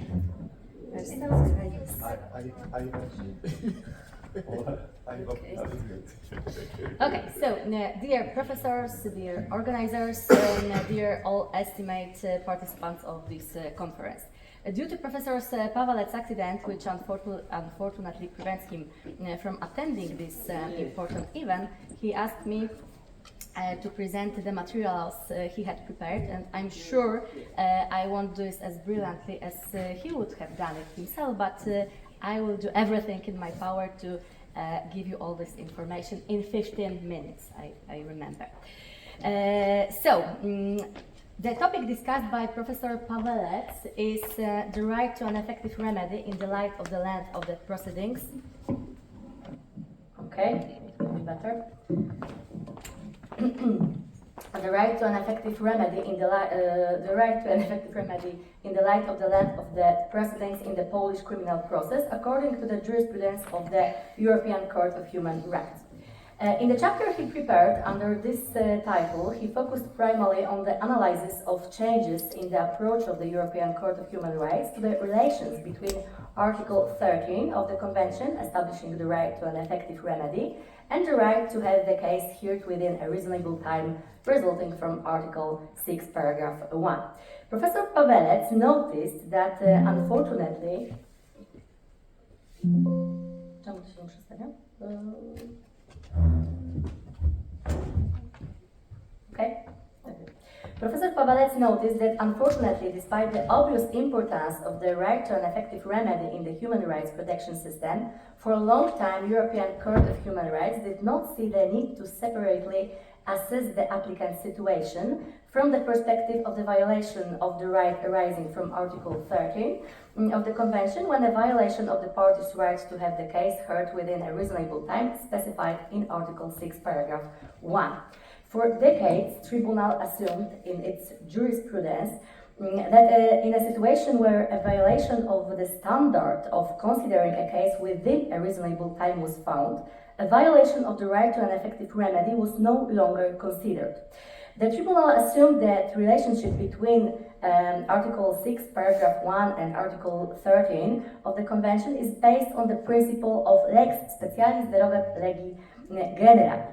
The Tribunal took that position, for example, in the cases Sporong and Lonorov versus Sweden, or Hackanson and Sturleson versus Sweden, whereas in the case Trojanowski and Rogosz versus Poland, the Tribunal stated explicitly that the requirements of Article 13 are less precise and are absorbed by Article 6, Paragraph 1. While the role of the right to an effective remedy in the overall European system of human rights protection cannot be underestimated, Article 13 received little attention to conventional bodies in their early case law. It was considered to be the most obscure provision of the Convention. Without focusing on explaining the definition of the term of an effective remedy within the meaning of Article 13 of the Convention, which has already been explained many times today, and what Professor Pawelec did in his chapter, of course, I will move on to pointing out that a breakthrough decision in the Tribunal's approach to the issue of protecting the right to an effective remedy under Article 13 was ruled by the Tribunal in the case Kudła versus Poland on October 2000.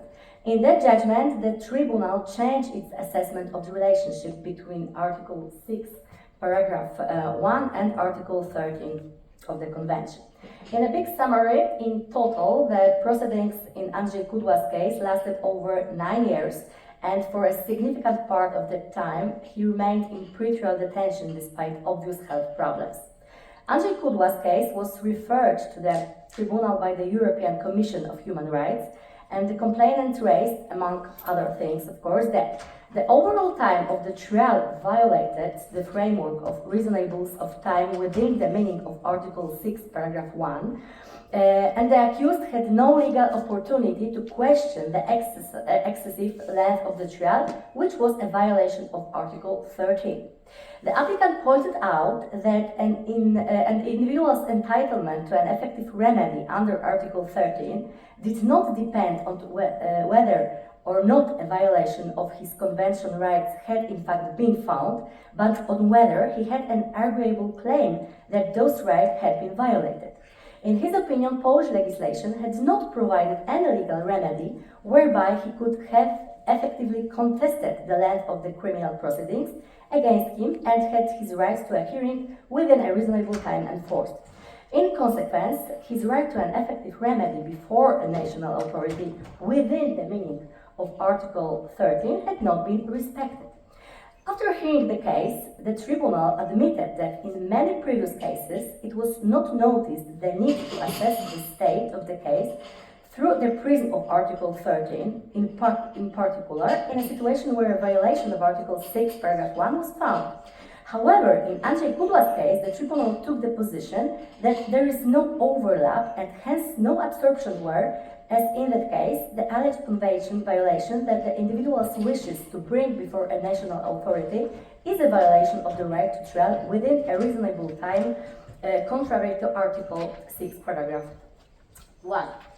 The Tribunal clearly indicated that it was time to abolish the current line of jurisprudence and review its case law in the light of the continuing accumulation of applications before it, in which the only or principal allegation is that of a failure to ensure a hearing within a reasonable time in breach of Article 6, paragraph 1. The Tribunal stated that the increasing frequency of findings of violations of this type must call attention to the serious danger that exists for the rule of law in national legal orders when excessive delays in the administration of justice occur for which the parties to the dispute have no domestic remedy. The Tribunal emphasized that the question of whether the applicant in a given case did benefit from trial within a reasonable time in the determination of civil right and obligation or a criminal charge is a separate legal issue from that of whether there was available to the applicant under domestic law an effective remedy to ventilate the complaint on that ground.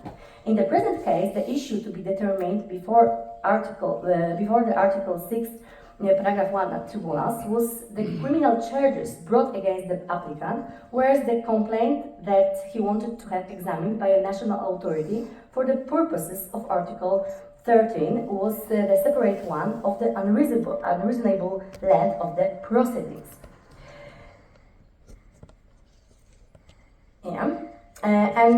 More, the Tribunal pointed out that Article 13 is, as the government argued, to be interpreted as having no application to the right to a hearing within a reasonable time as safeguarded by Article 6, paragraph 1. Individuals will systematically be forced to refer to the court in Strasbourg complaints that would otherwise, and in the court's opinion more appropriately, have to be addressed in the first place within the national legal system.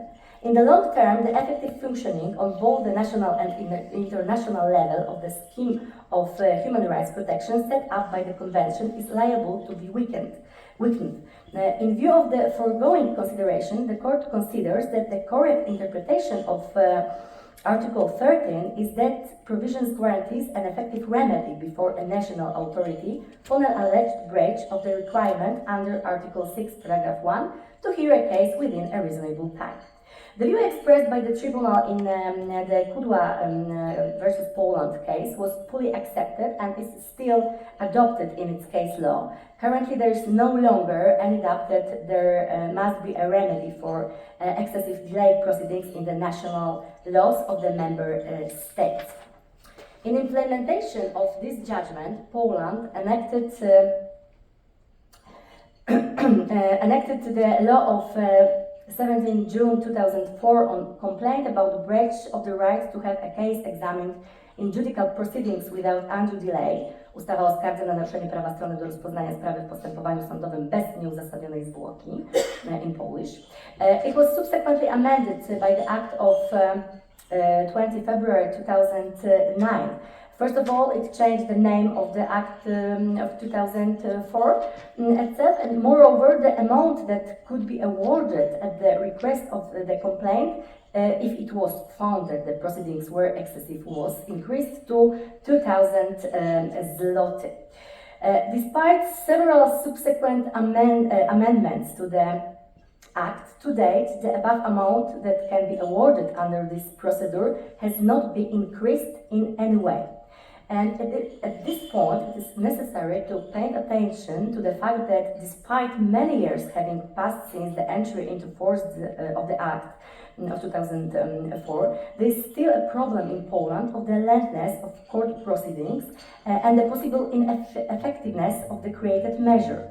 This is noticeable, among others, in the number of complaints about unfinished proceedings submitted after using national measures to counteract excessive length of proceedings taken into consideration by the Tribunal. One of the key decisions in this regard is the judgment issued by the Tribunal in case Rutkowski versus Poland. In that case, the Tribunal was faced with the need to assess the fact that the proceedings before the first instance criminal court lasted 7 years and 10 months. There were numerous procedural irregularities in the course of the proceedings, and there were significant periods of inactivity to which the complainant did not contribute in any way. The first hearing in that case took place only 4 years after the indictment was received by the court, and a long delay led to a dispute as to the court jurisdiction to hear the case. Ultimately, in 2010, the accused was acquitted. Given the above circumstances, the accused filed a complaint about the excessive length of the proceedings under Polish law. It was accepted, and he was awarded a sum of 2,000 zloty as a compensation. Based on this, apart from stating that there was obviously a violation of Article 6, Paragraph 1 of the Convention, the court further emphasized that the violation of Article 13 of the Convention had occurred due to the defective functioning of the complaint brought under the 2004 Act, in that it had failed to provide the applicants with appropriate and sufficient redress for the violation of this Article 6, Paragraph 1 of the Convention. The Tribunal pointed out that the Polish courts do not apply the Tribunal's case law in assessing the reasonable length of proceedings and appropriate and sufficient compensation for a breach of the right to have a case heard within a reasonable time. Ultimately, he ruled that Poland must use appropriate means, legal or otherwise, ensure that national courts apply the appropriate principles set out in Article 6, Paragraph 1 and Article 13 of the Convention. Then in the case Lewandowski versus Poland, Tribunal recalled that in the light of the case law of the Tribunal, a complaint brought under the Polish Act of 17 June 2004 should provide the applicant with appropriate and sufficient redress in the form of appropriate compensation for the excessive length of the proceedings in his case. In connection with the above, and also with regard to statistical data on average amounts awarded by Polish courts in the above respect in the years 2010-2022, Professor Pawelec sees the need for legislative changes in Polish law in this area. According to statistical data presented by the Polish Ministry of Justice, in the years 2010-2022, the average amount of compensation awarded in this respect by district courts was approximately 3,500 zloty, and by appellate courts was approximately 5,000-6,000 zloty. Meanwhile, there can be no dispute that over these 20 years the Act of 2004 has been enforced. The purchasing value of money has changed significantly. It is worth emphasizing that due to the events of recent years, starting with the pandemic crisis and ending with the economic consequences of Russia's aggression against Ukraine, the scale of inflation in Poland has reached levels not seen since the second half of the 1990s. It should be emphasized here that in a situation in which a party considers that the amount awarded by the national court in proceedings to determine the excessive length of proceedings is abnormally low, filing a complaint to the tribunals, in particular in the light of its well-established case law in this area, appears to be much more effective procedurally than taking the risk of filing a lawsuit against the state treasury pursuant to Article 15, Section 1 of the Act of June 2004. In such proceedings, the plaintiff would not only have to prove the occurrence of damage or harm, its amount and the causal relationship between the established length of the proceedings and their occurrence, but also pay an appropriate court fee for the lawsuit, risking its loss if the lawsuit is dismissed. So, meanwhile, proceedings before the European Tribunal of Human Rights are exempt from fees. Therefore, in order to limit the risk of issuing by the Tribunal further decisions against Poland, finding a violation of Article 13 of Convention, which consists in awarding too low amounts to applicants in proceedings based on complaints about the excessive length of proceedings, an amendment to Article 12, Section 4 of the Act of June 2004 by appropriately increasing the amount of money that can be awarded in proceedings under this Act should be recommended. Thank you.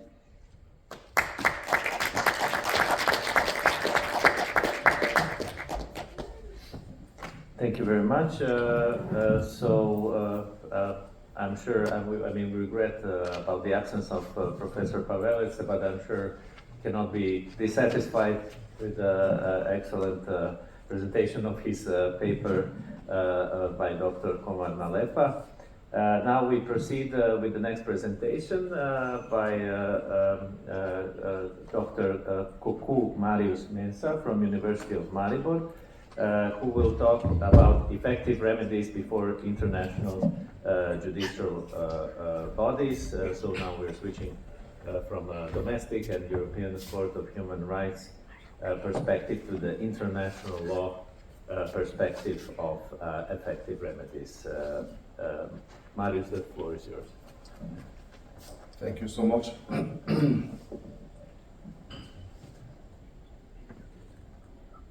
It's very beautiful to be here, to be standing in front of you all, to share my point of view. But first of all, allow me to show thankfulness, to be thankful to the organizers of this conference, to the Faculty of Law and Administration of the Adam Mickiewicz University in Poznań. Poznań is such a beautiful city. I myself come from a small city in Maribor. My city is 100,000 people. And when I came to Poznań, I used to live in big cities. You know, I lived in Moscow, in Ottawa, where else? I don't know, in Washington, big cities. But since some years, I have found the love to enjoy small cities. And coming here allowed me to appreciate the beauty of Poznań and the sightseeing and the kindness of its people. Additionally, I would love to thank also Barbara Janusz-Pohl for inviting me. I met her.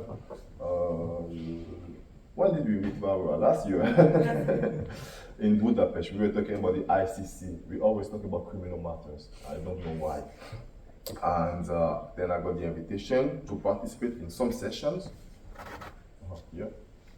And this was the first session I participated with her. And Alexander was in that session already. And I don't know how come, but I didn't know Alexander. So when I was at the airport in Poznań, I got the message that Alexander will be in the same plane like me. Actually, we were in the same plane from Zagreb. I flew from Zagreb. We were in the same plane. He didn't remember me. I didn't remember him as well.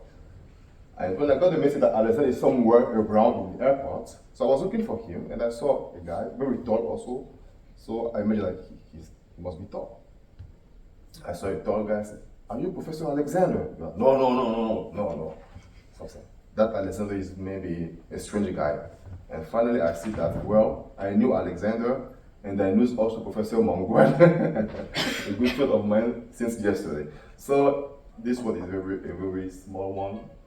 In fact, we know one another, and that is the beauty of the matter. So today, about effective remedies, let's cut short our introduction. And of course, I want to say thank you to all the listeners, all the students, and all my colleagues here who are still expecting this conference. Thank you so much for being here. And sorry this morning to skip in because I was having online sessions to all the students also internationally.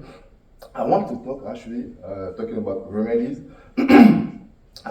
Professor Mongwe yesterday already triggered partly my presentation when he was talking about the complementary principle of the ICC, of the Rome Statute, and the universal jurisdiction. So I was sitting there, and he was kindly and professionally explaining, right, the narrow perspective of the universal jurisdiction, the broad perspective. What are you doing? This is my presentation. Stop talking. But he still did it in a way. But the good news is, I will not theoretically talk about that principle, but I will talk about the African perspective of that principle as international remedy, because that perspective is totally unique. And the good news is that we have a convention signed in 2014. Alexander knows that convention very well, the Malabo Convention, as if he was born in Malabo, but he was not. But anyway, that convention entered into force just last year. It took 9 years for a convention. It took 9 years. So when it takes so long for a convention to enter into force, you know it's very important. You know it is unique, you know it is disruptive. And we will, through this presentation, go through that information and see why it is disruptive and why it is the future of the fight against impunity in Africa. So, part of my presentation is from my future article called International. I will change the title again, so don't pay attention to the title. I at least change titles maybe 5 times when I'm publishing an article, and at the end I don't know which title goes to the end. But this article is about the problem I will highlight today, and I have the pleasure to share the paper with my colleague Jean-Baptiste Bukulu from Burundi. Burundi is among the countries in Africa which withdraw from the ICC, so that's why I chose that colleague to write the article. He's also a scholar at the University of International Law also, and we in a way highlighted why some countries feel the need to withdraw from international bodies like the ICC, what is the problem and how to address that problem, and if there is a problem, what are the remedies, what is the African Union, for example, proposing, or what are the other bodies proposing. And for that, of course, I got the assistance of my beautiful wife, Zorica Blajevic, who assisted also me in examining this paper. So, to begin with, and to come to the answer, why do we need new bodies? Why do we implement justice? We have to see where did everything start? What is the problem? Is there a problem? You don't need justice if there's no problem, right?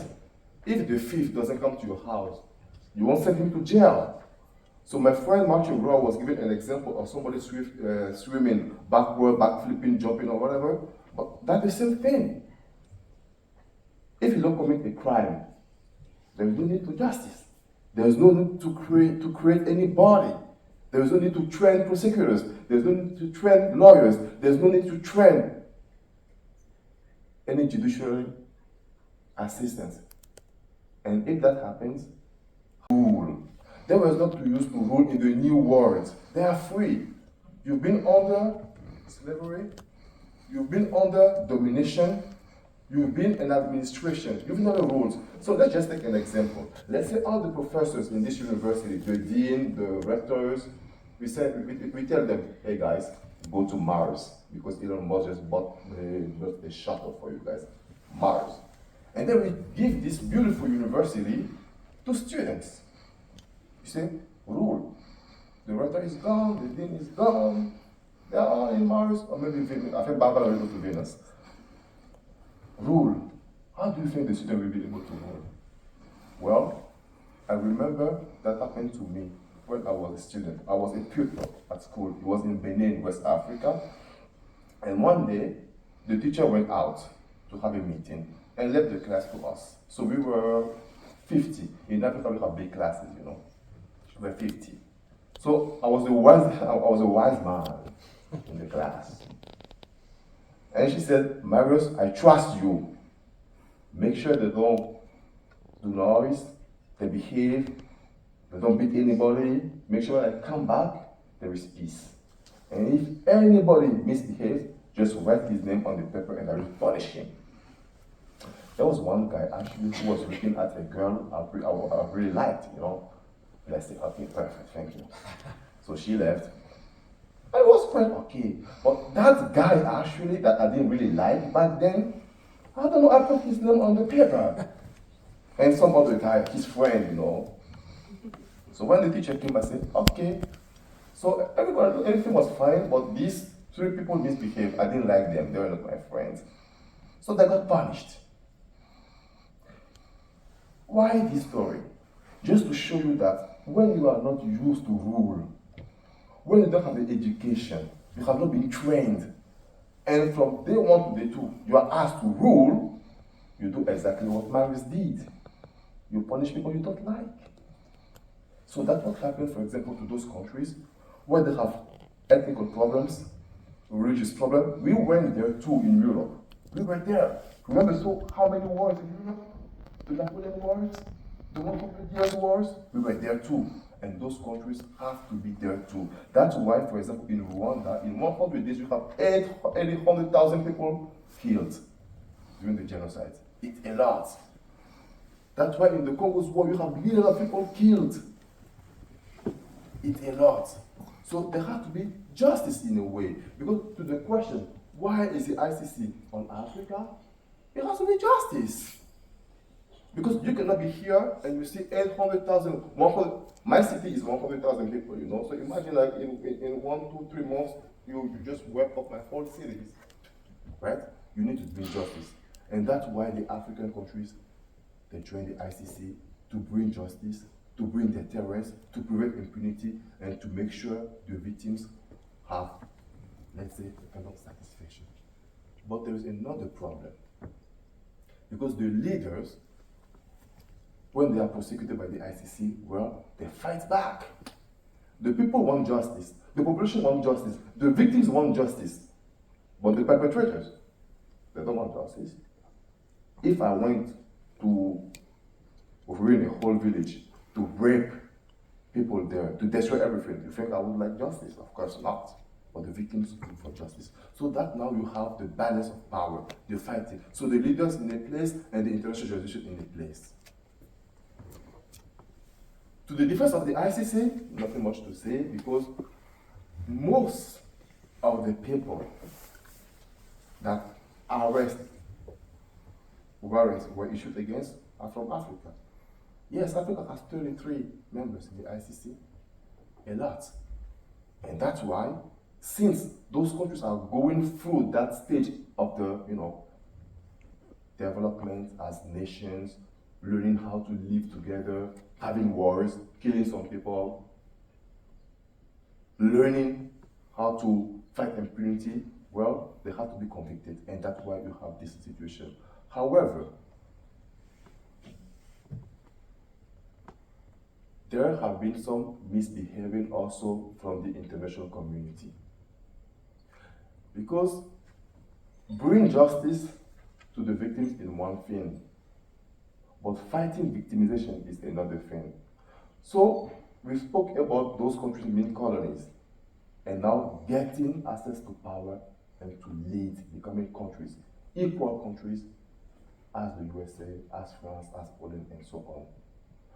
They don't want to leave or to give away their freedom because they are free countries now.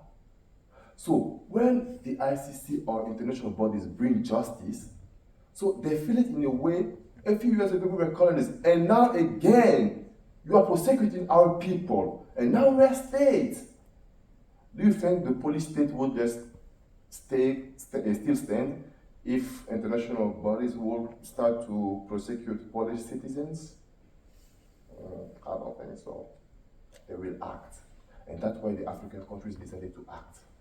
Because the principle that Professor Mangwell mentioned so well yesterday and destroyed my presentation now because I don't need to explain it to you because he said everything about it, the universal jurisdiction principle was used many times to prosecute African nationals out of their countries.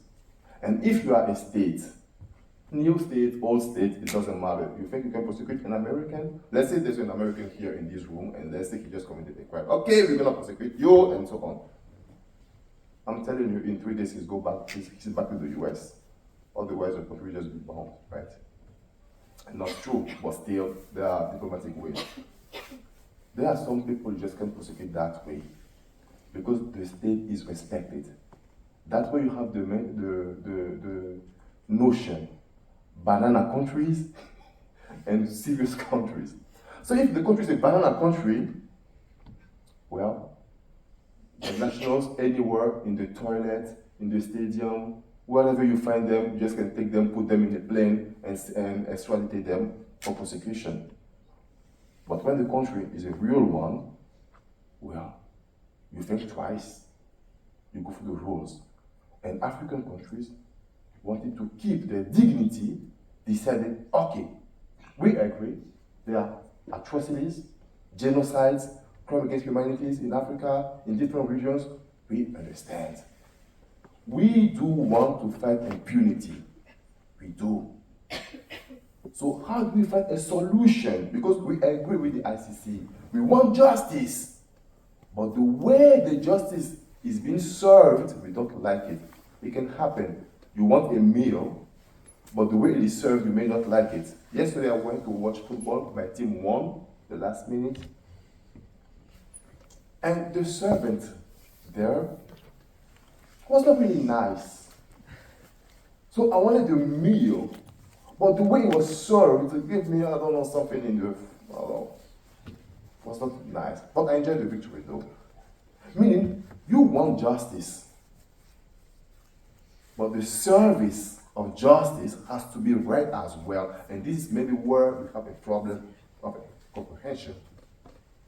So, to stop European countries, Western countries, prosecuting nationals of African countries, the African Union has decided to build its own court to prosecute its own nationals on its territory, which makes sense because we want to fight impunity. So you have to remember the complementarity principle. The ICC can act if the country is not willing to bring justice, to serve justice. So the criminal court was lacking in Africa. The principle to implement it was lacking in Africa. Let's bring it so we can prosecute our own people. Now, there is a problem too. Of course, it didn't just come handy like that. Because the African Union wanted even to sign an agreement with the European Union to regulate the principle we were talking about, the universal principle, jurisdiction. To make sure the European countries just don't go and grab their citizens. And the UN kicked in, asking organizations to propose the understanding of that principle. And then the African Union said, oh, very good, we have it. So this is the letter. I managed to have a copy for you. And they say, we have the honor to forward herewith the African Union model law on universal jurisdiction over international crimes. That was adopted in 2012. So we came ready. And this is our proposal. So what is in our proposal? You have to know from the beginning. So there should be a laser here, but it's not working. Michał, your laser is not working. Not working. I don't know about that. You have to know that the objective of the universal jurisdiction of international court, the African Union model law, the objective is combat impunity, of course, to combat crime, but not only the crimes listed by the ICC, but additional crimes such as drug dealing, for example, because drug dealing is a big crime in Africa, because many African countries are dumped with drug dealing. So they added crimes that are in a way more important for the African country. So the first goal you have to remember, it is to fight crime, the same thing the ICC is doing. However, we don't have in that model law the definition of what an international crime is, which means it's broad. It's broad. And when something is broad, well, we can talk about it for days. It provides also exceptional jurisdiction, not only for crimes that the ICC is doing, as I mentioned, but also terrorism, drug trafficking, and trafficking in humans. If the ICC has basically 4 crimes it commits, the African Union model has 14, including piracy.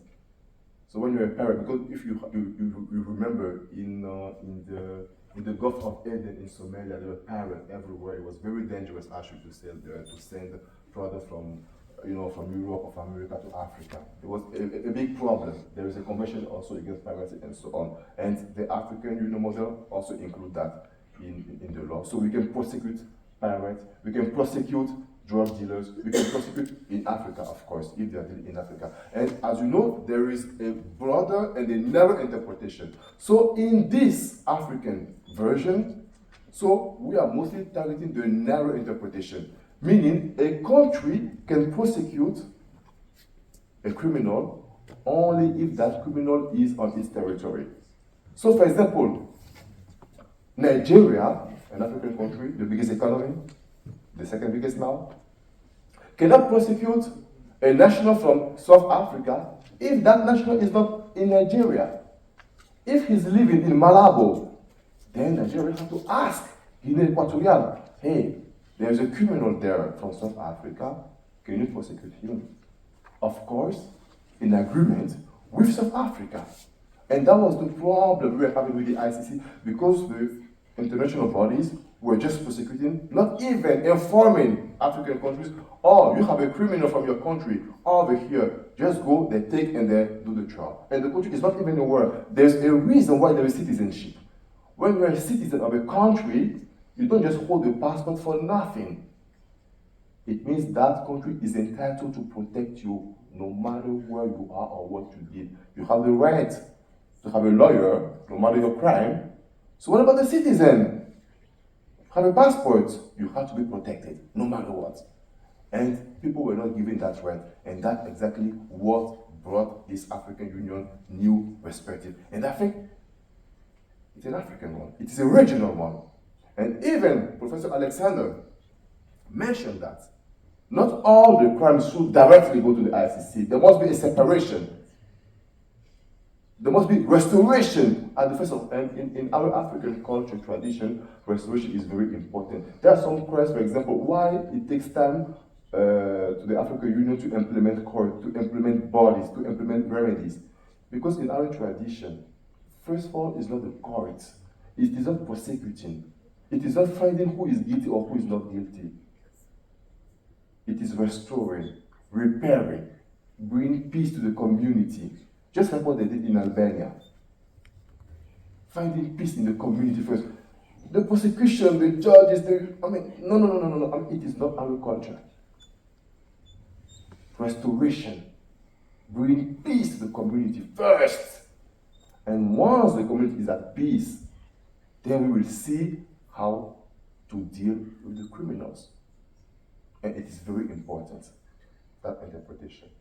And that's why the African Union wants a model law that respects the traditions. How many minutes do I have left? 5 minutes. Oh, good, perfect. Right? And it is important to mention this. What else do I have to share with you? Yes, according to the doctrine, of course, and I think Professor Manuel mentioned that yesterday, that there are different theories, and some scholars think that universal jurisdiction, of course, is interference in the internal affairs of a state, which is against international law, because one of the first principles of international law is to let states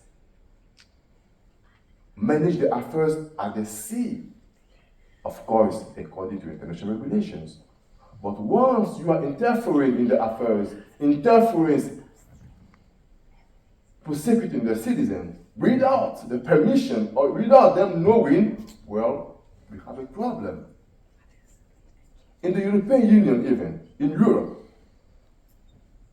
the universal jurisdiction was not even accepted as well. Now it's very popular because you have cases, for example, where Germany prosecuted criminals from Syria.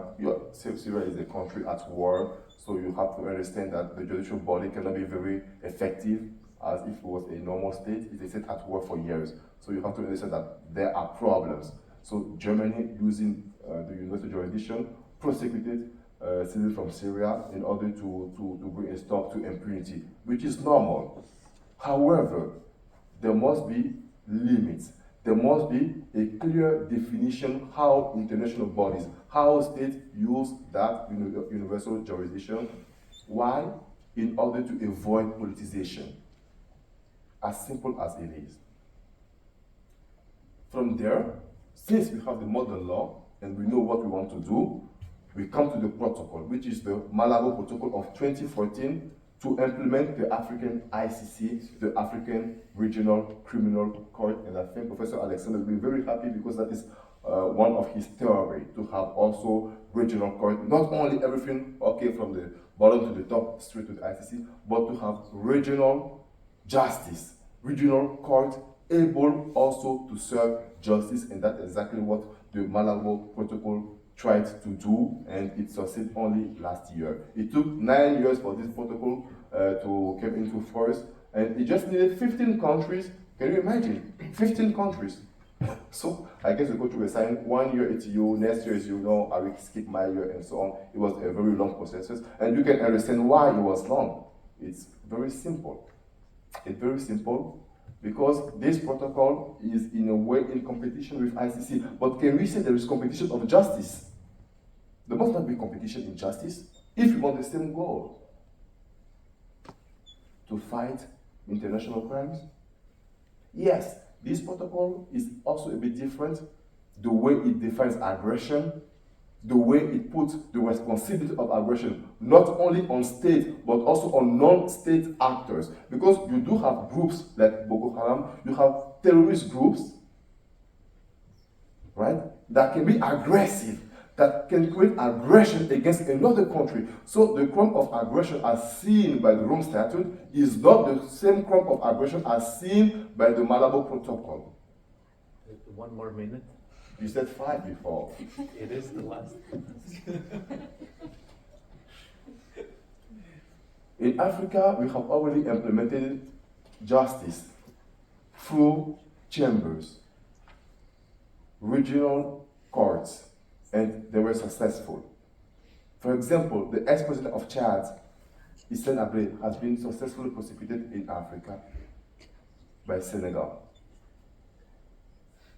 A president from Chad being prosecuted in another country, supported by the whole committee of important lawyers in Africa. So this means the success that the Malabo Protocol can bring to the future African Criminal Court. There is work to do, and one of the limitations, unfortunately, of the future court is that it doesn't have the jurisdiction to prosecute sitting head of states. So, meaning the ICC can prosecute sitting head of state, like for example, there is someone who is a sitting head of state now being prosecuted. There are many of them. Some are dead. Gaddafi also was prosecuted, but he died. But according to the Malabo Protocol, a sitting head of state cannot be prosecuted. You have to wait until he finishes his mission, and then you can prosecute him. And again, that is where the African Union and the ICC don't get along. Well, I think I managed to, in a way, explain the African perspective of international justice. I managed to explain the African point of view of bringing justice to the victims and stopping impunity. It was a pleasure to be with you, to share the stage with you, and I hope I'll be invited again for another conference. Thank you.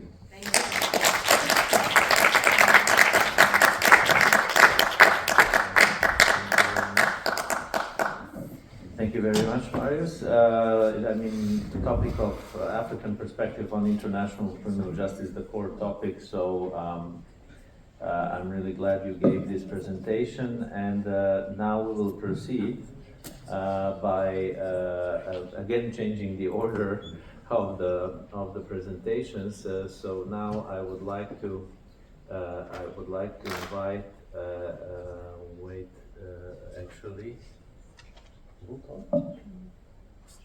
Stephen. Okay. Okay.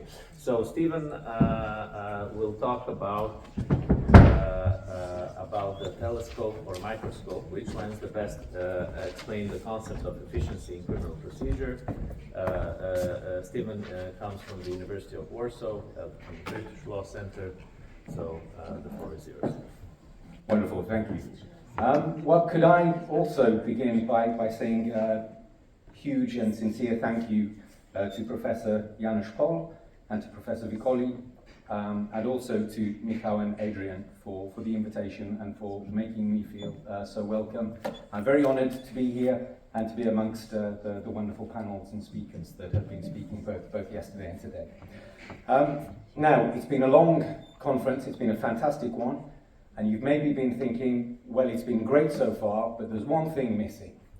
What we really need is the British to turn up and tell us that the rest of the world is doing it wrong, and we should listen to them. Well, I'm sorry to disappoint you, but I don't come here wearing a UK flag. What I'm about to discuss is, of course, looking at the system in England and Wales, but I'm not necessarily defending or supporting every one of these things that I'm going to be discussing. I'm just presenting them. Don't shoot the messenger. Sometimes the postman has to deliver bad news as well. I'm hoping that the UK normally does things differently. And I'm hoping that at least some of the things that we're going to look at will be different enough for you to consider them thought-provoking, and maybe to offer some stepping stones for some debate and discussion later on. Now, I've presented, it's late in the day, we all need that dopamine hit, we're all used to this now, so I prepared lots of slides with lots of movement, so if nothing else, I hope that you'll get some dopamine from this, this helicopter view about the English and Welsh system of criminal justice. Now, if you're going to look at anything, then I think probably a mixture of the telescope and the microscope is going to get you the best overall analysis. The telescope will give you a broad view of the system as a whole, but the microscope will allow you to look at individual cases very, very closely. Now, given the time restraints, I don't have time to spend too much time on either, so I'm going to flip between the two of them. And of course, like everything else in life, it's a question of perspective. And I agree with what's been said by a number of previous speakers, which is that when we look at efficiency in a criminal justice system, as you would say in Polish, punkt widzenia zależy od punktu siedzenia. It's a question of perspective. So I just wanted to use an example from the UK that happened earlier this month. A man picked up a sword, walked around London, and he attacked people with a sword. And in that process, he injured a number of people, but he also killed a 14-year-old boy. Now, if we were to ask what an efficient criminal justice system looks like from the perspective of that boy's parents, I can only imagine what they must be feeling. They don't want to hear very much about human rights and how we should be thinking about the defendant. They want quick justice, severe justice. That's one perspective. The police investigating the case will probably have a different perspective on what we mean by efficiency, as will the judge who's involved in the case. The politicians, of course, love the political football of the criminal justice system to kick at each other and say that they're not doing it properly and you should give the ball to me in the next election and I'll deal with the system properly. And then, of course, the defendant has a very different view about what an efficient system looks like. So with all this in mind, I'm going to try and jump between different perspectives, jump between the telescope and the microscope, and do all of this in a very whirlwind helicopter view of four parts of the criminal justice system. Firstly, before the trial, the arrest and the charge. And then pre-trial, what do we do with someone after they've been charged? Then the trial itself, and then appeal. So of course I'm just throwing out ideas here. I'm not going into a lot of detail about any individual one of these. I'm hoping that I'm going to say something that will drive you crazy and have a question for me later on. That's what I'm doing, so I'm throwing out many, many ideas. So first of all, arrest and charge. The UK used to have a rule called the right to silence. And we used to say, you don't have to say anything unless you want to. But anything you do say, we can use against you in court. That changed in 1994, where we now say, you don't have to say anything. But if you don't answer a question now, and then you try to give an explanation to it later on in court, we can use your silence now as proof of your guilt in court. Is anyone throwing any tomatoes at me yet? No? Okay, I shall continue. So there is no absolute right to silence when arrested in the UK. The question becomes, should he have mentioned it when arrested? And if the court thinks, well, you should have mentioned that, then we can use it against you as a sign of your guilt during the trial. Now then, when it comes to charging someone, what I want to look at is something called police cautions. There are thousands and thousands of these every single year. And what it means is that we don't have a trial at all. The police give you an official warning, and these warnings can come in different kinds. And you have to accept them. The police can't thrust them upon you. But the police could give you a simple caution, or it could be conditional. So they could say, look, we won't take you to trial, but you have to write a letter of apology to that person whose house you broke into, or whose wall you sprayed graffiti on. Or you have to go and clean up the graffiti. Or you have to go on a drugs rehabilitation course. And if you say no, then welcome to court. We'll see you there. Cannabis warnings are increasingly popular in the UK. There are more and more thousands of those. And each time we give a caution, we do not have a trial. The British criminal justice system would collapse under the weight of these additional trials if we took everyone to court. And so we try to keep things away from court by dealing with them at the police station. Now, these warnings can be given to anyone from the age of 10 years upwards. That's the age of criminal liability in the UK, which is rather young as well. It's stored on the police national computer. It becomes part of your criminal record, and it is there forever. Now, most of the time, people can't see it after a period of time. I mean, about 7 years, people can't see that record. But if you want to become a teacher at Adam Mickiewicz University, for example, you then have enhanced disclosure, and it is there forever. So something that you may have accepted as a caution aged 11 in the police station may come back to haunt you aged 52 when you're applying for that job to teach someone. So obviously there's a bit of a question about whether the police are putting pressure on people to accept these cautions because the threat of court it's palpable. You can feel it in the air. Okay, so let's say that you have been charged and we didn't give you a caution. Then what do we do with you between the charge and the trial? Well, there is a rebuttable presumption that we let you go home. We give you what we call bail. But that presumption can be rebutted if there is a substantial risk that you won't turn up to the trial at all, or that you'll interfere with evidence or witnesses before the trial happens, or that you'll just go away and commit another offence. And then we can put you in prison while you're waiting for the trial. That's called on remand. Now, every country has that. But the percentage of prisoners on remand in the UK is now at the highest that it's been in the last 50 years. And when I talk to Polish lawyers, they'll tell me about how w areszcie, lots of people are sitting waiting for trials. But I don't think most people would assume that the statistics for the UK are worse than they are for Poland. Worse or better, depending upon what you think is a good thing.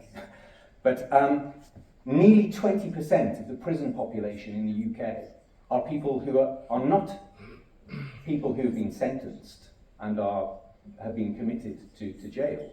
They're people who are waiting for the trial. If we look at the statistics in Poland, then it's about 11%. Now, I agree, and this is where I think the two legal systems that I know the best, the British and the Polish, people can sit in Poland for an awfully long time, and they can sit in prison before they've even been charged, which I think is slightly different. But still, the statistics from the UK show that it's not all milk and tea with honey in the UK either. So now let's come to the trial. And there are different procedures and different courts that come into play depending upon what type of offence you have committed. Of course, every country has classifications of offences. Now, the least serious in the UK are called summary offences. So, for example, taking a conveyance, a bicycle or a car without permission. The George Michael offence of sexual activity in a public lavatory. That could be alone or with someone else. That's a summary offence. And these trials can only take place in what we call the magistrates' court. And I'll say a little bit about the procedure there in a second. The opposite extreme is the Netflix, Hollywood kind of crimes. Murder, rape, kidnapping. they can only be tried in the Crown Court. But the vast majority of crimes in the UK are what we call triable either way. The trial could take place in the Magistrates' Court, but it could take place in the Crown Court. Now, all the way back to the Magna Carta, it was the right of the defendant to choose where they wanted to have their trial take place. The right to trial by jury from 1215 onwards meant that you could choose to stand in front of those 12 people who would decide whether you were guilty or not. And that jury only sits in the Crown Court. But as time has gone on, the government has restricted more and more and more the right for the defendant to choose where they want to have their trial take place. And they're trying to make more and more trials happen in the Magistrates' Court. Now, why might that be? You can imagine. What does government, as they say in Poland, if you don't know what it's about money. And Magistrates' Courts have trials that will happen quicker. From charge to sentence, they will be shorter. Once the trial is underway, it will happen very quickly. The average Magistrates' Court trial takes less than 2 hours from start to finish. And of course, they're much, much cheaper for reasons that we'll see in a second. So that sounds good. At least it sounds good if you're having to pay for it, right? It's quick, cheap, etc. But so is McDonald's. It's not necessarily the best food.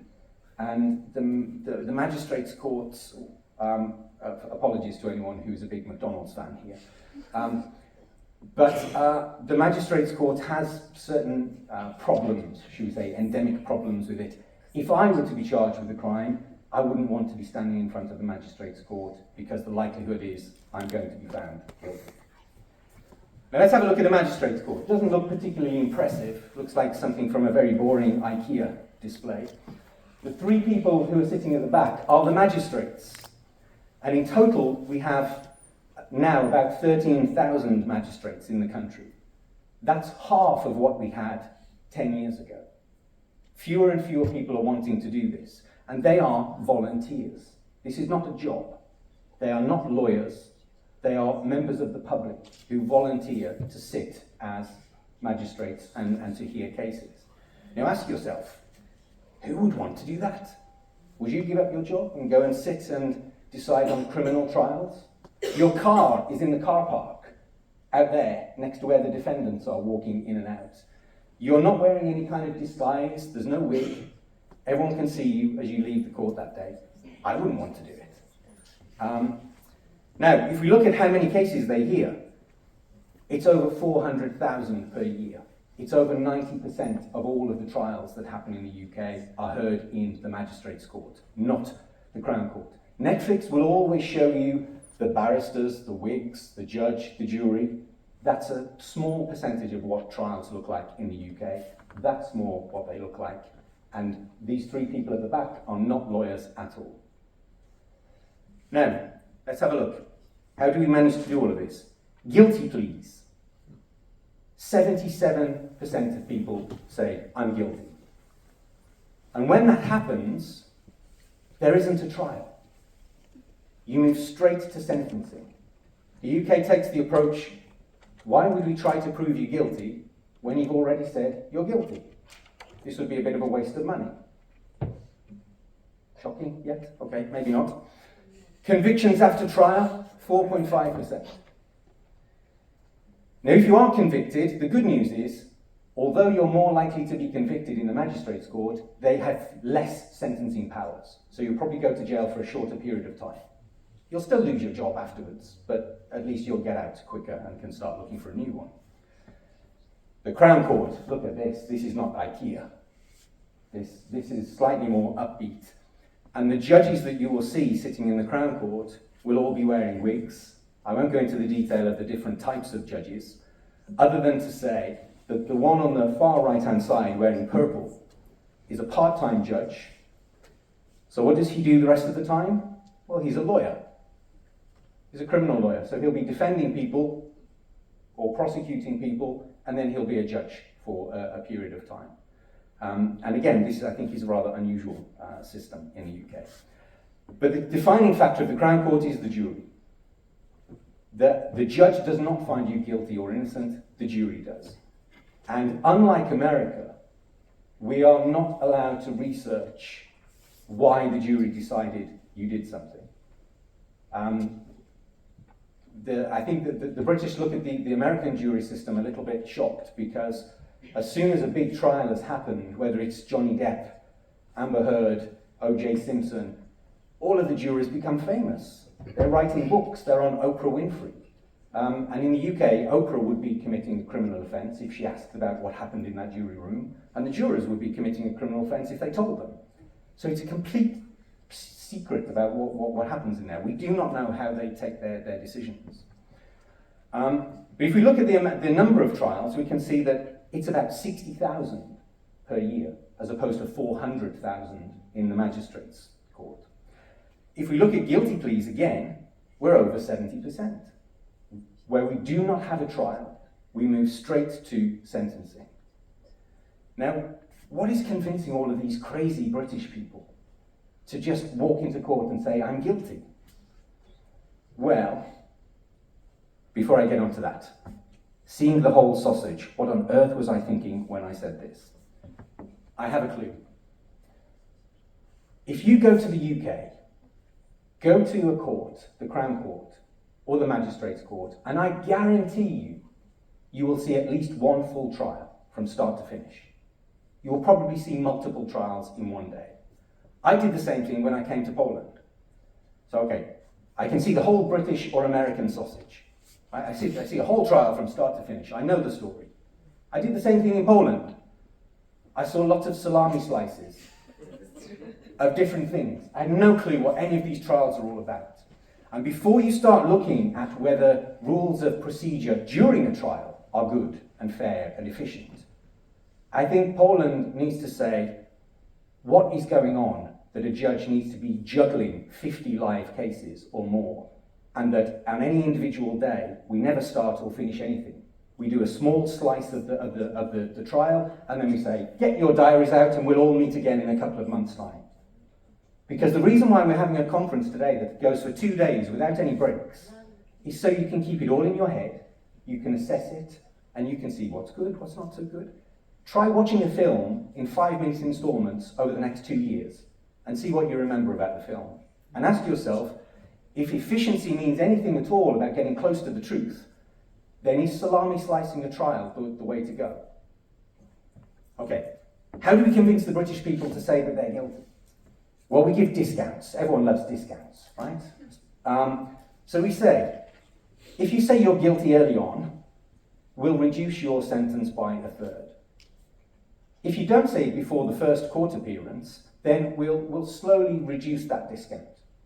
And then by discount, we mean your sentence. How much we're going to fine you, how long we're going to send you to prison for. And the idea is this, that you may have, whether you have kids or not, I don't know. I have a daughter who loves biscuits. And sometimes I know that there are biscuits that have gone, and I said, you shouldn't have any biscuits now, you've had enough. And there'll be crumbs coming down the corners of my daughter's face, and you'll say, Emma, did you have any biscuits? Now, the answer that you really want, because it was bad taking the biscuits, but you can only make that situation now better or worse. And the good answer is to say, yes, I'm sorry, I had the biscuits, I know you told me not to. And you go, okay, fine. Much worse is where you say, no biscuits for me. And you think, well, you've just made a bad situation much, much worse. Now, in my household, all it takes is an extra 5 minutes of talk. But in a trial, if you have a Crown Court trial, they cost on average £17,000.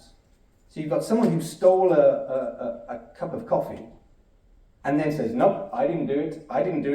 And then we have a trial, and at the end we decide, yes, you did. Well, now you've just stolen 17,000 from the public purse as well as that coffee. So the idea is, well, you should be sent to jail for longer. Now we now introduce the idea that you can ask the court to give you a clue about what sentence they will give you if you say you're guilty. And the court will give what's called a sentence indication to say whether they're thinking about sending you to jail, and if so, for how long, or just a fine, or maybe one of those nice electronic bracelets on your ankle. And so you facilitate the decision of the defendant to know whether they should plead guilty or not. Okay, now, going back in English history, there was the king, well, there was God, the king, and most kings thought that they were one and the same thing with God. And then there were the judges, who were a step away from the king. And to this day, British people fear courts, fear judges. There is a lot of authority that is given to the courts.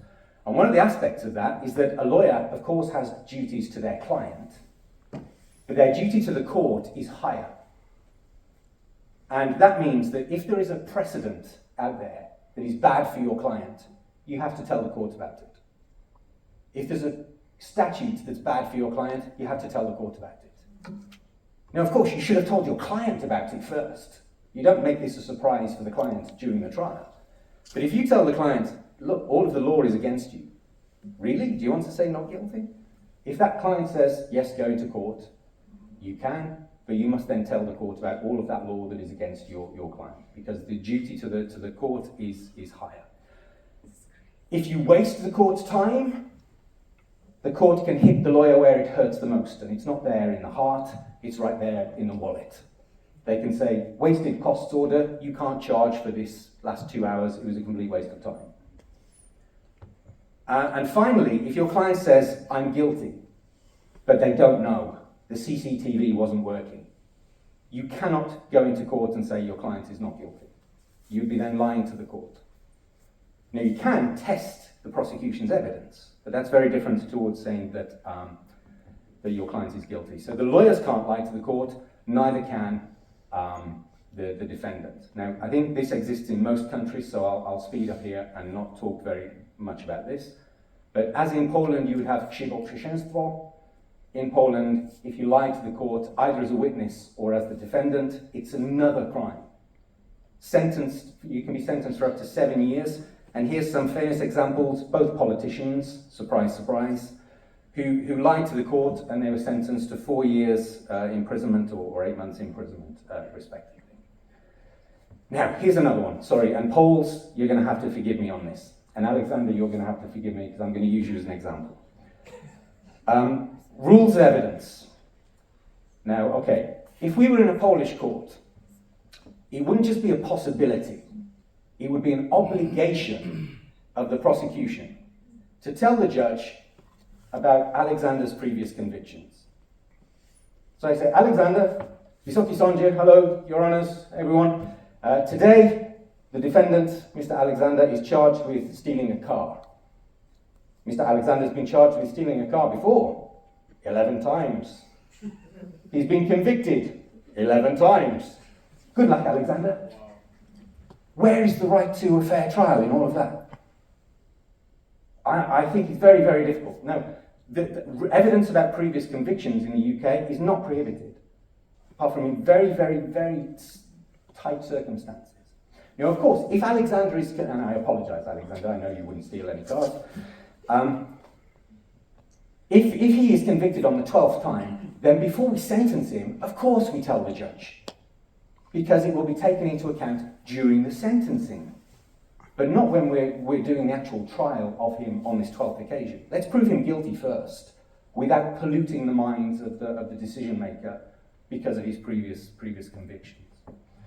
So, okay, now, sometimes lawyers may want to introduce evidence and the judge thinks, I'm not sure whether I should allow this or not.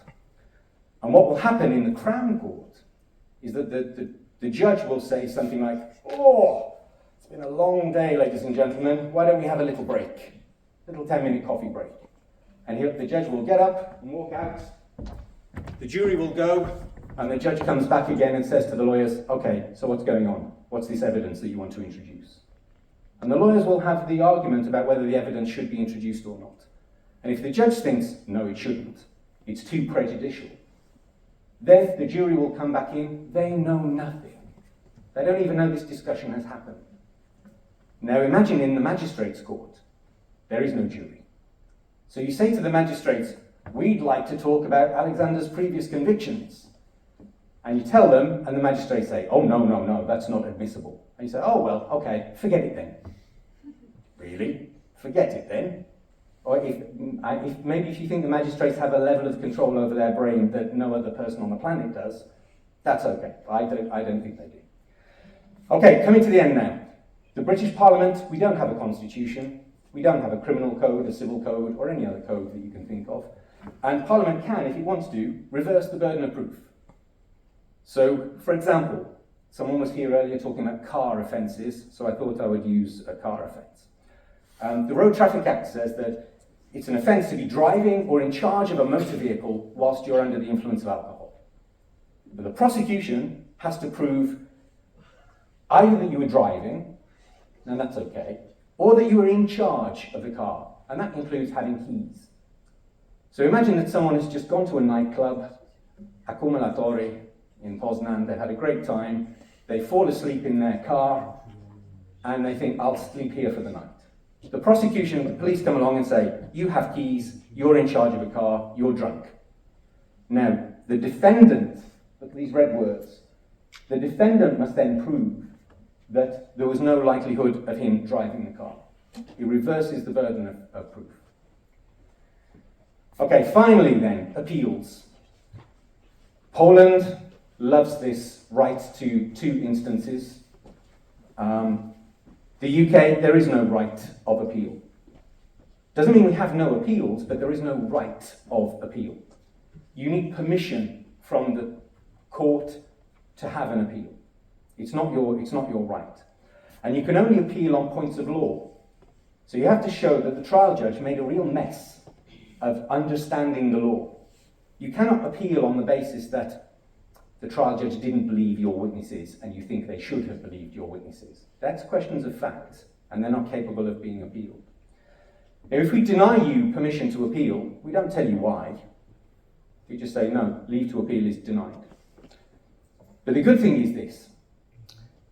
If the person is acquitted, there is no right of the prosecution to appeal. And in countries, including the one that I love and that I'm standing in at the moment, the idea that the prosecution should get a second chance when they mess it up the first time makes my blood boil. This is Rzeczpospolita Polska against Mr. Kowalski. And I'm sorry, but if Poland can't get it right the first time round, it doesn't deserve a second chance. There you go, I can see fingers wagging. I'm getting people annoyed now already. Good. Okay, so on that then, how can I conclude? The UK, of course, like every system, has rules that are designed to protect a fair trial. They're meant to protect the defendant, such as rules about the admissibility of evidence. On the other hand, when looking through the telescope, we have rules that are designed to make the system function quickly, and if these rules didn't exist, then the UK system would not collapse, but trials would take a very, very long time. And I would be standing here now saying all of those cases that Professor Pawelec was talking about against Poland, because it's very nice to pretend we're going to do everything properly for the benefit of the defendant. But if the practical result of it is that the trial then takes 10 years, and we have an appeal, and we start all over again, then there comes a point at which both the European Court and the defendant says, wystarczy, już, błagam. Okay, now, is the balance the right one in the UK? Far too complicated for me to deal with in 15 seconds. But I can tell you that each and every one of these points that I've mentioned to you, including the most controversial ones, has been challenged before the European Court of Human Rights, and the European Court of Human Rights has said, that's okay. Now, imagine that we're now standing in the UK, and the UK is thinking of withdrawing from the European Convention of Human Rights. Imagine what the criminal justice system might look like in 10 years' time, when I hope to be back here, if not before, talking to you all again. But for now, thank you very much. It's been a pleasure. Thank you very much, Steve, for this wonderful and inspirational, I would say, intellectual journey into the common law system. And we need to always, when we talk about comparativism, actually, without common law, this is not possible, as comparing different European countries have similar problems, and we just learned about each other's problems, but actually we could also learn from completely different legal systems and try to adjust to make them more efficient. Now I give the word back to Dr. Alexandra Komar-Malewska, who will now present her own paper on non-appealable nature of evidentiary decisions in appeal proceedings in Polish criminal trial from perspective of the right to an effective remedy under Article 13 of the European Convention of Human Rights. So, Alexandra, the floor is yours. Thank you very much. We were in Africa, we were in UK discount, and now we are coming back to Poland. Of course, I also want to. I'm very grateful to for inviting me here, and I would like to especially thank Professor Barbara Janusz-Pohl and also Mr. Michał Wawrzyńczak for all the technical rescues during the last few weeks. Ladies and gentlemen, the purpose of my chapter was to draw attention to the issue of the lack of appealability of evidentiary decisions at the stage of appeal proceedings in Polish criminal trial through the prism of the right to an effective remedy resulting from Article 13 of the Convention. As a result of changes introduced to Polish criminal procedure in years 2015-2019, the scope of evidentiary proceedings in the appellate instance was significantly expanded. A fundamental change in the conduct of evidence before the appellate court was introduced by the amendment to the Code of Criminal Procedure of September 27, 2013, which entered into force on July 1st, 2015. And until that moment, the legislator had excluded the possibility of conducting evidentiary proceedings before the appellate court regarding the substance of the case. There weren't so possibility. After the amendment of March 11, 2016 entered into force, the scope of evidentiary proceedings before the appellate court was further expanded. A significant change was also brought by the amendment of July 19, 2019, and currently the ability of the appellate court to conduct evidentiary proceedings is limited only by inadvisability of taking evidence for the reasons specified in Article 437, paragraph 1, sentence 2, Code of Criminal Procedure, the existence of a general basis for rejecting an application for evidence under Article 170, or the existence of a specific basis for rejecting an application for evidence under Article 452, paragraph 2.2 in connection with paragraph 3 of this chapter.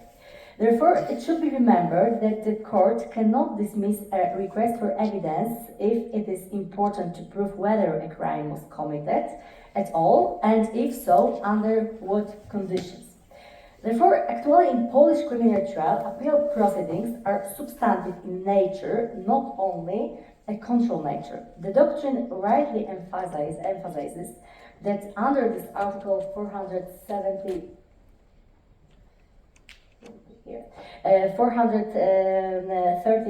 paragraph 2, sentence 2, the obligation of the appellate court is to rule in a reformatory manner. This obligation, combined with the power to conduct extensive evidentiary proceedings, means that the burden of substantive examination of the case also rests with the court of second instance.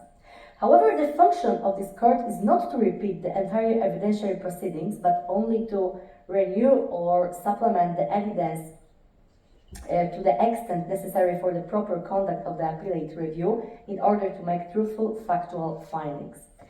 Therefore, the appellate court, in principle, is supposed to adjudicate substantively, including 3 forms, and can only issue a cassation judgment in 3 cases, precisely defined by legislator in this article. So these are the following situations. When there is one of the absolute grants for appeal specified in Article 439 CCP, and this is here. These are circumstances whose occurrence necessitates re-examination of the case before the court of first instance, and the court, the appellate court, must take them into account regardless of the scope of the appeal and the allegations raised. For example, these are circumstances such as the case being heard by the wrong court or by a judge who was subject to disqualification, lack of proper signature under the judgment, or imposition of a penalty unknown to the law. The second is when it is necessary to convict the accused who was acquitted by the court of first instance, and when it is necessary to conduct the entire trial again. In the light of Article 170, paragraph 3, Code of Criminal Procedure, rejection of an application for evidence must be made in the form of a decision that is not subject to appeal.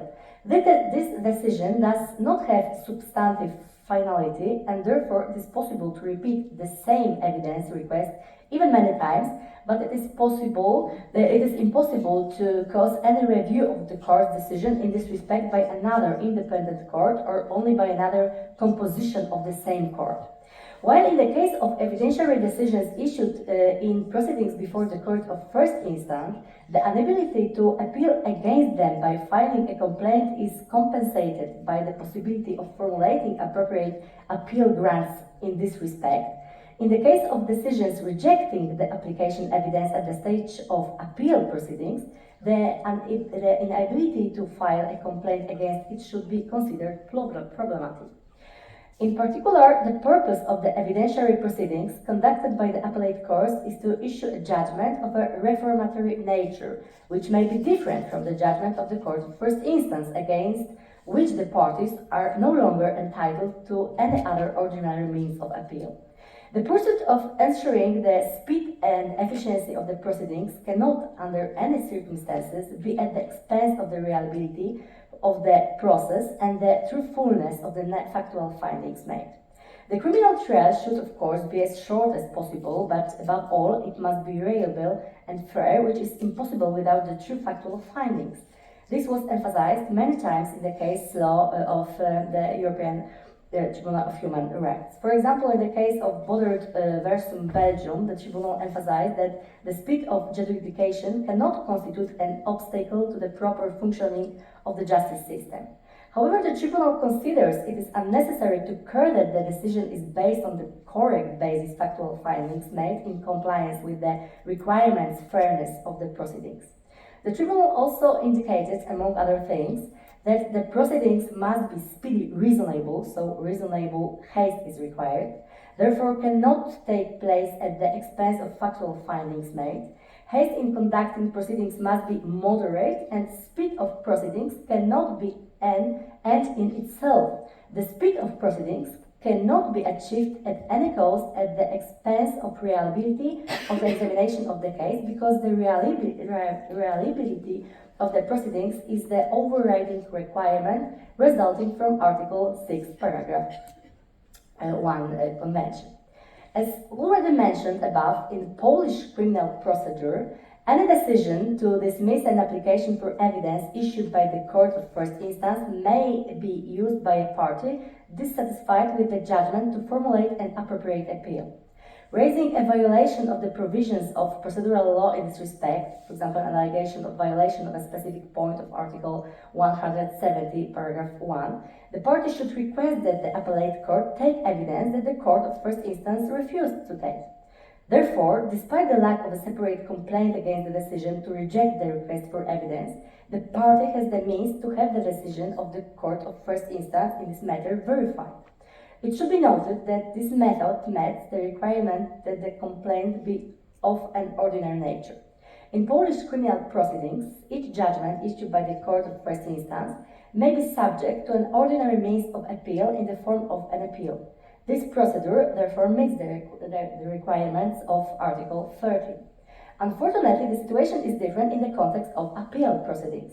With the extension of the scope of appeal proceedings before this court, and at the same time with the introduction of new grounds for dismissing evidence applications, there is undoubtedly also a risk of a reverse court decision in this respect.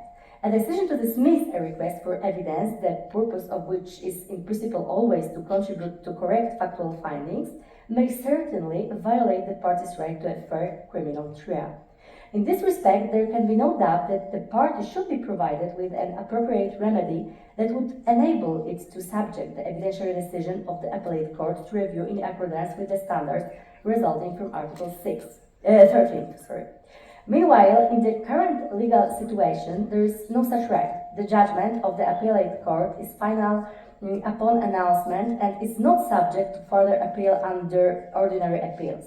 Although Polish criminal procedure is familiar with extraordinary remedies like cassation, motion to reopen proceedings, or complaint against the judgment of the appellate court, the legislator has introduced numerous subjective and objective restrictions in the procedure for filing them. However, apart from purely formal issues in none of the extraordinary remedies known to the Polish procedure can an allegation of error in determining the facts be raised, which in practice must ultimately amount to the failure to use specific means of evidence. In view of the above, it seems absolutely necessary to introduce a separate incidental appeal into the Polish criminal process, which will enable an appeal against a decision of evidence unfavorable to a party. Due to the nature of the decision to be appealed against, it would be advisable to consider making a complaint to another panel of judges within the same court. Moreover, it would be necessary to specify, of course, the time within which the complaint should be examined, provided that until it is examined, no substantive decision in the main case can be made. Thank you.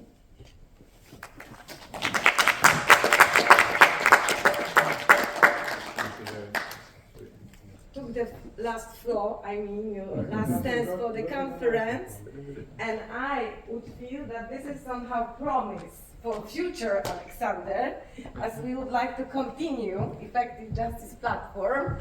And as you took the last step, I'm keeping your word that you will be during the next edition of effective justice. May I keep your word? Yes, of course. Okay, so we have the new the friends, of course, are volunteer being engaged. Thank you for being with us, and thank you for closing conference. Thank you for the students, also the students from Legal Clinic. If I may add something to, because we don't have time for discussion, but obviously we could discuss for hours, a great presentation. But if I may add something, we at Adam Mickiewicz University, but also other European universities, discuss this practical approaches, how to work with the students, and this is happening also in a legal clinic. So girls represented legal clinics, and I think this is maybe new opening, how to discuss with younger generation about the law also in Europe, not only in the United States. So thank you, Alexander. And Alexander, let me finish. For me, always is in being somehow in two persons, like Alexander, as a great Professor Miriam Damaszka himself. Yeah. So, if no one else wants to say anything further, Daniele. No. Yeah, come on, Daniele. Yeah, since you're invited, you have to. Go conclude.